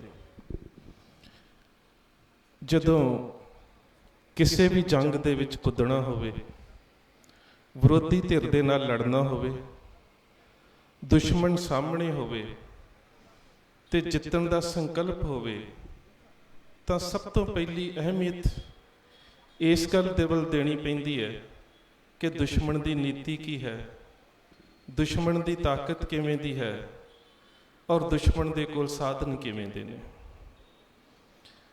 ਅਮਰੀਕਾ ਦੇ ਪ੍ਰੈਜ਼ੀਡੈਂਟ ਐਂਡਰਿਊ ਜੈਕਸਨ ਨੂੰ ਕਿਸੇ ਨੇ ਪੁੱਛਿਆ ਸੀ ਕਿ ਤੂੰ ਆਪਣੇ ਦੇਸ਼ ਦੇ ਵਾਸਤੇ ਕੀ ਕੀਤਾ, ਤਾਂ ਉਸਨੇ 2 ਲਾਈਨਾਂ ਦੇ ਵਿੱਚ ਇੱਕ ਜਵਾਬ ਦਿੱਤਾ ਸੀ ਕਿ ਮੈਂ ਆਪਣੇ ਦੇਸ਼ ਦੇ ਸਾਰੇ ਬਸ਼ਿੰਦਿਆਂ ਨੂੰ ਬੈਂਕਰਾਂ ਦੇ ਕਰਜ਼ੇ ਤੋਂ ਮੁਕਤ ਕੀਤਾ ਹੈ। ਆਉਣ ਵਾਲੇ ਸਮੇਂ ਦੇ ਵਿੱਚ ਸਾਡੀਆਂ ਮੌਜੂਦਾ ਸਰਕਾਰਾਂ ਦੇ ਲੀਡਰਾਂ ਨੂੰ ਜੇਕਰ ਇਹੀ ਸਵਾਲ ਕਿਤੇ ਕੋਈ ਅੰਤਰਰਾਸ਼ਟਰੀ ਮੀਡੀਆ ਕਰੇ ਕਿ ਤੁਸੀਂ ਕੀ ਕੀਤਾ ਹੈ, ਤਾਂ ਕੁਦਰਤਨ ਜਵਾਬ ਇਹੀ ਹੋਵੇਗਾ ਕਿ ਅਸੀਂ ਸਾਰੇ ਦੇਸ਼ ਨੂੰ ਵੇਚ ਦਿੱਤਾ। ਸਾਨੂੰ ਇਹ ਗੱਲਾਂ ਬੜੀਆਂ ਛੋਟੀਆਂ ਜਿਹੀਆਂ ਲੱਗ ਰਹੀਆਂ ਤੇ ਸਾਨੂੰ ਲੱਗਦਾ ਹੈ ਕਿ ਸਟੇਟ ਨੂੰ ਅਸੀਂ ਇਸ ਤਰ੍ਹਾਂ ਜਦੋਂ ਵੰਗਾਰਦੇ ਹਾਂ ਤਾਂ ਇਹ ਵੰਗਾਰ ਉਹਨਾਂ ਤੱਕ ਪਹੁੰਚ ਰਹੀ ਹੈ, ਪਰ ਇੰਜ ਨਹੀਂ ਪਹੁੰਚੇਗੀ। ਸਾਨੂੰ ਸਭ ਤੋਂ ਪਹਿਲਾਂ ਉਹਨਾਂ ਦੀਆਂ ਨੀਤੀਆਂ ਨੂੰ, ਉਹਨਾਂ ਦੀਆਂ ਪਾਲਿਸੀਆਂ ਨੂੰ ਸਮਝਣਾ ਪਵੇਗਾ। ਤੁਹਾਨੂੰ ਥੋੜਾ ਜਿਹਾ ਪਿੱਛੇ ਜਾਣਾ ਪਵੇਗਾ। ਜਰਮਨ ਦੇ ਵਿੱਚ ਜਿਸ ਵੇਲੇ, ਜਿਸ ਨੂੰ ਅੱਜ ਤੁਸੀਂ ਰੌਥਚਾਈਲਡ ਪਰਿਵਾਰ ਦੇ ਨਾਲ ਜਾਣਦੇ ਹੋ, ਵੈਸੇ ਤੇ ਜਰਮਨ ਭਾਸ਼ਾ ਦਾ ਸ਼ਬਦ ਬਣਦਾ ਹੈ ਰੈੱਡ ਸ਼ੀਲਡ, ਲਾਲ ਢਾਲ, ਉਹਨਾਂ ਦੇ ਘਰ ਦੇ ਅੱਗੇ ਟੰਗੀ ਹੋਈ ਹੁੰਦੀ ਸੀ। ਅੱਜ ਉਹ ਦੁਨੀਆ ਦੇ ਵੱਡੇ ਬੈਂਕਰਾਂ ਦੇ ਵਿੱਚੋਂ ਨੇ, ਤੇ ਉਸ ਪਰਿਵਾਰ ਦਾ ਮੁਖੀ ਸੀ, ਉਸ ਮੌਸਿਸ ਅਮਸ਼ਲ ਬਾਇਰ ਦੇ ਬੇਟੇ ਨੇ ਜਦੋਂ ਓਪਨ ਹਿਮਰਤ ਘਰਾਣੇ ਦੇ ਨਾਲ ਬੈਂਕਿੰਗ ਦਾ ਕੰਮ ਕੀਤਾ ਤੇ ਉਹਨੇ ਇੱਕ ਗੱਲ ਸਮਝ ਲਈ ਸੀ ਕਿ ਲੋਕਾਂ ਨੂੰ ਕਰਜ਼ਾ ਦੇਣ ਦੇ ਨਾਲੋਂ ਸਰਕਾਰ ਨੂੰ ਕਬਜ਼ਾ ਦਿਓ। ਜਦੋਂ ਤੁਸੀਂ ਸਰਕਾਰਾਂ ਨੂੰ ਕਬਜ਼ਾ ਦਿਓਗੇ, ਉਹਨਾਂ ਨੂੰ ਜਿੰਨਾ ਮਰਜ਼ੀ ਕਰਜ਼ਾ ਦੇ ਦਿਓ, ਸਰਕਾਰਾਂ ਜਿਹੜੀਆਂ ਨੇ ਉਹਨਾਂ ਨੂੰ ਦਿੱਤੇ ਕਰਜ਼ੇ ਮਰਦੇ ਨਹੀਂ, ਲੋਕਾਂ ਨੂੰ ਦਿੱਤੇ ਕਰਜ਼ੇ ਮਰਦੇ ਨੇ। ਕਿਉਂਕਿ ਜਦੋਂ ਤੁਸੀਂ ਕਰਜ਼ਾ ਸਰਕਾਰ ਨੂੰ ਦਿੰਦੇ ਹੋ ਤੇ ਸਰਕਾਰ ਲੋਕਾਂ ਦੇ ਕੋਲੋਂ ਟੈਕਸ ਦੇ ਰੂਪ ਦੇ ਵਿੱਚ ਕਰਜ਼ਾ ਲੈ ਕੇ ਤੁਹਾਨੂੰ ਵਾਪਸ ਕਰਦੀ ਹੈ। ਅੱਜ ਤੁਹਾਨੂੰ ਇਸ ਕਾਰਪੋਰੇਟ ਸਿਸਟਮ ਨੂੰ ਸਮਝਣ ਦੀ ਲੋੜ ਹੈ ਕਿ ਸਾਡੀਆਂ ਸਰਕਾਰਾਂ ਇਹਨਾਂ ਵੱਡੇ ਕਾਰਪੋਰੇਟ ਘਰਾਣਿਆਂ ਦੇ ਸਾਹਮਣੇ ਵਿਕ ਚੁੱਕੀਆਂ ਨੇ। ਉਹ ਹੁਣ ਕਰਜ਼ਾ ਜਿਹੜਾ ਹੈ ਉਹ ਤੁਹਾਡੇ ਕੋਲੋਂ ਇਸੇ ਤਰ੍ਹਾਂ ਹੀ ਵਾਪਸ ਲੈਣਗੇ। ਕਰਜ਼ਾ ਉਹਨਾਂ ਦਾ ਹੈ, ਕਾਰਪੋਰੇਟ ਘਰਾਣੇ ਉਹ ਨੇ, ਪਰ ਉਹ ਤੁਹਾਡੀਆਂ ਜੇਬਾਂ ਚੋਂ ਨਿਕਲੇਗਾ। ਤੁਸੀਂ ਕਦੀ ਵੇਖਿਆ, ਮੈਂ ਅਮਰੀਕਾ ਦੇ ਵਿੱਚ ਬੋਸਟਨ ਦੀ ਜਿਹੜੀ ਜੰਗੇ ਆਜ਼ਾਦੀ ਦੀ ਗੱਲ ਹੋਈ ਸੀ, ਬਸਤੀਵਾਦ ਦੀ, ਉਹਦੇ ਵਿੱਚ ਇੱਕ ਗੱਲ ਆਈ ਸੀ, ਕਰਜ਼ਾ ਮੁਕਤ ਕਰੰਸੀ ਤੇ ਕਰਜ਼ਾ ਯੁਕਤ ਕਰੰਸੀ। ਅੱਜ ਜਿਹੜਾ ਤੁਹਾਡੀ ਜੇਬ ਦੇ ਵਿੱਚ 100 ਰੁਪਏ ਦਾ ਨੋਟ ਹੈ, ਇਹਦਾ ਮੁੱਲ 100 ਰੁਪਇਆ ਥੋੜਾ, ਉਹਦੇ ਵਿੱਚੋਂ ਤਾਂ 17-18% ਟੈਕਸ ਦੇ ਰੂਪ ਚ ਕੱਟ ਲਿਆ ਜਾਂਦਾ ਹੈ। ਮੋਬਾਈਲ ਨੂੰ ਚਾਰਜ ਕਰਾਉਣ ਦੇ ਵਾਸਤੇ ਜਿੰਨੇ ਪੈਸੇ ਤੁਸੀਂ ਪਾਉਂਦੇ ਹੋ, ਤੁਹਾਨੂੰ ਉਹਨੇ ਥੋੜੀ ਮਿਲਦੇ ਆ। ਤੁਹਾਡੇ ਡਾਟੇ ਦੇ ਮੁੱਲ ਤੋਂ ਬਿਨਾਂ ਵੀ 17-18 ਰੁਪਏ 100 ਰੁਪਏ ਦੇ ਵਿੱਚੋਂ ਕੱਟੇ ਜਾਂਦੇ ਨੇ, ਕਿਉਂਕਿ ਤੁਸੀਂ ਸਾਰੇ ਇੱਕ ਬਹੁਤ ਵੱਡੇ ਕਰਜ਼ੇ ਦੇ ਅਧੀਨ ਹੋ। ਹੁਣ ਉਹ ਜਿਹੜੇ ਕਾਰਪੋਰੇਟ ਘਰਾਣੇ ਨੇ ਜਿਨ੍ਹਾਂ ਨੇ ਸੋਚਿਆ ਕਿ ਸਿਹਤ ਦਾ ਜਿਹੜਾ ਸਨਅਤਕਾਰੀ ਹੈ, ਦਵਾਈਆਂ ਦੀ ਸਨਅਤਕਾਰੀ ਹੈ, ਜਿਹੜਾ ਦਵਾਈਆਂ ਦਾ ਵਿਭਾਗ ਹੈ, ਉਹਦੇ ਤੋਂ ਬਾਅਦ ਦੂਜਾ ਜਿਹੜਾ ਸਭ ਤੋਂ ਵੱਡਾ ਅਹਿਮ ਪੈਸੇ ਵਾਲਾ ਸਾਧਨ ਹੈ ਉਹ ਹੈ ਅੰਨ ਭੰਡਾਰਾਂ ਦੇ ਉੱਪਰ ਕਾਬਜ਼ ਹੋਣਾ। ਹੁਣ ਉਹੀ ਜਿਹੜੇ ਵੱਡੇ ਸਨਅਤਕਾਰ ਨੇ, ਜਿਹੜੇ ਕਾਰਪੋਰੇਟ ਘਰਾਣੇ ਨੇ, ਉਹ ਤੁਹਾਡੇ ਅਨਾਜ ਦੇ ਉੱਪਰ ਕਾਬਜ਼ ਹੋਣਾ ਚਾਹੁੰਦੇ ਨੇ, ਕਿਉਂਕਿ ਦੋ ਚੀਜ਼ਾਂ ਦੇ ਵਿੱਚ ਉਹਨਾਂ ਨੇ ਬਹੁਤ ਪੈਸਾ ਕਮਾ ਲਿਆ। ਹਥਿਆਰਾਂ ਦੇ ਵਿੱਚ ਉਹਨਾਂ ਨੇ ਬਹੁਤ ਪੈਸਾ ਕਮਾਇਆ, ਬਿਮਾਰਾਂ ਦੇ ਵਿੱਚ ਉਹਨਾਂ ਨੇ ਬਹੁਤ ਪੈਸਾ ਕਮਾਇਆ। ਪਰ ਤੀਜੀ ਲੋੜ ਜਿਹੜੀ ਉਹਨਾਂ ਨੇ ਮਹਿਸੂਸ ਕੀਤੀ ਕਿ ਹਥਿਆਰ ਚੁੱਕ ਕੇ ਲੜਨ ਵਾਲੇ ਨੂੰ ਵੀ ਅੰਨ ਦੀ ਲੋੜ ਹੈ ਤੇ ਹਸਪਤਾਲ ਦੇ ਵਿੱਚ ਪਏ ਬਿਮਾਰ ਨੂੰ ਵੀ ਅੰਨ ਦੀ ਲੋੜ ਹੈ। ਤੀਜਾ, ਇਹ ਇਸ ਵੇਲੇ ਆਰਥਿਕਤਾ ਦਾ ਵਰਲਡ ਲੈਵਲ ਦਾ ਸਭ ਤੋਂ ਵੱਡਾ ਦੂਜਾ ਸਾਧਨ ਸੀ ਕਿ ਅਨਾਜ ਭੰਡਾਰਾਂ ਦੇ ਉੱਪਰ ਕਬਜ਼ਾ ਕੀਤਾ ਜਾਵੇ। ਸਾਡੇ ਅਨਾਜ ਭੰਡਾਰਾਂ ਦੇ ਉੱਪਰ ਕਬਜ਼ਾ ਹੋਇਆ ਤੇ ਸੱਚ ਜਾਣਿਓ, ਜਿਹੜੀ ਇਹ ਜੰਗ ਹੈ, ਇਹ ਜੰਗ ਹੁਣ ਤੁਹਾਨੂੰ ਦਿਮਾਗ ਦੇ ਨਾਲ ਲੜਨੀ ਪੈਣੀ ਹੈ। ਇਹ ਜੰਗ ਹੁਣ ਹਥਿਆਰਾਂ ਦੀ ਜੰਗ ਨਹੀਂ ਰਹੀ ਕੇਵਲ, ਇਹ ਤੁਹਾਨੂੰ ਇਸ ਤਰ੍ਹਾਂ ਦੇ ਨਾਲ ਜੰਗ ਲੜਨੀ ਪੈਣੀ ਹੈ ਕਿ ਅਸੀਂ ਇਸ ਮਿੱਟੀ ਦੇ ਵਾਰਿਸ ਹਾਂ। ਜਦੋਂ ਅਸੀਂ ਗੱਲ ਕਰਦੇ ਨਾ ਕਿ ਕਿਸਾਨੀ ਸੰਘਰਸ਼ ਦੇ ਵਿੱਚੋਂ ਜਿਹੜੀ ਪੰਜਾਬ ਦੀ ਹੋਂਦ ਦੀ ਜੰਗ ਹੈ, ਪੰਜਾਬ ਦੀ ਖੁਦਮੁਖਤਿਆਰੀ ਦੀ ਜੰਗ ਹੈ, ਉਹ ਕਿਉਂ ਨਿਕਲ ਰਹੀ ਹੈ? ਉਹ ਹਮੇਸ਼ਾ ਖੁਦਮੁਖਤਿਆਰੀ ਦੀ ਜੰਗ ਉਦੋਂ ਹੀ ਨਿਕਲਦੀ ਹੈ ਜਦੋਂ ਕਿਸੇ ਵੀ ਖਿੱਤੇ ਦੀ ਸਮੂਹ ਮਾਨਸਿਕਤਾ ਨੂੰ ਆਰਥਿਕ ਤੌਰ ਤੇ ਸੱਟ ਵੱਜਦੀ ਹੈ। ਤੁਸੀਂ ਗਰਜਾ ਸਿੰਘ ਤੇ ਬੋਤਾ ਸਿੰਘ ਦੀ ਉਦਾਹਰਨ ਦਿੰਦੇ ਹੋ ਇਤਿਹਾਸ ਦੇ ਵਿੱਚ। ਹੁਣ ਗਰਜਾ ਸਿੰਘ ਤੇ ਬੋਤਾ ਸਿੰਘ ਸਟੇਟ ਦੇ ਸਾਹਮਣੇ ਖਲੋਂਦੇ ਨੇ, ਕਾਰਨ ਕੀ ਹੈ ਕਿ ਉਹਨਾਂ ਦੇ ਪਿੱਛੇ ਵੀ ਇੱਕ ਜਨਤਕ ਮੁਹਾਜ਼ ਖੜਾ ਹੈ। ਉਹ ਕਿਹੜਾ ਜਨਤਕ ਮੁਹਾਜ਼? ਜਿਹੜਾ ਆਰਥਿਕ ਤੌਰ ਤੇ ਉਸ ਸਮੇਂ ਦੇ ਸਰਕਾਰ ਦੇ ਟੈਕਸਾਂ ਤੋਂ ਤੇ ਉਹਨਾਂ ਦੇ ਟੁੱਟੇ ਹੋਏ ਆਰਥਿਕ ਲੱਕ ਤੋਂ ਤੰਗ ਹੈ ਕਿ ਉਹਨਾਂ ਨੂੰ ਖਤਮ ਕਿਵੇਂ ਕੀਤਾ ਜਾ ਰਿਹਾ। ਸਾਨੂੰ ਅਕਸਰ ਸਟੇਜਾਂ ਦੇ ਉੱਪਰ ਇਹ ਗੱਲ ਕਹੀ ਜਾਂਦੀ ਹੈ ਕਿ ਉਹਨਾਂ ਨੇ ਜ਼ਕਰੀਆ ਖਾਨ ਨੂੰ ਚਿੱਠੀ ਲਿਖੀ। ਉਸ ਚਿੱਠੀ ਦਾ ਇੱਕ ਅਹਿਮ ਸ਼ਬਦ ਜਿਹੜਾ ਹੈ ਉਹ ਛੱਡ ਦਿੱਤਾ ਜਾਂਦਾ ਹੈ। ਉਹ ਕੀ ਸੀ? ਉਹ ਸੀ ਕਿ ਹੱਥ ਹੈ ਸੋਟਾ ਵਿੱਚ ਰਾਹੇ ਖਲੋਤਾ, ਆਨਾ ਲਾਵੇ ਗੱਡੇ ਨੂੰ ਪੈਸਾ ਲਾਵੇ ਬੋਤਾ। ਅੱਗੋਂ ਅਸੀਂ ਸਿੱਧਾ ਲੈ ਜਾਂਦੇ ਆ, ਆਖੀ ਭਾਬੀ ਖਾਨੋ ਨੂੰ ਜਿਉਂ ਆਖੇ ਸਿੰਘ ਬੋਤਾ। ਪਰ ਉਹਦੇ ਵਿੱਚ ਪੰਜਾਬ ਦੀ ਆਰਥਿਕਤਾ ਦੀ ਇੱਕ ਲਾਈਨ ਸੀ, ਤੇਰਾ ਅਕਬਰੀ ਕਰ ਹੈ ਖੋਟਾ। ਜਿਹੜਾ ਅਕਬਰ ਨੇ ਜ਼ਮੀਨੀ ਬੰਦੋਬਸਤ ਸਿਸਟਮ ਦੇ ਅਧੀਨ ਜ਼ਰਾਇਤੀ ਖੇਤਰ ਦੇ ਉੱਪਰ ਜ਼ਮੀਨੀ ਵੰਡ ਕਰਕੇ ਜਿਹੜੇ ਟੈਕਸ ਲਗਾਏ ਸੀ, ਲੋਕ ਉਸ ਤੋਂ ਵੀ ਦੁਖੀ ਸੀ। ਸੋ ਜਦੋਂ ਵੀ ਸਟੇਟ, ਜਦੋਂ ਵੀ ਸਰਕਾਰਾਂ, ਜਦੋਂ ਵੀ ਸਥਾਪਿਤ ਰਾਜਨੀਤਿਕ ਧਿਰਾਂ ਜਿਹੜੀਆਂ ਨੇ ਉਹ ਲੋਕਾਂ ਦਾ ਆਰਥਿਕ ਤੌਰ ਤੇ ਲੱਕ ਤੋੜਦੀਆਂ ਨੇ ਤੇ ਉਦੋਂ ਸੰਘਰਸ਼ ਜਨਮ ਲੈਂਦੇ ਨੇ। ਫਿਰ ਉਹਨਾਂ ਸੰਘਰਸ਼ਾਂ ਦੇ ਵਿੱਚ ਸਭ ਤੋਂ ਵੱਡੀ ਜ਼ਿੰਮੇਵਾਰੀ ਬਣ ਜਾਂਦੀ ਹੈ ਤਿੰਨ ਧਿਰਾਂ ਦੀ। ਉਹ ਤਿੰਨ ਧਿਰਾਂ ਕਿਹੜੀਆਂ ਨੇ? ਉਸ ਖਿੱਤੇ ਦੇ ਧਾਰਮਿਕ ਆਗੂ, ਉਸ ਖਿੱਤੇ ਦੇ ਰਾਜਨੀਤਿਕ ਆਗੂ ਤੇ ਉਸ ਖਿੱਤੇ ਦੇ ਮੈਦਾਨੇ ਜੰਗ 'ਚ ਜੂਝਣ ਵਾਲੇ ਸਿਪਾਹੀ।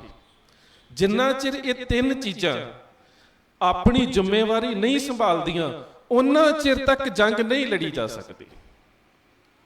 ਹੁਣ ਮੈਂ ਤੁਹਾਡੇ ਸਾਹਮਣੇ ਇੱਕ ਉਦਾਹਰਨ ਦਿੰਦਾ। ਅੱਜ ਦਿੱਲੀ ਵੱਲੋਂ ਗੱਲਬਾਤ ਦਾ ਸੱਦਾ ਆਉਂਦਾ ਹੈ ਵੀ ਟੇਬਲ ਤੇ ਗੱਲਬਾਤ ਕਿੰਨੇ ਕਰਨੀ ਹੈ, ਲੀਡਰ ਕਿਹੜਾ ਭੇਜਣਾ ਚਾਹੀਦਾ। ਅਜੇ ਤੱਕ ਤਾਂ ਤੁਸੀਂ ਜਿੰਨੇ ਵੀ ਭੇਜੇ ਉਹਨਾਂ ਸਾਰਿਆਂ ਨੇ ਪੰਜਾਬ ਦੇ ਹਿੱਤਾਂ ਦੀ ਨਜ਼ਰਅੰਦਾਜ਼ੀ ਕਰਕੇ, ਬੇਈਮਾਨੀ ਕਰਕੇ ਪੰਜਾਬ ਦੇ ਹਿੱਤਾਂ ਦੇ ਉੱਪਰ ਆਪਣੇ ਸਮਝੌਤੇ ਕੀਤੇ ਨੇ। ਕਿਹੜਾ ਲੀਡਰ ਭੇਜਣਾ ਤੁਸੀਂ? ਕੀ ਅਸੀਂ ਪੰਜਾਬ ਦੇ ਵਿੱਚੋਂ ਐਵੇਂ ਦੀ ਇਮਾਨਦਾਰ ਆਗੂ ਪ੍ਰਣਾਲੀ ਕੱਢ ਸਕੇ ਜਿਹੜੀ ਟੇਬਲ ਟਾਕ ਕਰ ਸਕੇ? ਔਰ ਤੁਹਾਡੇ ਇਤਿਹਾਸ ਦੇ ਵਿੱਚ ਮਿਸਾਲਾਂ ਨੇ। ਮੈਂ ਤੁਹਾਨੂੰ ਇੱਕ ਮਿਸਾਲ ਦਿੰਦਾ। ਅਕਬਰ ਕਾਬਲ ਤੋਂ ਹੁੰਦਾ ਹੋਇਆ ਪੰਜਾਬ ਆਇਆ ਤੇ ਤੀਸਰੇ ਪਾਤਸ਼ਾਹ ਗੁਰੂ ਅਮਰਦਾਸ ਮਹਾਰਾਜ ਦੀ ਸ਼ਿਕਾਇਤ ਕੀਤੀ ਗਈ। ਮਹਿਜ਼ਰਨਾਮਾ ਉਸ ਨੂੰ ਕਿਹਾ ਜਾਂਦਾ, ਮੈਮੋਰੰਡਮ ਦਿੱਤਾ ਗਿਆ ਲਿਖ ਕੇ, ਗੋਇੰਦਰ ਖੱਤਰੀ ਦੇ ਮੁੰਡੇ ਨੇ ਉਹ ਦਿੱਤਾ। 3 ਦੋਸ਼ ਲਾਏ ਗਏ ਗੁਰੂ ਅਮਰਦਾਸ ਪਾਤਸ਼ਾਹ ਦੇ ਉੱਪਰ ਤੇ ਗੁਰੂ ਪਾਤਸ਼ਾਹ ਨੇ ਅਕਬਰ ਦੇ ਨਾਲ ਗੱਲ ਕਰਨ ਵਾਸਤੇ ਭੇਜਿਆ ਗੁਰੂ ਰਾਮਦਾਸ ਜੀ ਨੂੰ, ਜਿਹੜੇ ਉਦੋਂ ਗੁਰਤਾ ਗੱਦੀ ਦੇ ਉੱਪਰ ਨਹੀਂ ਹੈਗੇ, ਪਰ ਆਪਣੇ ਨੁਮਾਇੰਦੇ ਵਜੋਂ ਭੇਜਿਆ। ਔਰ ਅਕਬਰ ਦੇ ਸਾਹਮਣੇ 3 ਹੀ ਗੱਲਾਂ ਦਾ ਸਪਸ਼ਟੀਕਰਨ ਇੰਨੇ ਵਧੀਆ ਤਰੀਕੇ ਨਾਲ ਦਿੱਤਾ ਕਿ ਅਕਬਰ ਨੂੰ ਮੌਕੇ ਦੇ ਉੱਪਰ ਹੀ ਉਸ ਸ਼ਿਕਾਇਤ ਨੂੰ ਖਾਰਜ ਕਰਨਾ ਪਿਆ। ਉਹਦਾ ਕਾਰਨ ਕੀ ਸੀ? ਰੌਸ਼ਨ ਦਿਮਾਗ, ਉਹਨਾਂ ਹਾਲਾਤਾਂ ਦੀ ਜਾਣਕਾਰੀ, ਮੁੱਦਿਆਂ ਦੀ ਜਾਣਕਾਰੀ। ਮੈਂ ਬਹੁਤੇ ਕਿਸਾਨ ਵੀਰਾਂ ਨੂੰ ਪੁੱਛਦਾ, ਪਤਾ ਹੈ ਕਾਨੂੰਨ ਹੈ ਕੀ? ਐਗਰੀਕਲਚਰ ਐਗਰੀਮੈਂਟ ਹੈ ਕੀ? ਇੰਪੋਰਟ ਐਕਸਪੋਰਟ ਦੀ ਜਿਹੜੀ ਗੱਲ ਹੈ ਕਿੱਥੋਂ ਉੱਠੀ ਹੈ? ਐਗਰੀਕਲਚਰ ਪ੍ਰੋਡਿਊਸ ਮਾਰਕੀਟਿੰਗ ਐਕਟ ਹੈ ਕੀ?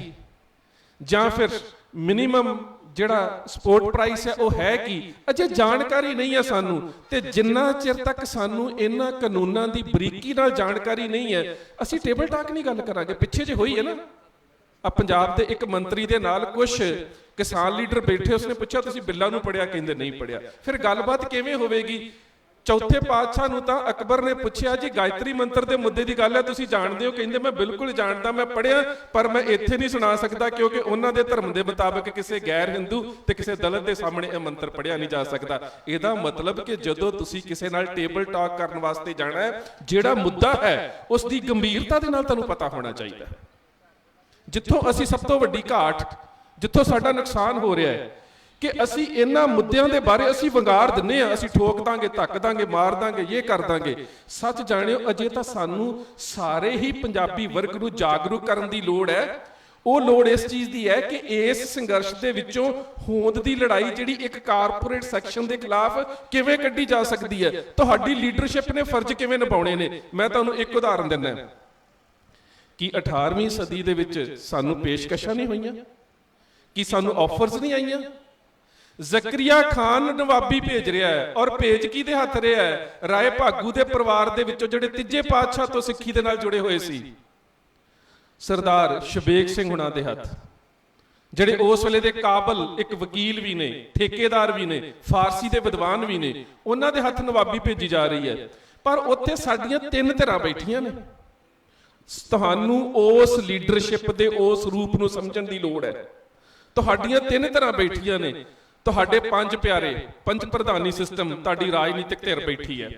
ਤੁਹਾਡਾ ਰਾਜਨੀਤਿਕ ਆਗੂ ਸਰਦਾਰ ਦਰਬਾਰਾ ਸਿੰਘ ਬੈਠਾ ਹੈ ਤੇ ਤੁਹਾਡੇ ਪੰਥ ਦੇ ਰੂਪ ਦੇ ਵਿੱਚ ਸੇਵਾਦਾਰਾਂ ਦੇ ਵਿੱਚ ਸਰਦਾਰ ਕਪੂਰ ਸਿੰਘ ਬੈਠੇ ਨੇ। ਔਰ ਬੈਠੇ ਕਿੱਥੇ ਨੇ? ਜਿੱਥੋਂ ਮੀਰੀ ਔਰ ਪੀਰੀ ਦੀ ਅਗਵਾਈ ਲੈਣੀ ਹੈ ਸ੍ਰੀ ਅਕਾਲ ਤਖਤ ਸਾਹਿਬ ਦੇ ਉੱਪਰ ਗੁਰੂ ਗ੍ਰੰਥ ਸਾਹਿਬ ਮਹਾਰਾਜ ਦੀ ਤਾਬਿਆ ਦੇ ਵਿੱਚ। ਹੁਣ ਜਦੋਂ ਇਹੀ ਨਵਾਬੀ ਦੀ ਪੇਸ਼ਕਸ਼, ਨਵਾਬੀ ਦੀ ਖਿੱਲਤ ਜਾਂਦੀ ਹੈ ਸਰਦਾਰ ਦਰਬਾਰਾ ਸਿੰਘ ਨੂੰ, ਉਹ ਇਨਕਾਰ ਕਰਦਾ ਹੈ। ਪਰ ਉਹਦਾ ਜਵਾਬ ਕੀ ਹੈ? ਉਹ ਕਹਿੰਦਾ ਹਮ ਰਾਖਤ ਪਾਤਸ਼ਾਹੀ ਦਾਵਾ ਜਾਂ ਇਤਕੋ ਜਾਂ ਅਗਲੋ ਪਾਵਾ। ਕਹਿੰਦਾ ਸਾਡਾ ਨਿਸ਼ਾਨਾ ਨਵਾਬੀ ਨਹੀਂ, ਸਾਡਾ ਨਿਸ਼ਾਨਾ ਪਾਤਸ਼ਾਹੀ ਹੈ। ਕੀ ਤੁਹਾਡੀ ਰਾਜਨੀਤਿਕ ਲੀਡਰਸ਼ਿਪ ਨੇ ਅਜੇ ਤੱਕ ਆਪਣਾ ਨਿਸ਼ਾਨਾ ਮਿੱਥਿਆ? ਪਹਿਲੀ ਗੱਲ ਤਾਂ ਇਹ। ਉਹ ਕਹਿੰਦਾ ਅਸੀਂ ਨਹੀਂ ਲੈਣੀ ਨਵਾਬੀ ਕਿਉਂਕਿ ਸਾਡਾ ਨਿਸ਼ਾਨਾ ਪਾਤਸ਼ਾਹੀ ਹੈ। ਜਾਂ ਇਤਕੋ ਜਾਂ ਅਗਲੋ ਪਾਵਾ, ਹਮ ਰਾਖਤ ਪਾਤਸ਼ਾਹੀ ਦਾਵਾ।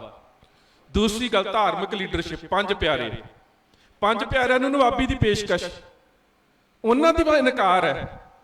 ਪਰ ਇਨਕਾਰ ਕਰਨ ਦੇ ਵਿੱਚ ਜਵਾਬ ਦੇਣ ਦਾ ਤਰੀਕਾ ਵੱਖਰਾ ਹੈ। ਕਹਿੰਦਾ ਹਮਕੋ ਪਾਤਸ਼ਾਹੀ ਨਾਨਕ ਦਈ। 5 ਪਿਆਰੇ ਆ, ਸਾਨੂੰ ਤਾਂ ਗੁਰੂ ਪਾਤਸ਼ਾਹ ਨੇ ਪਾਤਸ਼ਾਹੀ ਦੇ ਦਿੱਤੀ ਹੈ। ਧਾਰਮਿਕ ਰੁਤਬੇ ਤੋਂ ਵੱਡਾ ਰੁਤਬਾ ਹੋ ਕਿਹੜਾ ਸਕਦਾ ਹੈ? ਤੇ ਫਿਰ ਤੁਹਾਡਾ ਸਿੱਖ ਜਿਹੜਾ ਬੈਠਾ ਨਵਾਬਪੁਰ ਸਿੰਘ ਜੀ ਦੀ ਝੋਲੀ 'ਚ ਨਵਾਬੀ ਪਾਈ ਜਾਂਦੀ ਹੈ। ਜਦੋਂ ਉਹਨੂੰ ਕਹੀ ਜਾਂਦੀ ਹੈ ਤੇ ਉਹ ਕਹਿੰਦਾ ਹਮਕੋ ਲੋੜ ਨਵਾਬੀ ਨਹੀਂ, ਹਮਕੋ ਪਾਤਸ਼ਾਹੀ ਨਾਨਕ ਦਈ। ਹੁਣ ਇਨਕਾਰ ਤਿੰਨੇ ਹੀ ਕਰ ਰਹੇ ਨੇ। ਪਰ ਤਿੰਨਾਂ ਨੂੰ ਆਪਣਾ ਮਕਸਦ ਤਾਂ ਕਲੀਅਰ ਹੈ ਨਾ। ਰਾਜਨੀਤਿਕ ਧਿਰ ਨੂੰ ਪਤਾ ਕਿ ਸਾਡਾ ਰਾਜਸੀ ਨਿਸ਼ਾਨਾ ਕੀ ਹੈ, ਧਾਰਮਿਕ ਧਿਰ ਨੂੰ ਪਤਾ ਹੈ ਕਿ ਅਸੀਂ ਆਪਣੀ ਕੌਮ ਦੇ ਨਾਲ ਬੇਈਮਾਨੀ ਨਹੀਂ ਕਰਨੀ, ਤੇ ਇੱਕ ਸਿੱਖ ਨੂੰ ਪਤਾ ਹੈ ਕਿ ਨਹੀਂ, ਮੈਂ ਮੈਦਾਨੇ ਜੰਗ ਦੇ ਵਿੱਚ ਲੜਨਾ ਹੈ, ਮੈਂ ਸਿਪਾਹੀ ਹਾਂ। ਜਿੰਨਾ ਚਿਰ ਇਹਨਾਂ ਧਿਰਾਂ ਦੇ ਵਿੱਚ ਆਪਸੀ ਤਵਾਜ਼ਨ ਨਹੀਂ ਹੈਗਾ, ਆਪਸ ਦੇ ਵਿੱਚ ਕੋਆਰਡੀਨੇਸ਼ਨ ਨਹੀਂ ਹੈਗੀ, ਉਹਨਾਂ ਚਿਰ ਤੱਕ ਤੁਸੀਂ ਇੱਕ ਸਟੇਟ ਦੇ ਨਾਲ ਜੰਗ ਕਿਵੇਂ ਲੜ ਸਕਦੇ ਹੋ? ਇਹ ਤੁਹਾਨੂੰ ਵੇਖਣਾ ਪੈਣਾ ਹੈ, ਇਹ ਤੁਹਾਨੂੰ ਸਮਝਣਾ ਪੈਣਾ ਹੈ। ਮੈਂ ਜਿਹੜੀ ਆਰੰਭ ਦੇ ਵਿੱਚ ਗੱਲ ਕੀਤੀ ਸੀ ਨਾ ਕਿ ਐਂਡਰਿਊ ਜੈਕਸਨ ਨੇ ਕਿਹਾ ਕਿ ਕਮ ਸੇ ਕਮ ਮੈਂ ਆਪਣੀ ਕੌਮ ਨੂੰ ਕਰਜ਼ੇ ਤੋਂ ਮੁਕਤ ਕਰ ਦਿੱਤਾ ਹੈ। ਅੱਜ ਅਸੀਂ ਸਾਰੇ ਕਰਜ਼ਦਾਰ ਹਾਂ। ਕਾਹਦੇ ਕਰਕੇ ਹੈ? ਕਿ ਜਿਹੜੀਆਂ ਬਹੁਤ ਵੱਡੇ ਸਨਅਤਕਾਰੀ ਤੇ ਕੋਆਪਰੇਟਿਵ ਘਰਾਣਿਆਂ ਦੀਆਂ ਨੀਤੀਆਂ ਜਾਂ ਪਾਲਿਸੀਜ਼ ਸਾਡੇ ਉੱਪਰ ਜਿਹੜੀਆਂ ਅੱਜ ਠੋਸ ਦਿੱਤੀਆਂ ਗਈਆਂ ਨੇ, ਸੱਚ ਜਾਣਿਓ ਉਹ ਇਸ ਕਰਕੇ ਠੋਸ ਦਿੱਤੀਆਂ ਗਈਆਂ ਨੇ ਕਿ ਅਸੀਂ ਕਦੀ ਵੀ ਆਪਣੇ ਹੱਕਾਂ ਪ੍ਰਤੀ ਜਾਗਰੂਕ ਨਹੀਂ ਹੋਏ। ਸਾਡੇ ਅੰਦਰ ਜਿਹੜੀ ਧਰਮ ਦੀ ਚੇਤਨਤਾ ਚਾਹੀਦੀ ਸੀ ਉਸ ਨੇ ਜਨਮ ਨਹੀਂ ਲਿਆ। ਪੰਜਾਬੀਅਤ ਦੇ ਪ੍ਰਤੀ ਸਾਡੀ ਲੀਡਰਸ਼ਿਪ ਨੇ ਕਦੀ ਵੀ ਇਮਾਨਦਾਰੀ ਨਹੀਂ ਵਿਖਾਈ, ਤੇ ਜੇ ਕਿਤੇ ਇਮਾਨਦਾਰੀ ਵਿਖਾਈ ਹੁੰਦੀ ਤੇ ਕੀ ਅਹਿਮਦ ਸ਼ਾਹ ਅਬਦਾਲੀ ਨੇ ਵੀ ਤਾਂ ਸਾਨੂੰ ਆਫਰ ਕੀਤੀ ਸੀ ਨਾ। ਅਹਿਮਦ ਸ਼ਾਹ ਅਬਦਾਲੀ ਨੇ ਕਿਹਾ ਸੀ ਕਿ ਥੋੜਾ ਜਿਹਾ ਕਣਕ, ਮੋਠ, ਬਾਜਰਾ, ਗਵਾਰਾ, ਇਹ ਚੀਜ਼ਾਂ ਦੇ ਕੇ ਤੁਸੀਂ ਜਾਨ ਬਚਾ ਸਕਦੇ ਹੋ। ਤੇ ਕਿਤੇ ਚੜ੍ਹਤ ਸਿੰਘ ਦਾ ਜਵਾਬ ਵੇਖੋ, ਕਹਿੰਦਾ ਅਬਦਾਲੀ, ਜਿਹੜੇ ਲੁਟੇਰੇ ਹੁੰਦੇ ਆ ਨਾ ਉਹਨਾਂ ਕੋ ਕਦੀ ਤੋਹਫੇ ਨਹੀਂ ਲਏ ਜਾਂਦੇ, ਤੇ ਜਿਹੜੇ ਰਾਜੇ ਹੁੰਦੇ ਆ ਨਾ ਉਹ ਕਦੀ ਲੁਟੇਰਿਆਂ ਦੀ ਆਫਰ ਪ੍ਰਵਾਨ ਨਹੀਂ ਕਰਦੇ। ਇਹ ਤੁਹਾਨੂੰ ਗੱਲਾਂ 'ਚ ਵੇਖਣੀਆਂ ਪੈਣੀਆਂ, ਤੁਹਾਨੂੰ ਆਪਣੇ ਇਤਿਹਾਸ ਦੇ ਵਿੱਚੋਂ ਇਹ ਸਭ ਕੁਝ ਵੇਖਣਾ ਪੈਣਾ ਹੈ ਕਿ ਜਿਹੜੇ ਲੋਕ ਤੁਹਾਡੇ ਇਸ ਸੰਘਰਸ਼ ਨੂੰ ਹੁਣ ਤਾਰ ਪੀਡੋ ਕਰਨ ਦੀ ਕੋਸ਼ਿਸ਼ ਕਰਨਗੇ, ਉਹ ਸਟੇਟ ਦੇ ਉਹੀ ਮੋਹਰੇ ਹੋਣਗੇ ਜਿਹੜੇ ਪੰਜਾਬ ਦੀ ਇਸ ਸਰਜ਼ਮੀਨ ਦੇ ਨਾਲ ਧੋਖਾ ਕਰਨਗੇ। ਤੇ ਮਾਫ ਕਰਨਾ, ਜਿਸ ਤਰ੍ਹਾਂ ਬੀਜੇਪੀ ਦੇ ਲੀਡਰ ਪੰਜਾਬ ਦੇ ਵਿੱਚ ਇੱਕ ਲੋਕਾਂ ਨੂੰ ਕਨਵਿੰਸ ਕਰਨ ਦੇ ਵਾਸਤੇ ਇੱਕ ਵੇਵ ਚਲਾ ਰਹੇ ਨੇ, ਇੱਕ ਮੁਹਿੰਮ ਚਲਾ ਰਹੇ ਨੇ, ਮੈਂ ਇਹਨਾਂ ਨੂੰ ਇੱਕ ਗੱਲ ਕਹਿਣਾ ਪੈਂਦਾ, ਭੁੱਖ ਦੀ ਗਦਾਰ ਨਾ ਬਣੋ। ਆਪਣੇ ਮੱਥੇ ਦੇ ਉੱਪਰ ਗਦਾਰੀ ਦਾ ਠੱਪਾ ਨਾ ਲਾਓ। ਬੜਾ ਸੁਣਨ ਦੇ ਵਿੱਚ ਬੜਾ ਜਿਹੜਾ ਨਾ ਉਹ ਮਾੜਾ ਜਿਹਾ ਨਾਂ ਲੱਗਦਾ, ਕੌੜਾ ਮੱਲ, ਦੀਵਾਨ ਕੌੜਾ ਮੱਲ, ਪਰ 18ਵੀਂ ਸਦੀ ਦੇ ਵਿੱਚ ਉਸ ਨੇ ਇਸ ਪੰਜਾਬ ਦੀ ਮਿੱਟੀ ਦੇ ਨਾਲ ਇਮਾਨਦਾਰੀ ਦੇ ਨਾਲ ਆਪਣਾ ਰਿਸ਼ਤਾ ਜੋੜ ਕੇ ਰੱਖਿਆ। ਸਿੱਖ ਕਦੀ ਦੀਵਾਨ ਕੌੜਾ ਮੱਲ ਨਹੀਂ ਕਹਿੰਦੇ, ਸਿੱਖ ਦੀਵਾਨ ਮਿੱਠਾ ਮੱਲ ਕਹਿੰਦੇ ਨੇ। ਕਦੀ ਸਿੱਖ ਦੀਵਾਨ ਕੌੜਾ ਮੱਲ ਨਹੀਂ ਕਹਿੰਦੇ, ਕਹਿੰਦੇ ਨਾਮ ਤੇ ਕੌੜਾ ਮੱਲ ਸੀ ਪਰ ਅਸੀਂ ਦੀਵਾਨ ਮਿੱਠਾ ਮੱਲ ਕਵਾਂਗੇ, ਕਿਉਂਕਿ 18ਵੀਂ ਸਦੀ 'ਚ ਉਹ ਬੰਦਾ ਅਬਦਾਲੀ ਦੇ ਖਿਲਾਫ ਜਾਂ ਸਿੱਖਾਂ ਦੇ ਪ੍ਰਤੀ ਆਪਣਾ ਇਮਾਨਦਾਰੀ ਦੇ ਨਾਲ ਫਰਜ਼ ਨਿਭਾਉਂਦਾ ਮੈਦਾਨੇ ਜੰਗ ਦੇ ਵਿੱਚ ਆਪਣੇ ਪ੍ਰਾਣ ਦੇ ਗਿਆ। ਪਰ ਦੂਜੇ ਬੰਨੇ ਨਾਂ ਬੜਾ ਪਿਆਰਾ ਹੈ, ਜਸਪਤ, ਪਰ ਸਿੱਖ ਕਦੀ ਜਸਪਤ ਨਹੀਂ ਕਹਿੰਦੇ, ਕਹਿੰਦੇ ਲੱਖੂ ਤੇ ਜੱਸੂ, ਕਿਉਂਕਿ ਉਸਨੇ ਸਟੇਟ ਦੇ ਨਾਲ ਰਲ ਕੇ ਹਮੇਸ਼ਾ ਹੀ ਪੰਜਾਬ ਦੇ ਹੱਕਾਂ ਦੇ ਨਾਲ ਗਦਾਰੀ ਕੀਤੀ। ਸੋ ਜਿਹੜੇ ਲੋਕ ਅੱਜ ਪੰਜਾਬ ਦੇ ਹੱਕਾਂ ਦੇ ਪ੍ਰਤੀ ਇਸ ਕਾਰਪੋਰੇਟ ਸੈਕਸ਼ਨ ਦੇ ਨਾਲ ਰਲ ਕੇ ਗਦਾਰੀ ਕਰ ਰਹੇ ਨੇ, ਉਹ ਆਪਣੀਆਂ ਆਉਣ ਵਾਲੀਆਂ ਨਸਲਾਂ ਦੇ ਮੱਥੇ ਦੇ ਉੱਪਰ ਵੀ ਗਦਾਰ ਦਾ ਜਿਹੜਾ ਲੇਬਲ ਹੈ ਨਾ ਉਹ ਹਮੇਸ਼ਾ ਵਾਸਤੇ ਲਾ ਦੇਣਗੇ। ਅਸੀਂ ਪੰਜਾਬ ਦੇ ਮਿੱਟੀ ਦੇ ਪੋਤੇ ਹਾਂ। ਮੈਂ ਇੱਕ ਅੰਗਰੇਜ਼ ਇਤਿਹਾਸਕਾਰ ਦੀ ਗੱਲ ਕਹਿ ਕੇ ਸਮਾਪਤ ਕਰਦਾ, ਕਹਿੰਦਾ ਕਿ ਪੰਜਾਬ ਗੁਲਾਮ ਹੋ ਚੁੱਕਾ ਸੀ, ਸਿੱਖ ਰਾਜ ਜਾ ਚੁੱਕਾ ਸੀ। ਵੈਸੇ ਸਿੱਖ ਰਾਜ ਦੇ ਵਿੱਚ ਜੇਕਰ ਤੁਸੀਂ ਕਰਮ ਸਿੰਘ ਹਿਸਟੋਰੀਅਨ ਨੇ ਜਿਹੜੇ ਬਜ਼ੁਰਗਾਂ ਦੇ ਬਿਆਨ ਕਲਮਬੰਦ ਕੀਤੇ ਨੇ ਨਾ, ਉਹਦੇ ਵਿੱਚੋਂ ਸਿੱਖ ਰਾਜ ਦਾ ਆਰਥਿਕ ਸਟਰਕਚਰ ਜਿਹੜਾ ਫਾਈਨੈਂਸ਼ੀਅਲ ਢਾਂਚਾ ਹੈ ਕਿਤੇ ਉਹ ਵੇਖਣ ਦਾ ਯਤਨ ਕਰੋ, ਤੇ ਤੁਸੀਂ ਵੇਖੋ ਕਿ 40 ਸਾਲਾਂ ਦੇ ਵਿੱਚ ਅਕਾਲ ਨਹੀਂ ਪੈਂਦਾ, 40 ਸਾਲਾਂ ਦੇ ਵਿੱਚ ਕੋਈ ਖੁਦਕਸ਼ੀ ਨਹੀਂ ਕਰਦਾ, 40 ਸਾਲਾਂ ਦੇ ਰਾਜ ਦੇ ਵਿੱਚ ਕਿਸੇ ਨੂੰ ਮੌਤ ਦੀ ਸਜ਼ਾ ਨਹੀਂ ਦਿੱਤੀ ਜਾਂਦੀ, 40 ਸਾਲਾਂ ਦੇ ਵਿੱਚ ਕੋਈ ਕਿਸਾਨ ਜਿਹੜਾ ਹੈ ਉਹਦੀ ਫਸਲ ਬਰਬਾਦ ਜੇ ਹੋ ਜੇ ਤੇ ਉਹਨੂੰ ਪੂਰੀ ਤਰ੍ਹਾਂ ਦੇ ਨਾਲ ਮੁਆਵਜ਼ਾ ਦਿੱਤਾ ਜਾਂਦਾ ਹੈ। ਤੇ ਜਿਹੜੀ ਇੱਕ ਚੀਜ਼ ਕਰ ਤੋਂ ਮੁਕਤ ਰੱਖੀ ਜਾਂਦੀ, ਟੈਕਸ ਤੋਂ ਮੁਕਤ, ਜਿਹਦੇ ਉੱਪਰ ਕਿਸੇ ਤਰ੍ਹਾਂ ਦਾ ਕੋਈ ਟੈਕਸ ਨਹੀਂ, ਉਹ ਪਤਾ ਕਿਹੜੀ ਚੀਜ਼ ਸੀ? ਘਰੇਲੂ ਵਰਤਿਆ ਜਾਣ ਵਾਲਾ ਲੂਣ ਅੱਜ ਸਭ ਤੋਂ ਸਸਤਾ ਹੈ ਪਰ ਸਭ ਤੋਂ ਮਹਿੰਗਾ ਹੈ, ਕਿਉਂਕਿ ਹੁਣ ਉਹ ਕਾਰਪੋਰੇਟ ਘਰਾਣੇ ਦੇ ਅੰਡਰ ਹੈ। ਹੁਣ ਉਹ ਰਣਜੀਤ ਸਿੰਘ ਦਾ ਰਾਜ ਨਹੀਂ, ਲੂਣ ਦੇ ਉੱਪਰ ਕੋਈ ਟੈਕਸ ਨਹੀਂ ਸੀ ਰਣਜੀਤ ਸਿੰਘ ਦੇ ਰਾਜ ਦੇ ਵਿੱਚ।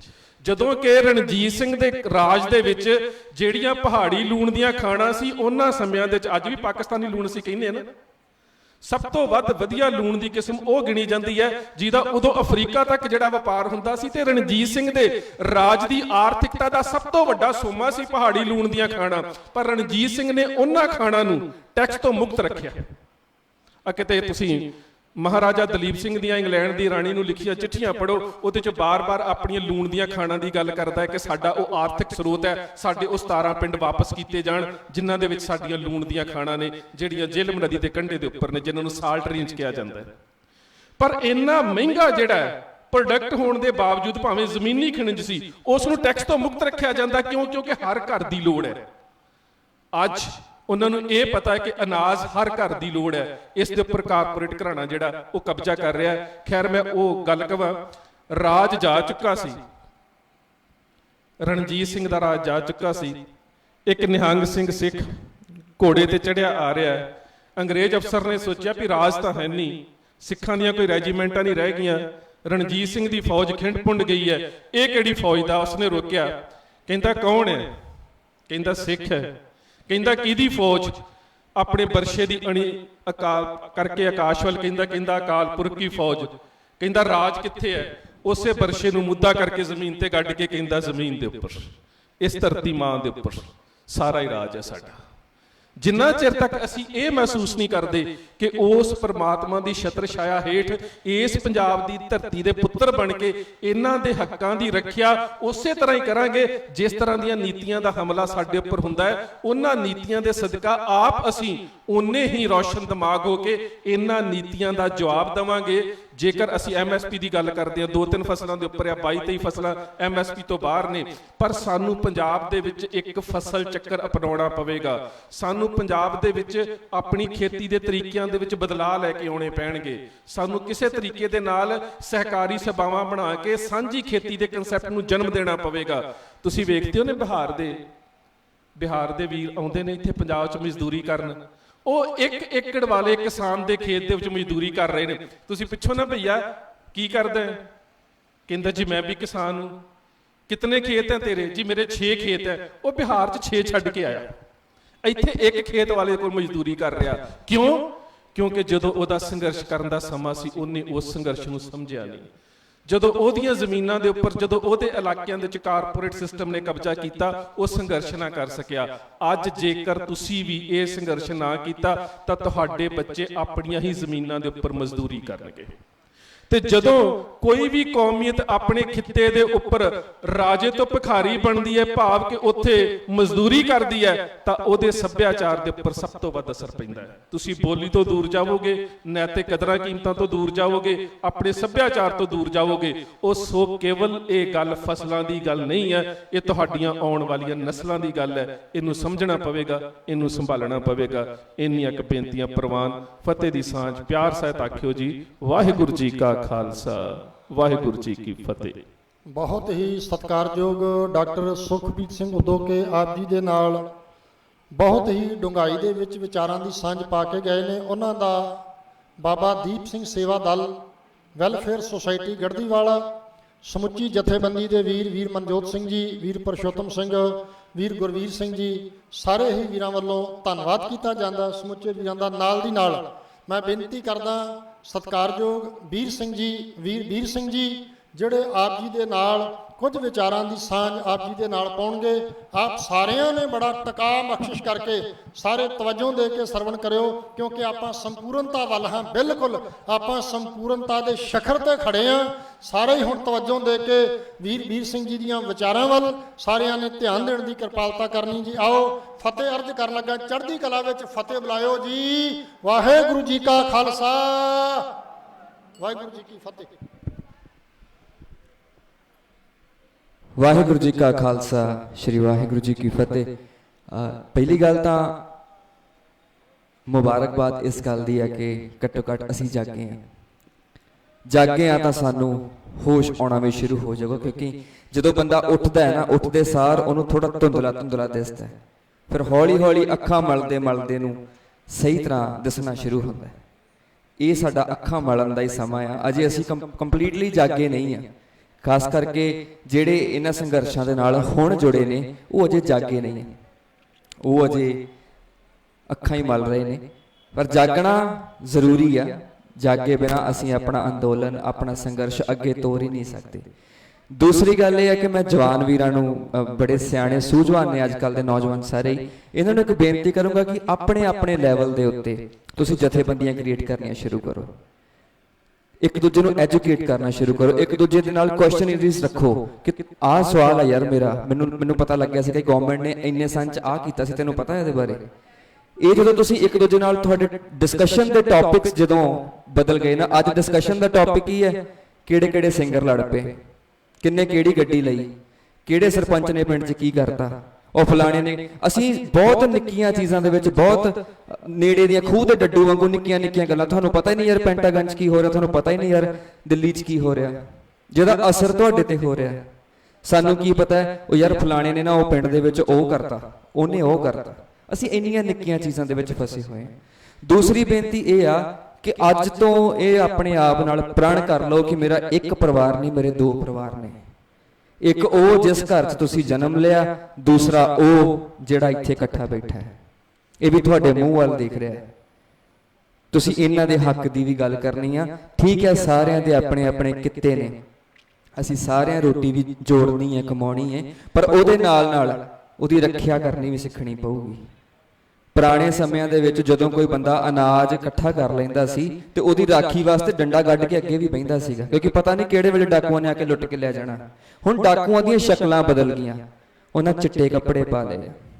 ਫਰਕ ਸਿਰਫ ਇੰਨਾ, ਪਛਾਣਨਾ ਸਿੱਖੋ ਕਿ ਤੁਹਾਡੇ ਹੱਕਾਂ ਤੇ ਡਾਕਾ ਕਿਸ ਤਰੀਕੇ ਨਾਲ ਵੱਜ ਰਿਹਾ। ਸਾਨੂੰ ਘਾਟਾ ਪਤਾ ਕਦੋਂ ਮਹਿਸੂਸ ਹੁੰਦਾ, ਜੇ ਤੁਹਾਡੇ ਬਟੂਏ ਦੇ ਵਿੱਚ 1000 ਰੁਪਇਆ ਹੋਵੇ ਨਾ ਤੇ 200 ਗਵਾ ਜੇ ਤੇ ਫਿਰ ਫਰਕ ਮਹਿਸੂਸ ਹੁੰਦਾ। ਪਰ ਤੁਹਾਨੂੰ ਇਹ ਨਹੀਂ ਪਤਾ ਕਿ 1000 ਦੀ ਥਾਂ ਤੇ 15000 ਆਉਣਾ ਸੀ, ਤੁਹਾਡੇ ਕੋਲ ਆਇਆ 1000 ਆ। ਉਹ 14000 ਨਹੀਂ ਦੁਖਦਾ, 200 ਦੁਖਦਾ ਜਿਹੜਾ ਡਿੱਗ ਪਿਆ ਸੀ। ਉਸ 14000 ਦੀ ਨੌਲੇਜ ਰੱਖਣੀ ਸਿੱਖੋ ਕਿ ਉਹ 14000 ਆਉਣਾ ਕਿੱਥੋਂ ਸੀ। ਥੋੜੇ ਜਿਹੇ ਆਪਾਂ ਆਪਣੇ ਆਪਣੇ ਲੈਵਲ ਤੋਂ ਤਾਂ ਉੱਠਣ ਦੀ ਗੱਲ ਕਰੀਏ। ਮੈਂ ਆਪਣੇ ਪਿੰਡ ਦੀ ਗੱਲ ਕਰਦਾ, ਸਾਡੇ ਪਿੰਡਾਂ ਦੇ ਵਿੱਚ ਲਾਇਬ੍ਰੇਰੀਜ਼ ਹੁੰਦੀਆਂ ਸੀਗੀਆਂ, ਨੌਜਵਾਨ ਪੜ੍ਹਦੇ ਹੁੰਦੇ ਸੀ। ਅੱਜ ਤੁਸੀਂ ਆਪਣੇ ਅਰਾਊਂਡ ਨਿਗਾਹ ਮਾਰ ਕੇ ਦੇਖ ਲਿਓ ਕਿ ਕਿੰਨੇ ਪਿੰਡਾਂ ਦੇ ਕੋਲ ਨਿੱਜੀ ਲਾਇਬ੍ਰੇਰੀ ਹੈਗੀ ਆ। ਮੇਰੀ ਅੱਖੀ ਦੇਖੀ ਗੱਲ ਹੈ ਕਿ ਪਿੰਡ ਦੇ ਬਜ਼ੁਰਗ ਇੱਕ ਥਾਂ ਇਕੱਠੇ ਹੋ ਕੇ ਅਖਬਾਰ ਪੜ੍ਹਦੇ ਹੁੰਦੇ ਸੀ ਤੇ ਡਿਸਕਸ਼ਨ ਚੱਲਦੀ ਹੁੰਦੀ ਸੀ ਵੀ ਯਾਰ ਪੋਲਿਟਿਕਸ ਦੇ ਵਿੱਚ ਕੀ ਨਵਾਂ ਹੋਇਆ, ਕੀ ਨਵਾਂ ਕਾਨੂੰਨ ਆਇਆ, ਕੀ ਬਦਲਿਆ, ਕੀ ਨਹੀਂ ਬਦਲਿਆ। ਪਰ ਅੱਜ ਡਿਸਕਸ਼ਨ ਦੇ ਟੌਪਿਕ ਹੀ ਕੁਝ ਹੋਰ ਨੇ। ਸੋ ਆਪਣੇ ਅੰਦਰ ਆਪਣੇ ਜ਼ਮੀਰ ਨੂੰ ਝਾਤੀ ਮਾਰੋ ਕਿ ਸਾਡੀ ਡਿਸਕਸ਼ਨ ਕਿਸ ਪੁਆਇੰਟ ਤੇ ਹੋਣੀ ਚਾਹੀਦੀ ਹੈ। ਹੁਣ ਵੀ ਜਿੰਨਾ ਇਕੱਠ ਸ਼ੁਰੂਆਤ ਦੇ ਵਿੱਚ ਸੀਗਾ, ਤੁਸੀਂ ਦੇਖ ਸਕਦੇ ਹੋ ਕਿ ਸਾਡੇ 'ਚ ਦ੍ਰਿੜਤਾ ਕਿੰਨੀ ਗਾ ਕਿ ਅਸੀਂ ਸੁਣਨ ਵਾਸਤੇ ਕਿੰਨਾ ਚਿਰ ਬਹਿ ਸਕਦੇ ਹਾਂ। ਤੁਹਾਡੇ ਸਾਹਮਣੇ ਐਗਜ਼ਾਮਪਲ ਆ, ਇਕੱਠ ਦਾ ਸਿਰਫ 10% ਰਹਿ ਗਿਆ ਤੇ ਇਹਦੇ 'ਚੋਂ ਸਿਰਫ 10% ਉਹ ਹੋਣੇ ਆ ਜਿਨ੍ਹਾਂ ਨੇ ਇੱਥੋਂ ਕੁਝ ਲੈ ਕੇ ਜਾਣਾ, ਬਾਕੀਆਂ ਸਿਰਫ ਮੇਲਾ ਦੇਖ ਕੇ ਤੁਰ ਜਾਣਾ। ਸੋ ਆਪਾਂ ਇਸ ਪਰਸੈਂਟੇਜ ਨੂੰ ਹੌਲੀ ਹੌਲੀ ਵਧਾਉਣਾ। ਆਪਾਂ ਸਾਰੇ ਹੀ ਬਹੁਤ ਸਿਆਣੇ ਆ, ਪਰ ਗੱਲ ਇਹ ਹੈ ਕਿ ਅਸੀਂ ਇੱਕ ਦੂਜੇ ਦੀ ਸਿਆਣਪ ਨੂੰ ਸੈਲੀਬ੍ਰੇਟ ਕਦੇ ਨਹੀਂ ਕੀਤਾ। ਅਸੀਂ ਡਿਸਕ੍ਰਿਮੀਨੇਟ ਕੀਤਾ। ਜੇ ਇੱਕ ਬੰਦੇ ਨੇ ਪੈਰ ਪੁੱਟਿਆ, ਸਾਨੂੰ ਲੱਗਿਆ ਕਿ ਨਹੀਂ ਇਹ ਗਲਤ ਪਾਸੇ ਤੁਰਿਆ ਫਿਰਦਾ, ਮੈਂ ਠੀਕ ਆ, ਬਜਾਏ ਕਿ ਉਹਦਾ ਸਾਥ ਦੇਣ ਤੋਂ ਅਸੀਂ ਉਹਦੀ ਵੀ ਲੱਤ ਖਿੱਚ ਕੇ ਪਿਛਾਂ ਸੁੱਟ ਲਿਆ। ਪਰ ਹੁਣ ਇਹ ਸਮਾਂ ਨਹੀਂ ਆ, ਹੁਣ ਇਹ ਸਾਂਝੀ ਜੰਗ ਆ, ਇਹ ਸਾਂਝਾ ਸੰਘਰਸ਼ ਆ। ਸੋ ਇਕਜੁੱਟ ਹੋ ਕੇ ਤੁਹਾਡੀ ਏਕਤਾ ਹੀ ਤੁਹਾਡੀ ਜਿੱਤ ਹੋਊਗੀ। ਜੇ ਅਸੀਂ ਇਕੱਠੇ ਆ, ਥੋੜੀ ਦੇਰ ਪਹਿਲਾਂ ਮੁਸਲਮਾਨ ਵੀਰ ਵੀ ਸੀਗੇ, ਮੇਰੇ ਖਿਆਲ ਹੁਣ ਜਾ ਚੁੱਕੇ ਨੇ, ਉਹ ਸ਼ਾਇਦ ਨਮਾਜ਼ ਦਾ ਵੇਲਾ ਹੋਊਗਾ ਉਹਨਾਂ ਦਾ, ਸਾਡਾ ਵੀ ਰਹਿ ਰਸਤਾ ਵੇਲਾ ਆ। ਪਰ ਬੇਨਤੀ ਸਿਰਫ ਇੰਨੀ ਗਾ ਕਿ ਜੇ ਉਹ ਆਏ ਸੀਗੇ ਤੇ ਇਹ ਸੈਲੀਬ੍ਰੇਸ਼ਨ ਦੀ ਗੱਲ ਹੈ ਕਿ ਉਹ ਤੁਹਾਡੇ ਸੰਘਰਸ਼ ਦੇ ਵਿੱਚ ਨਾਲ ਜੁੜੇ ਨੇ, ਨਾਲ ਖੜੇ ਨੇ। ਸੋ ਇਹਨਾਂ ਚੀਜ਼ਾਂ ਨੂੰ, ਇਸ ਡਾਈਵਰਸਿਟੀ ਨੂੰ ਸੈਲੀਬ੍ਰੇਟ ਕਰੋ, ਡਿਸਕ੍ਰਿਮੀਨੇਟ ਨਾ ਕਰੋ। ਤੁਸੀਂ ਨੌਜਵਾਨ ਹੋ, ਤੁਹਾਡੇ ਕਿਉਂਕਿ ਹੋਇਆ ਕਿ ਮੰਨ ਲਓ ਮੇਰੇ ਪਿਤਾ ਜੀ ਨੂੰ ਜਿਸ ਬੰਦੇ ਨੇ ਜੋ ਗਾਈਡਲਾਈਨਸ ਦਿੱਤੀਆਂ, ਉਹਨਾਂ ਨੂੰ ਜਿਹੜੀ ਚੀਜ਼ ਚੰਗੀ ਲੱਗੀ ਉਹਨਾਂ ਨੇ ਮੈਨੂੰ ਫੀਡ ਕੀਤੀ, ਪਰ ਉਹਨਾਂ ਨੂੰ ਨਹੀਂ ਪਤਾ ਕਿ ਉਹਨਾਂ ਨੇ ਕਿੰਨੀਆਂ ਚੰਗੀਆਂ ਕੀਤੀਆਂ, ਕਿੰਨੀਆਂ ਮਾੜੀਆਂ ਕੀਤੀਆਂ, ਕਿਉਂਕਿ ਉਹਨਾਂ ਨੇ ਕਿਤੋਂ ਸਿੱਖੀਆਂ ਸੀ। ਹੁਣ ਸਿੱਖਣਾ ਸ਼ੁਰੂ ਕਰੋ, ਹੁਣ ਚੰਗਾ ਸਿੱਖਣਾ ਸ਼ੁਰੂ ਕਰੋ। ਆਉਣ ਵਾਲੀ ਨਸਲ ਨੂੰ ਕੀ ਤੁਸੀਂ ਉਹਦੇ ਦਿਮਾਗ 'ਚ ਪਾਉਣਾ, ਉਹ ਸੋਚਣਾ ਸ਼ੁਰੂ ਕਰੋ। ਅਸੀਂ ਕਹਿੰਦੇ ਤੇ ਆ ਕਿ ਸਾਡੇ ਆਮ ਨਾ ਬੱਚੇ ਕਹਿ ਦਿੰਦੇ ਆ, ਬਜ਼ੁਰਗਾਂ ਨੂੰ ਕਹਿੰਦੇ ਵੀ ਤੁਸੀਂ ਸਾਡੇ ਲਈ ਕਿੰਨਾ ਕੁ ਜੋੜਿਆ। ਚਲੋ ਉਹਨਾਂ ਨੇ ਜੋੜਿਆ, ਆਪਾਂ ਹੀ ਸ਼ੁਰੂ ਹੋ ਜਾਈਏ, ਸ਼ੁਰੂ ਤਾਂ ਹੋਈਏ ਨਾ, ਹੈ ਨਾ। ਸੋ ਮੇਰੀ ਇੰਨੀ ਕੁ ਬੇਨਤੀ ਪ੍ਰਵਾਨ ਕਰੋ। ਇੱਕ ਮੈਨੂੰ ਹੁਕਮ ਹੋਇਆ, ਕਹਿੰਦੇ ਕਿ ਨਾਨਕ ਦਾ ਬੁੱਤ ਜ਼ਰੂਰ ਸੁਣਾਉਣਾ, ਉਹ ਮੈਂ ਸੁਣਾ ਕੇ ਜਾਊਂਗਾ, ਪਰ ਉਹਦੇ ਵਿਚਲੇ ਨੁਕਤੇ ਨੂੰ ਸਮਝਣ ਦੀ ਕੋਸ਼ਿਸ਼ ਕਰਨੀ ਹੈ ਕਿ ਨਾਨਕ ਦਾ ਪੁੱਤ ਬਣਨਾ ਕਿੱਦਾਂ ਆ, ਵਿਤਕਰਿਆਂ ਤੋਂ ਪਰੇ ਕਿੱਦਾਂ ਹੋਣਾ। ਕਿਉਂਕਿ ਜਿੰਨਾ ਚਿਰ ਵਿਤਕਰੇ ਰਹਿਣਗੇ ਉਹਨਾਂ ਚਿਰ ਪਾਟ ਪਿਆ ਰਹਿਣਾ, ਜਿੰਨਾ ਚਿਰ ਅਸੀਂ ਪਾਟੇ ਰਹੇ ਅਸੀਂ ਇੱਕ ਮੁੱਦੇ ਤੇ ਗੱਲ ਨਹੀਂ ਕਰ ਸਕਾਂਗੇ। ਸੋ ਮੈਂ ਗੀਤ ਦੀ ਹਾਜ਼ਰੀ ਤੁਹਾਡੇ ਕੋਲ ਲਵਾ ਕੇ ਫਿਰ ਮਾਫੀ ਚਾਹੂੰਗਾ ਜੀ। ਮੈਂ ਮੰਦਰ ਦੇ ਵਿੱਚ ਅੱਲਾ ਅੱਲਾ ਆਖਾਂਗਾ ਤੇ ਮੈਂ ਗੁਰਦੁਆਰੇ ਵਿੱਚ ਨਾਮ ਰਾਮ ਦਾ ਬੋਲਾਂਗਾ। ਮੈਂ ਘਰ ਖੁਦਾ ਦੇ ਜਾ ਕੇ ਬਾਲੂ ਮੋਮਬੱਤੀਆਂ ਤੇ ਮੈਂ ਯਿਸੂ ਦੇ ਘਰ ਜਾ ਕੇ ਰੋਜ਼ਾ ਖੋਲਾਂਗਾ। ਇੱਕ ਦਾ ਪਾਠ ਹੈ ਪੜਿਆ, ਇੱਕ ਨੂੰ ਜਪਦਾ ਹਾਂ, ਨਾਨਕ ਦਾ ਪੁੱਤ ਹਾਂ ਤੇਰਾ ਤੇਰਾ ਤੋਲਾਂਗਾ, ਨਾਨਕ ਦਾ ਪੁੱਤ ਹਾਂ ਤੇਰਾ ਤੇਰਾ ਤੋਲਾਂਗਾ। ਸੋ ਇੰਨੀਆਂ ਬੇਨਤੀਆਂ ਪ੍ਰਵਾਨ ਕਰਨੀਆਂ। ਵਾਹਿਗੁਰੂ ਚੜ੍ਹਦੀ ਕਲਾ ਬਖਸ਼ੇ। ਤੁਸੀਂ ਬਹੁਤ ਰੌਸ਼ਨ ਜ਼ਮੀਰਾਂ ਨਾਲ ਇੱਥੋਂ ਘਰ ਨੂੰ ਜਾਓ ਤੇ ਸੰਘਰਸ਼ ਦੇ ਵਿੱਚ ਹਿੱਸਾ ਪਾਉਂਦੇ ਰਹੋ। ਵਾਹਿਗੁਰੂ ਜੀ ਕਾ ਖਾਲਸਾ, ਸ੍ਰੀ ਵਾਹਿਗੁਰੂ ਜੀ ਕੀ ਫਤਿਹ। ਵਾਹਿਗੁਰੂ ਜੀ ਕਾ ਖਾਲਸਾ, ਵਾਹਿਗੁਰੂ ਜੀ ਕੀ ਫਤਿਹ।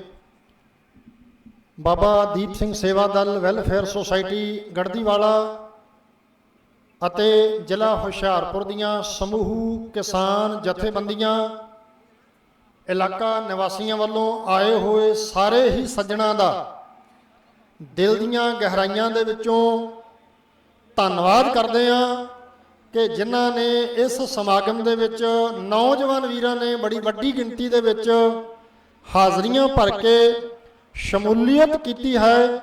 ਵੀਰ ਮਨਜੋਤ ਸਿੰਘ ਜੀ, ਵੀਰ ਪਰਸ਼ੋਤਮ ਸਿੰਘ ਜੀ ਵੱਲੋਂ ਸਾਰੇ ਹੀ ਵੀਰਾਂ ਦਾ, ਕਿਸਾਨ ਜਥੇਬੰਦੀਆਂ ਦਾ ਵੀ ਧੰਨਵਾਦ ਕਰਦੇ ਹਾਂ ਜਿਨ੍ਹਾਂ ਨੇ ਬੜੀ ਚੜ੍ਹਦੀ ਕਲਾ ਵਿੱਚ ਸਹਿਯੋਗ ਦੇ ਕੇ ਇਸ ਸਮਾਗਮ ਨੂੰ ਸੰਪੂਰਨਤਾ ਤੱਕ ਔਰ ਜਿਸ ਕਾਰਜ ਦੇ ਲਈ ਆਪਾਂ ਇਕੱਤਰ ਹੋਏ ਹਾਂ ਉਹਦੇ ਵਿੱਚ ਧੰਨ ਗੁਰੂ ਗ੍ਰੰਥ ਸਾਹਿਬ ਦਾਤਾ ਜੀ ਸਾਨੂੰ ਚੜ੍ਹਦੀ ਕਲਾ ਵਿੱਚ ਸਫਲਤਾ ਬਖਸ਼ਿਸ਼ ਕਰਨ। ਜਕਾਰਾ ਲਾਉਣ ਲੱਗਾ ਸਾਰਿਆਂ ਨੇ ਸੰਪੂਰਨਤਾ ਦੇ ਵਿੱਚ ਚੜ੍ਹਦੀ ਕਲਾ ਵਿੱਚ ਜਕਾਰੇ ਦਾ ਸਾਥ ਦੇਣਾ। ਸਾਰੇ ਬੋਲਿਓ ਜੀ, ਬੋਲੇ ਸੋ ਨਿਹਾਲ।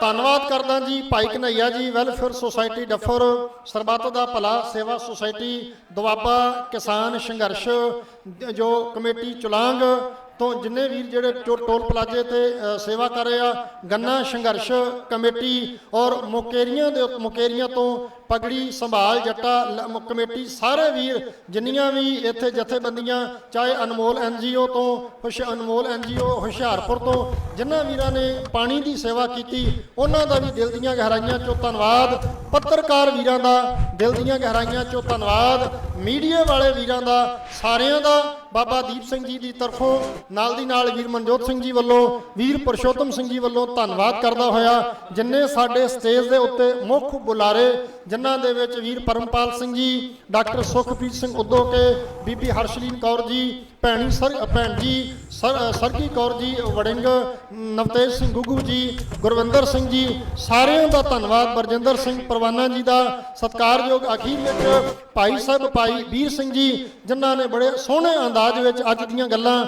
ਤੁਹਾਡੇ ਨਾਲ ਸਾਂਝੀਆਂ ਕੀਤੀਆਂ ਨੇ, ਸਾਰਿਆਂ ਦਾ ਧੰਨਵਾਦ ਕਰਦਾ ਹੋਇਆ ਫਤਿਹ ਅਰਜ਼ ਕਰਦਾ ਜੀ। ਚੜ੍ਹਦੀ ਕਲਾ ਵਿੱਚ ਫਿਰ ਇੱਕ ਵਾਰ ਫਤਿਹ ਬੁਲਾਇਓ। ਵਾਹਿਗੁਰੂ ਜੀ ਕਾ ਖਾਲਸਾ।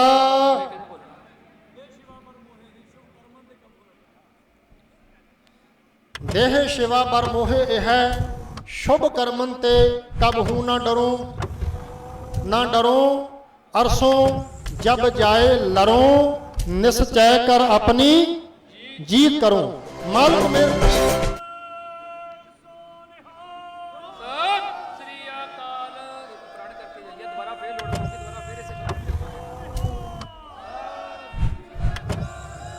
ਸਾਰੇ ਹੀ ਨੌਜਵਾਨ ਵੀਰਾਂ ਨੂੰ ਔਰ ਕਿਸਾਨ ਜਥੇਬੰਦੀਆਂ ਨੂੰ, ਨਾਲ ਆਏ ਹੋਏ ਬੁਲਾਰਿਆਂ ਨੂੰ, ਮੁੱਖ ਬੁਲਾਰਿਆਂ ਨੂੰ ਬੇਨਤੀ ਆ ਕਿ ਜੇ ਹੁਸ਼ਿਆਰਪੁਰ ਜ਼ਿਲ੍ਹੇ ਦੇ ਵਿੱਚ ਸਾਨੂੰ ਫਿਰ ਇਸ ਤਰ੍ਹਾਂ ਲੋੜ ਪਈ ਤੇ ਫਿਰ ਸਾਡੀ ਬੇਨਤੀ ਪ੍ਰਵਾਨ ਕਰਕੇ ਜਥੇਬੰਦੀਆਂ, ਸਮੁੱਚਾ ਇਲਾਕਾ, ਸਮੁੱਚੇ ਨੌਜਵਾਨ ਵੀਰ, ਪਿੰਡਾਂ ਦੇ ਵਿੱਚੋਂ ਵੱਡਾ ਸਹਿਯੋਗ ਤੁਸੀਂ ਅੱਜ ਵੀ ਦਿੱਤਾ ਤੇ ਅੱਗੇ ਵੀ ਇਸੇ ਤਰ੍ਹਾਂ ਸਹਿਯੋਗ ਦੇਣਾ।